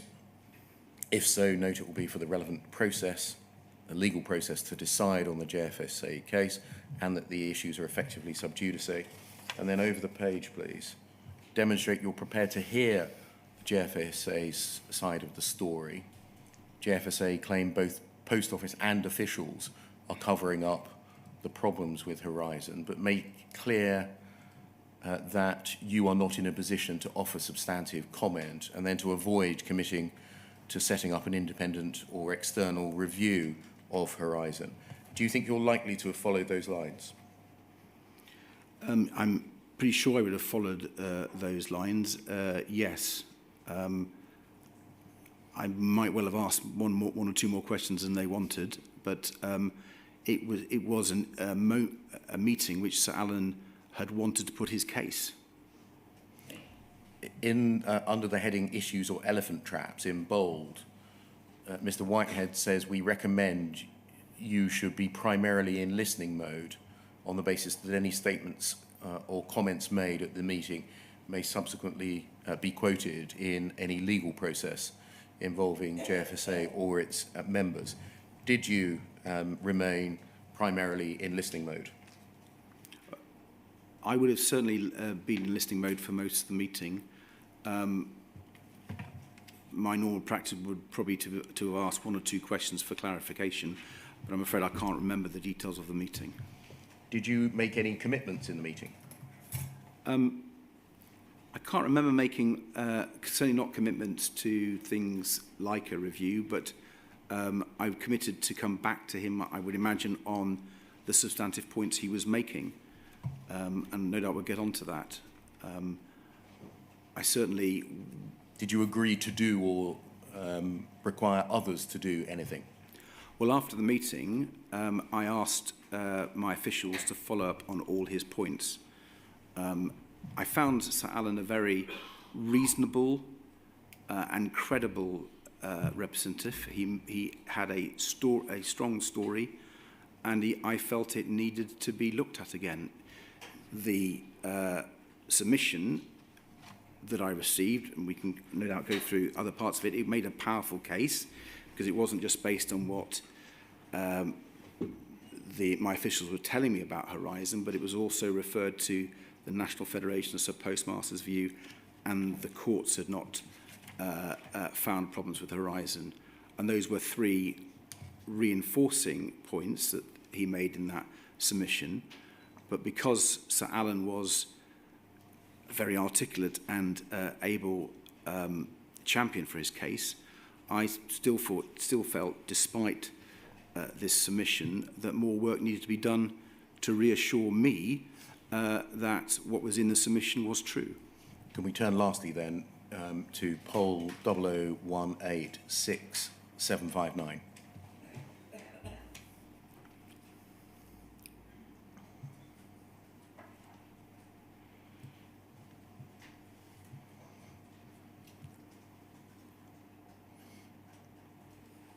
This is your letter to Mr. Bates of the 7th of December 2010.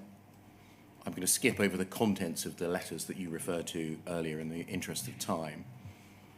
You say, following our meeting, second paragraph, the points you raised as chairman are being followed up on my behalf by officials as part of our dialogue with the company. However, as I made clear, neither I nor the department can intervene in cases which are sub judice or where court action has been determined, as in Mrs. Misra's and Mrs. Buffery's cases. Given that one of the principal complaints was the conduct of the Post Office, which had led to court proceedings and convictions, how could officials follow up matters on your behalf if they could not intervene in cases where court action had taken place? Well, the basic understanding that I have of the court practice is that the executive arm of government, be they officials or ministers, can't interfere, shouldn't interfere, and I wouldn't seek to interfere with the judicial process. Was anyone asking you to, or your department, to interfere with the judicial process rather than examine the conduct of prosecutors? I think they were wanting to... Well, to be fair, I remember Jonathan Lord in particular, the Member of Parliament for Woking, making it clear to me that they weren't asking me to intervene and knew that I couldn't. But in terms of the prosecution process, that wasn't, to my understanding of the meeting with Sir Alan, the core part of his questioning. The core part of his questioning seemed to be around issues to do with Horizon. You say in the third paragraph here that you realise the core of JFSA's concerns relate to the Horizon system, ... However, Post Office continues to express full confidence in the integrity and robustness of the Horizon system, and also categorically states there's no remote access to the system or to individual branch terminals which would allow accounting records to be manipulated in any way. And I think you now know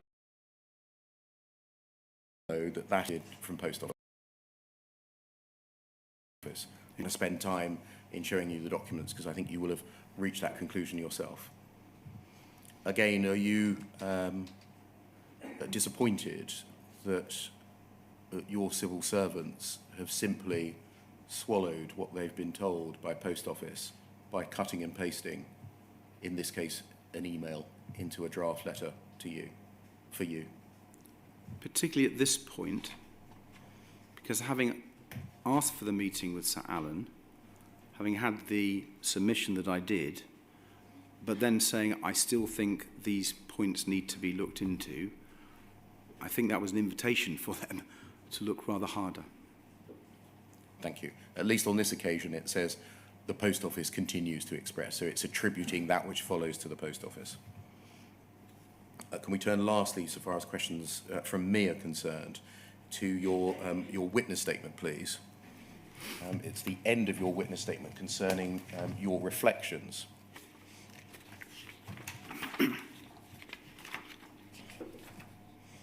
And it begins on page 41.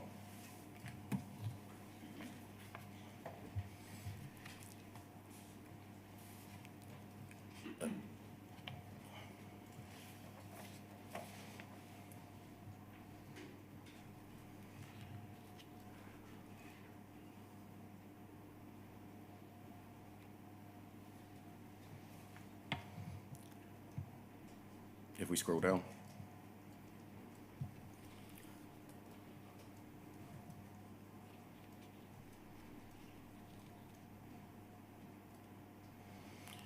You deal with your reflections in 6 subheadings. If I can look at those briefly with you, because we've got your statement on the record.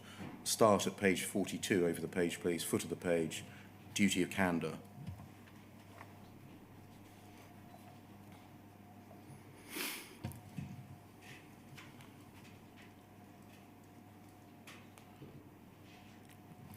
Do you there argue for the consideration of the introduction of a duty of candour, given that this was addressed yesterday in the King's speech?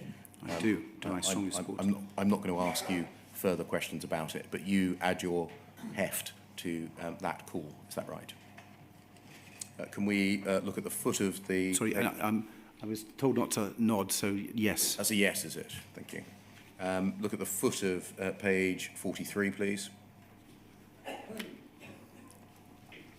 The second point that you make concerns the oversight of arm's length bodies, and you speak to that issue between paragraphs 142 and 143.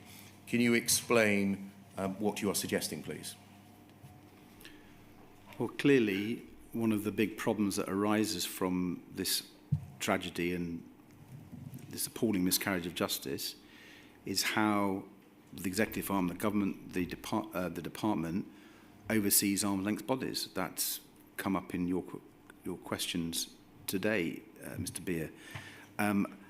Now, when we reformed Royal Mail Group and split off Pol, I insisted that there should be a checks official on the board, although that wasn't welcome, I'm told, but I insisted on it.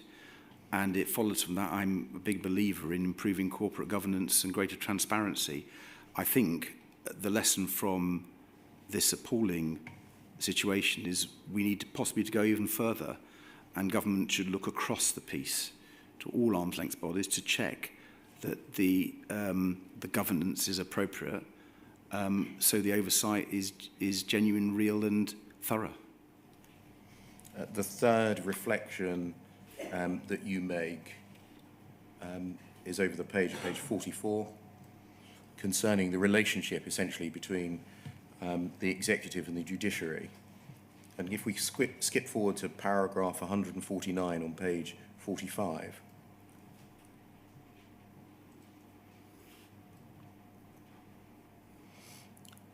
you posit the creation of a new process. Can you explain what you have in mind? It seems to me that if there is a real concern about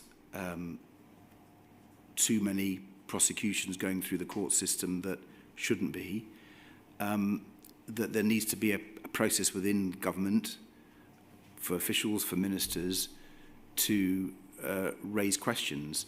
There is a real balance, though, and I'm sure Sir Wynne will appreciate this. You don't want to give ministers power to abuse the court's independence. So I don't quite know what that might be, but I'm positing that should be at least looked at. But I go on to say it would be far preferable if there were reforms within the legal profession, the judiciary, to learn the lessons from what happened, rather than allowing the executive to intrude into the judicial arm. Thank you. Suggestion number 4 at the foot of the page is in relation to prosecutorial powers. And what you say there is contained in those two paragraphs, 151 and 152. And you make the general point that it seems to you that prosecutions are best left to the CPS, who are independently investigated. Indeed it is. Over the page, please, suggestion number 5. The suggestion, I think, to strengthen the protection afforded to whistleblowers. It is, because it seems to me in this case the critical piece of evidence for the High Court, and you saw it in the ITV drama, you saw it, although I didn't see it at the time, at the Panorama, BBC Panorama in August 2015, the key thing was the evidence from Richard Roll. And we've seen in other scandals, it's been the whistleblower that's been fundamental to that. And other countries have much stronger protections for whistleblowers than we do. And indeed, I mentioned this in the House of Commons yesterday, we do need a much more robust system to enable and persuade and encourage and support people coming forward when they see that lies are being told. And then lastly, number 6, if we scroll down, please. To summarise, you say in paragraph 156 that you think that the idea of mutualisation of the post office, which you describe as radical, might offer a productive way forwards. Yes, the post office network is really important for our society, in our country, and our economy. And sub-postmasters, in my experience, are cornerstones of our community. And I actually argued at the time, the idea came from the National Federation of Sub-Postmasters, but it reflected ideas that my party had put in the coalition agreement, that we should look at mutual models. And so, although it wasn't in any briefing, it wasn't from officials, I put into the Postal Services Bill, I think it was Clause 7, the enabling power for, in the future, the post office to be mutualised. And that would mean that sub-postmasters were in control and there would be no such thing as Pol. And as we look forward, the post office is so important, the sub-postmasters and the community, we need to find a way to strengthen them, support them, and rebuild the trust in that institution. And it seems to me mutualisation offers a way forward. I legislated for it, so I hope that could be taken forward. Sir Ed, thank you very much. Those are my questions. Sir, there are some questions from core participants. Mr. Maloney first, I think, up to 15 minutes. Mr. Miss Page second, up to 10 minutes. Mr. Steen third, up to 10 minutes. And then Miss Watt on behalf of the NFSP, up to 3 minutes. So it's about a 4:35, 4:40 finish. We'll see. Thank you very much, sir. So Mr. Maloney first. Sir Ed, I'm over here. Thank you. Sir Ed, my name is Tim Maloney, and I represent a large number of postmasters, all of whom are prosecuted to conviction, and all of whom have subsequently had their convictions quashed. Sir Ed, you received a number of letters from MPs on behalf of postmaster constituents, and you're now not following your own lessons, which is to say yes rather than simply nodding. Would you say yes rather than simply nod? Oh, yes. Yes, I did receive some letters. Thank you. And you sent a number of letters in response? Yes, I did. Yeah. You've told the inquiry that these letters in response were drafted by officials and you examined them and signed them, was the usual process. Yes, that's right. There would be a file of letters in my red box between 20 and 25, and I would sign them. Yes, essentially I would sign them most nights. Would you, and those letters would cover a wide range of subjects, not simply postmasters? Oh, a huge number of subjects. As I say in paragraph 14 of my evidence, I was responsible for a range of things from employment affairs to trade, to competition policy, consumer affairs, and I had a large variety of issues. And within Royal Mail and Post Office, in the postal affairs umbrella, there were a number of other issues raised, not just Horizon. Of course. Would you always just sign the letters, or might you sometimes raise matters with officials that you'd like checked?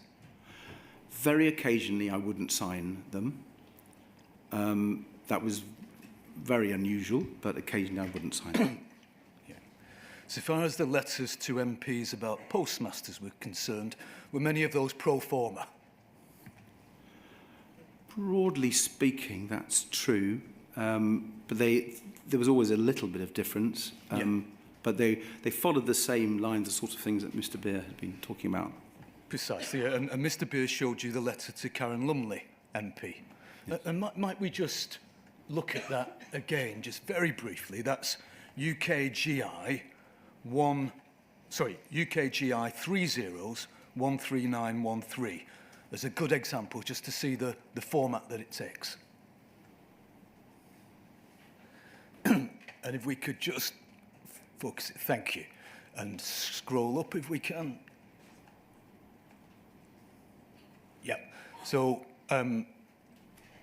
essentially thanking for the letter. That's the first paragraph. Then the issues are operational and contractual, and the Minister and the Department cannot intervene in cases where, which are sub judice or where court action has been determined, essentially confirming what you said earlier, that a Minister could not respond to individual cases of sub-postmasters, individual court cases. That's true. Yeah. And then there's mention there of the blame on Horizon. Then next paragraph is where how widespread Horizon operates. Next one is the testing of Horizon, and so on.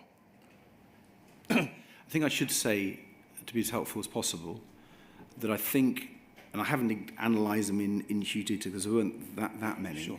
but there were some before I met Sir Alan, some just after, and some after I'd replied to him. Yeah. And I think you'll see a little bit of difference in the replies that my officials drafted. Sure. I don't suppose you recollect sending a letter concerning a Mrs. Alison Henderson to Norman Lamb, MP, do you? No. Right. Mrs Henderson sent a letter to Mr Lamb and asked that it go to the relevant minister, and that letter was then forwarded to Vince Cable initially, but then it came to you. Can we have a look at Mrs Henderson's letter, which is POL 20294-731?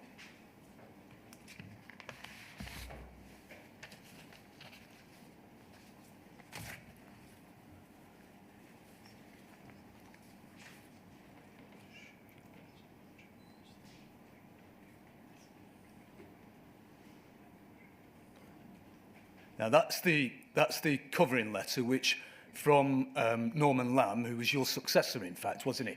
Yes, he was. And this forwards the letter of Mrs Henderson to Vince Cable, as we can see there. But it eventually came to you. If we go on to the next page, we see the substance of Mrs Henderson's letter. And then if we could scroll up, in the, it's addressed to Mr Lamb, it's November 2010. The first paragraph is the reason for Mrs Henderson writing. The second is her history of being postmaster at Worstead, leaving Worstead and in Hertfordshire and becoming a postmaster.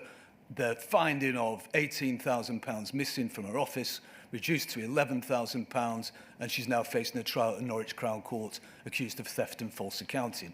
She says in the next paragraph, I've never taken a penny from the post office, but the prosecutors from the post office do not believe me. Essentially they're saying that there were post office prosecutors there. Do not believe me, hence the trial. I was aware some time ago that the figures were wrong during a weekly balance. Some £4,000 appeared to be missing. I tried to find the missing amount without success, and due to the fact that the post office helpline was less than helpful, decided to roll over the figures, hoping that an error notice would be issued from Chesterfield and the matter resolved. This did not happen, and for some reason the figures just seemed to get larger. Post office counters are adamant that there are no issues with any part of their IT systems, and are demanding that I pay back the apparent missing money as well as face a trial. If we could go over to the next page, which I believe is blank, and then onto that final page, thank you. My office, and this is the first full paragraph on that page, my office surprisingly escaped the last round of closures, but now instead of having to pay me a redundancy sum, my reputation, excuse me, has been wrecked, and I face the prospect of a possible prison sentence, heavy fine, or some other criminal punishment, plus having to pay the post office a large sum of money. Money that was never taken from the office, but just seemed to vanish into cyberspace. Your reply to that is UKGI 000-13863. And could we put that up, please? UKGI 000-13863.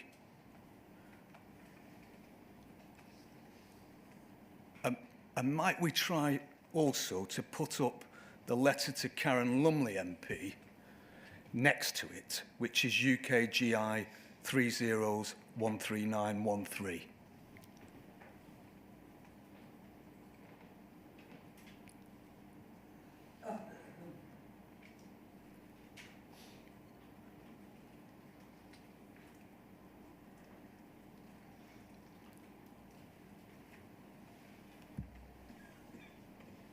Thank you. Now, we can see the similarities between the letters, but there are also some important differences. We see the paragraph commencing, thanking, first paragraph is thanking as before, and the issues raised paragraph is the first 4 lines are the same in each letter, but then there's further detail added in relation to Mrs Henderson's case that I'll come back to. We then see at the third paragraph, the Horizon Computing Accounting System operates, and we see that at the bottom of the page on Mrs Henderson's letter. If we scroll up on both letters, on the final paragraph, yes, thank you, we see the Horizon system was tested, and we see the Horizon system was tested as the first paragraph on the second page of Mrs. Henderson's letter. As regards ongoing performance, we see as the second paragraph on both, and then the system is based on the principles of double entry bookkeeping. So very similar. But if we could please just go back to just Mrs. Henderson's letter on the screen now, and to the paragraph dealing with it's the second main paragraph on the first page.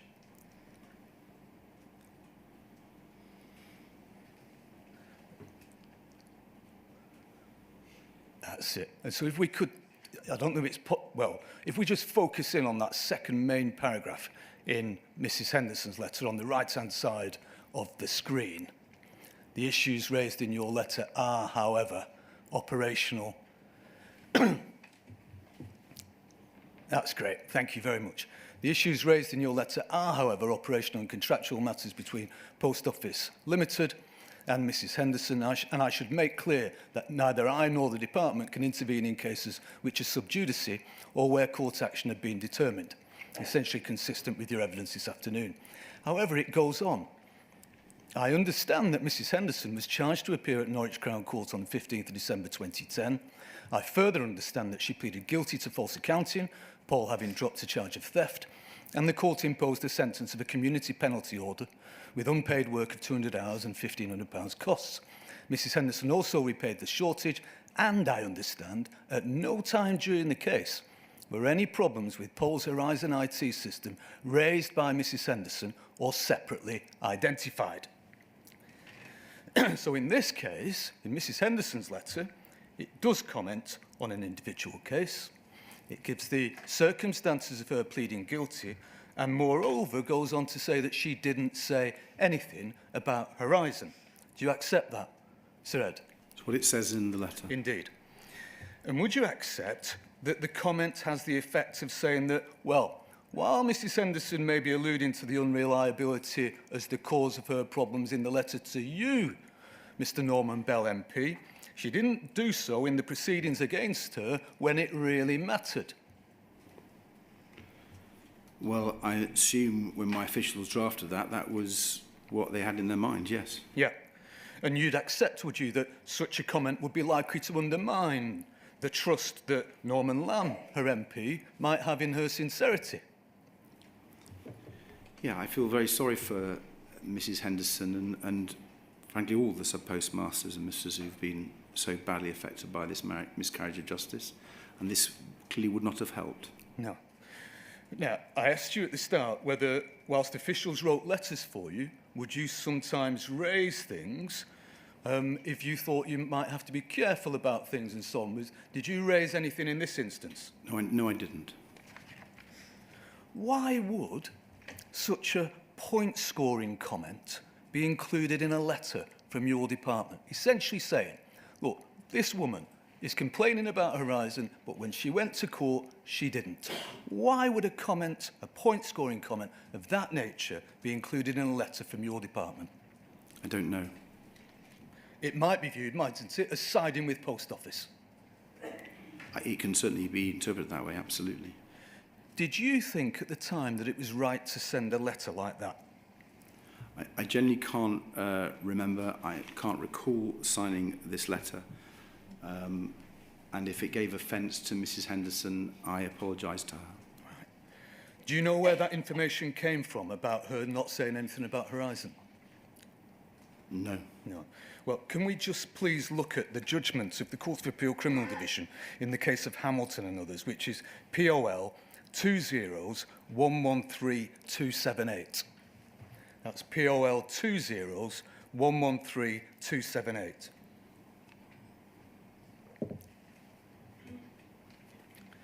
And the first part of this judgment I'd like to look at is paragraph 116, which is at page 29 of the judgment.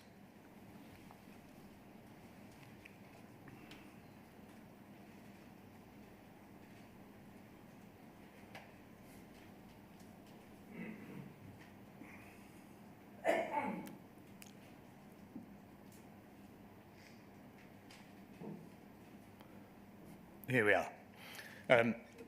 Could we scroll up just a bit so that we can see what's beneath that paragraph as well? That will really help. Thank you, that's perfect. The appellant, Alison Henderson, pleaded guilty to false accounting and Paul offered no evidence on a charge of theft. Before agreement was reached to that effect, Paul's prosecuting lawyer gave instructions to counsel that a plea to false accounting on the basis that Horizon was at fault would not be acceptable.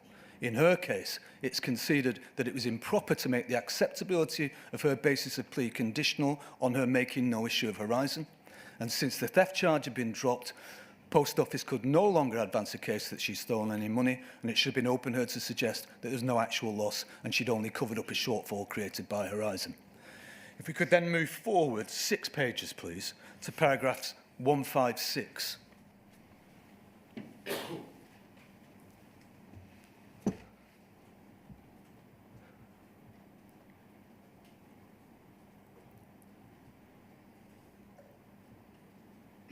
And if we could see the whole of that page, thank you, that's enough. Here we see more details in relation to Mrs. Henderson's case. There are the circumstances of her plea, as reflected in your letter. At 157, we see that, in fact, Mrs. Henderson denied theft, and this is 5 lines in. Denied theft, but accepted that she was contractually obliged to make good any discrepancies, was making efforts to do so. In an amended signed defence statement served on the 16th of November 2010, Mrs. Henderson said that it was her belief that any discrepancy, quote, was a result of a malfunction of the Horizon computerised accounting system. Any discrepancy could have been discovered by the Post Office auditor, and so on. If we go further down, please, so that records what was in her defence statement and gives the lie to what was said in your letter just from the outset, as it were, Sir Edward. We then see, though, in paragraph 159, that at the end of September 2010, Mr. Wilson wrote to an investigator essentially saying that a plea on the basis of Horizon unreliability would not be acceptable. If we could go down to the next paragraphs, please. And at 160, he says it in terms, clearly, if there were to be a plea to false accounting, but on the basis that Horizon system is at fault, then that would not be an acceptable basis of plea for the prosecution.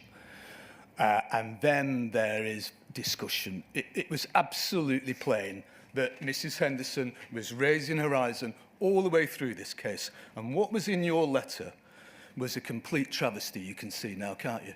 What you've shown me is quite shocking. Yep. Clearly, I was asked to sign a letter which is clearly wrong. I didn't know that at the time. I believe the letter to be true. Plainly, the only checks that were done were with Post Office, weren't they? It looks that way. And Post Office did not tell the officials the truth, did they? It can't have done, can they? From what you've shown me, they can't have done. But it looks like officials were more than happy, without question, to include a completely untruthful slur on Mrs. Henderson in the letter in order to undermine her position. It looks that way. Yeah. And, Sir Edward, you signed it without question as well, didn't you?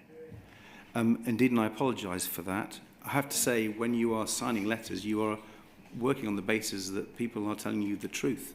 Yeah. That's the only way that government can work. One of the reasons why we need a duty of candour. Yeah. It is shocking that people have misled ministers, misled postmasters above all. I'm sure you can, but can you understand the hurt that must have caused Mrs. Henderson? Of course I can, and I apologise to her. And I ask you this question about the more general statement you've just made. Was it appropriate, is it appropriate, for a department to only go to, for example, Post Office for information when it's Post Office that is being challenged? Well, I think what comes through what you've just shown me is that I think if departments are quoting court cases, they should go back to the court case. Thank you, sir. Thank you, Mr. Maloney. Who's next? It's me, sir. Thank you. Mr. Davies, on the subject of lies, this lie originated in what the inquiry knows as the Ismay report. It goes like this. the integrity of Horizon is founded on its tamper-proof logs, its real-time backups, and the absence of, quotes, backdoors, so that all data entry or acceptance is at branch level and is tagged against the log-on ID of the user. This means that ownership of the accounting is truly at branch level. Mr. Beer has taken you to the way that that lie found its way into the Whitehead briefing to you, and it was a copy and paste from a post office briefing, which was a copy and paste from the ISME report. And the rest of the Whitehead briefing was really aimed at persuading you to fob Sir Alan off. Do you agree? I think that they wanted me to just listen and not ask questions, yes. In effect, the officials closed ranks with the post office against the JFSA and the sub-postmasters. Would you agree with that?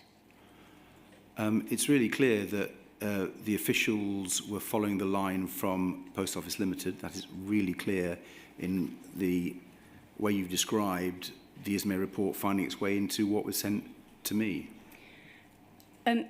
That report was commissioned, the ISME report, by David Smith, who you met with regularly.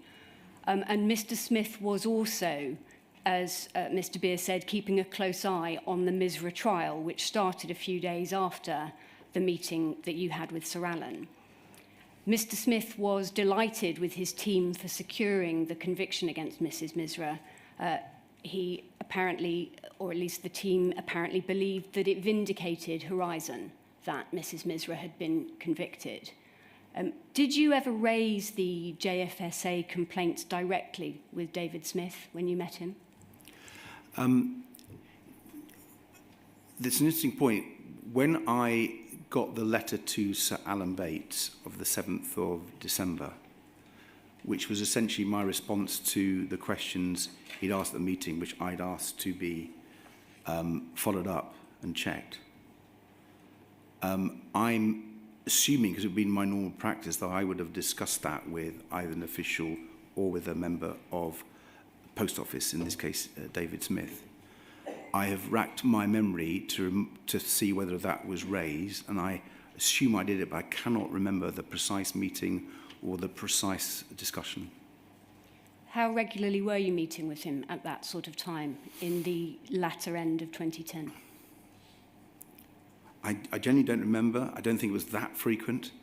Most of my meetings at that time on postal affairs were to do with the bill and the Royal Mail Group.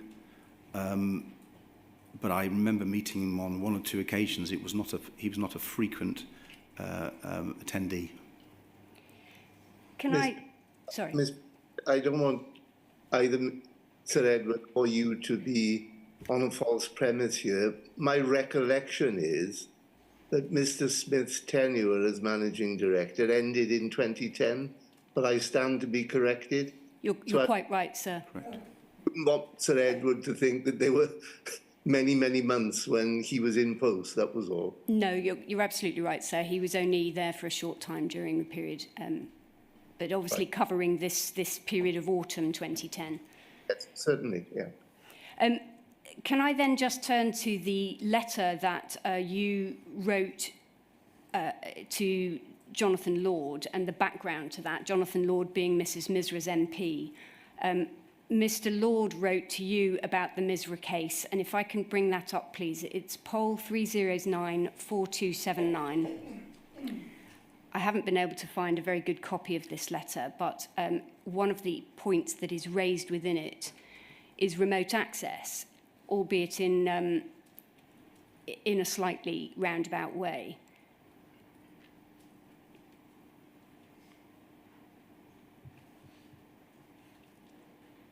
And if we go, please, to page 7.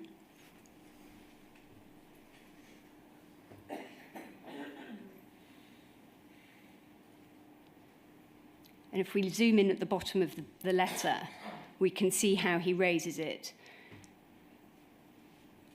Penultimate paragraph and the final sentences. I know that the Horizon system has had a great amount of problems since its introduction, and the majority of postmasters have blamed it as a defence in court cases.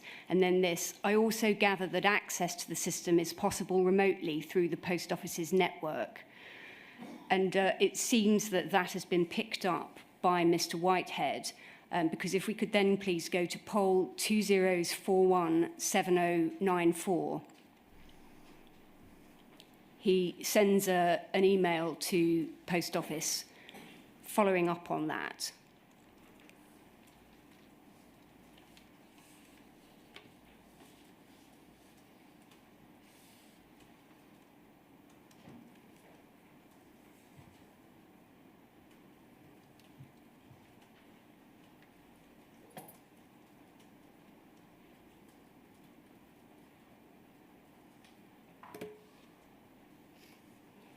And if we look at the bottom of page 1 and going into page 2, there's the email where he picks up on it. Thank you. It's 26th of November, and he says, Mike, thanks.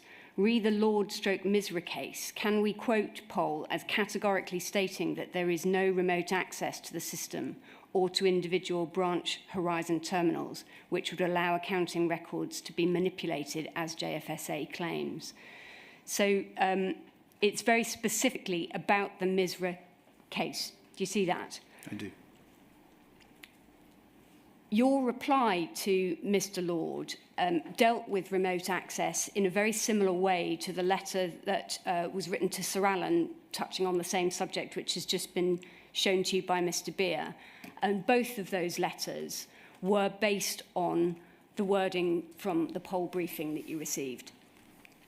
So to save time, I'll simply give the reference for the letter to Mr. Lord. It's SMIS 50268 at page 3.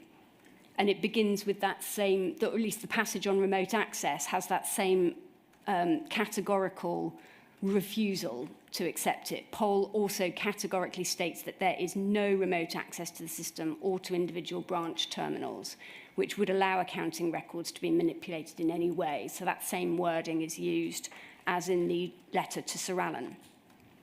Now, that letter will have been received by Mr. Misra when Mrs. Misra was in jail, because it was forwarded on from Mr. Lord. And you can imagine how that would have broken his heart. It's been dreadful for him. An interesting point is on the same day as the Post Office briefing was sent, which that letter was based on. So this is the 2nd of December of 2010. There seems to have been another communication going on about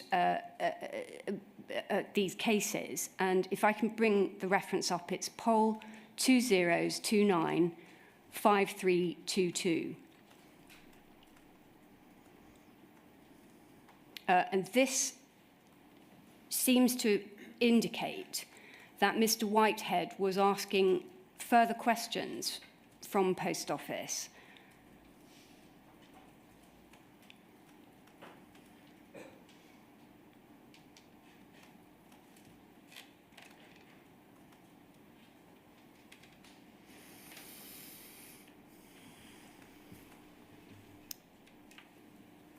And it says this, Mike, further to your query, so this is from Post Office to Mike Whitehead. So evidently Mr. Whitehead has raised a query. Confused, of course, by the fact they're both called Mike, but evidently this is referring to Mr. Whitehead raising a query. Further to your query, the position is that Post Office acts as a private prosecutor in relation to the specific criminal case, adhering to the Code for Crown Prosecutors and all statutory or other rules in relation to prosecuting offenders. It should be noted that legislation gives the Director of Public Prosecutions the right to take over and close down a case if they regard that as appropriate. I hope that this assists. And if you look a little further down, you can see that this is on an email chain related to Save My Wife. That's because that was the way that Mr. Misra had headed up various emails that were then being sent around. So clearly it seems that whilst seeking some information about the Misra case, there was also a question raised about whether or not these were private prosecutions. Do you think you asked that question?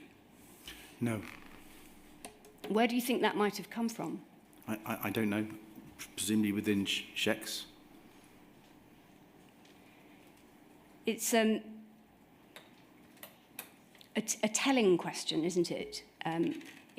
Given that most people at this time within most of the evidence we've had is that people outside of post office, and sometimes even people inside post office, it may surprise you to hear that even Mrs. Venables claims that she didn't know that post office was forming private prosecutions at this time. And yet clearly somebody has asked the question and been given the answer. Why do you think that didn't filter out?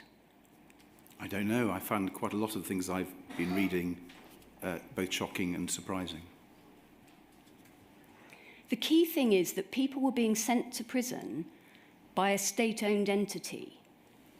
And that should have demanded real scrutiny, shouldn't it? It should indeed. And it just doesn't seem to have happened, does it? Well, I am disappointed that the questions I asked were not put more forcefully and we didn't get the answers. I had assumed that I was being told the truth.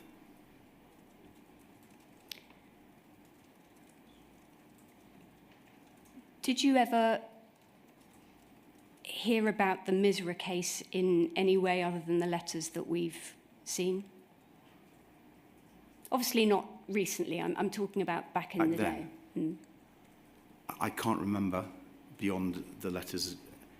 I'm sorry, I can't be precise about what I knew about an individual case. Do you remember hearing at all about Mrs. Misra being sent to prison when pregnant? I generally don't, I'm sorry. Thank you. Those are my questions. Thank you, Ms. Page.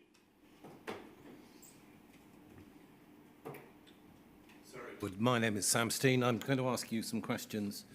I don't think they'll be that long. Can we go to document RLIT 40251 and page 67 of that document?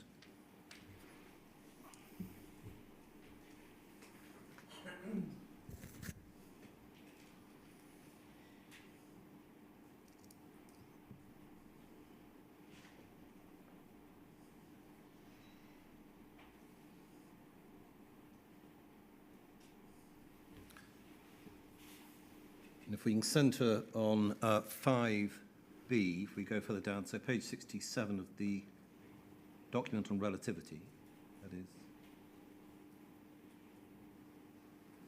Internal pagination would be page 287. Thank you. Now to explain, Sir Edward, this is a part of the effective blood inquiry report. The report itself was delivered on the 20th of May of this year. And you'll see there at 5B the part that I'm going to quote, starting with the heading for that paragraph, ending a defensive culture in the civil service and government. Now, this is before the King's speech, which you replied to yesterday, and it's the report in relation to infected blood, whereby government lines were kept for many, many years, undisturbed by investigation. Okay? So 5B says this: if on review the government considers that it is sufficient to rely on the current non-statutory duties in the Civil Service Code, it should nonetheless introduce a statutory duty of accountability on senior civil servants for the candour and completeness of advice given to permanent secretaries and ministers, and the candour and completeness of their response to concerns raised by members of the public and staff. Yesterday in the Commons, you explained that on behalf of the Liberal Democrats that you welcome the promised Hillsborough law with its statutory duty of candour on public officials. You went on to say this, but we urge the government to go further in this area. For the moment, then, let's just pull two pieces together. You can see that from the infected blood inquiry report that the reference to the duty of candour is not only in relation to candour itself, i.e. tell the truth, which might be thought as a basic minimum, but also for completeness of advice. I've got a feeling you're going to agree with my next question. From the evidence and the questions that you've been asked today, you can see that there is a need for completeness of advice to include making sure that advice is right, not that you are being told what people believe is the truth because another entity tells it so. In other words, there's got to be something that actually looks into this. Do you agree? I do agree, strongly.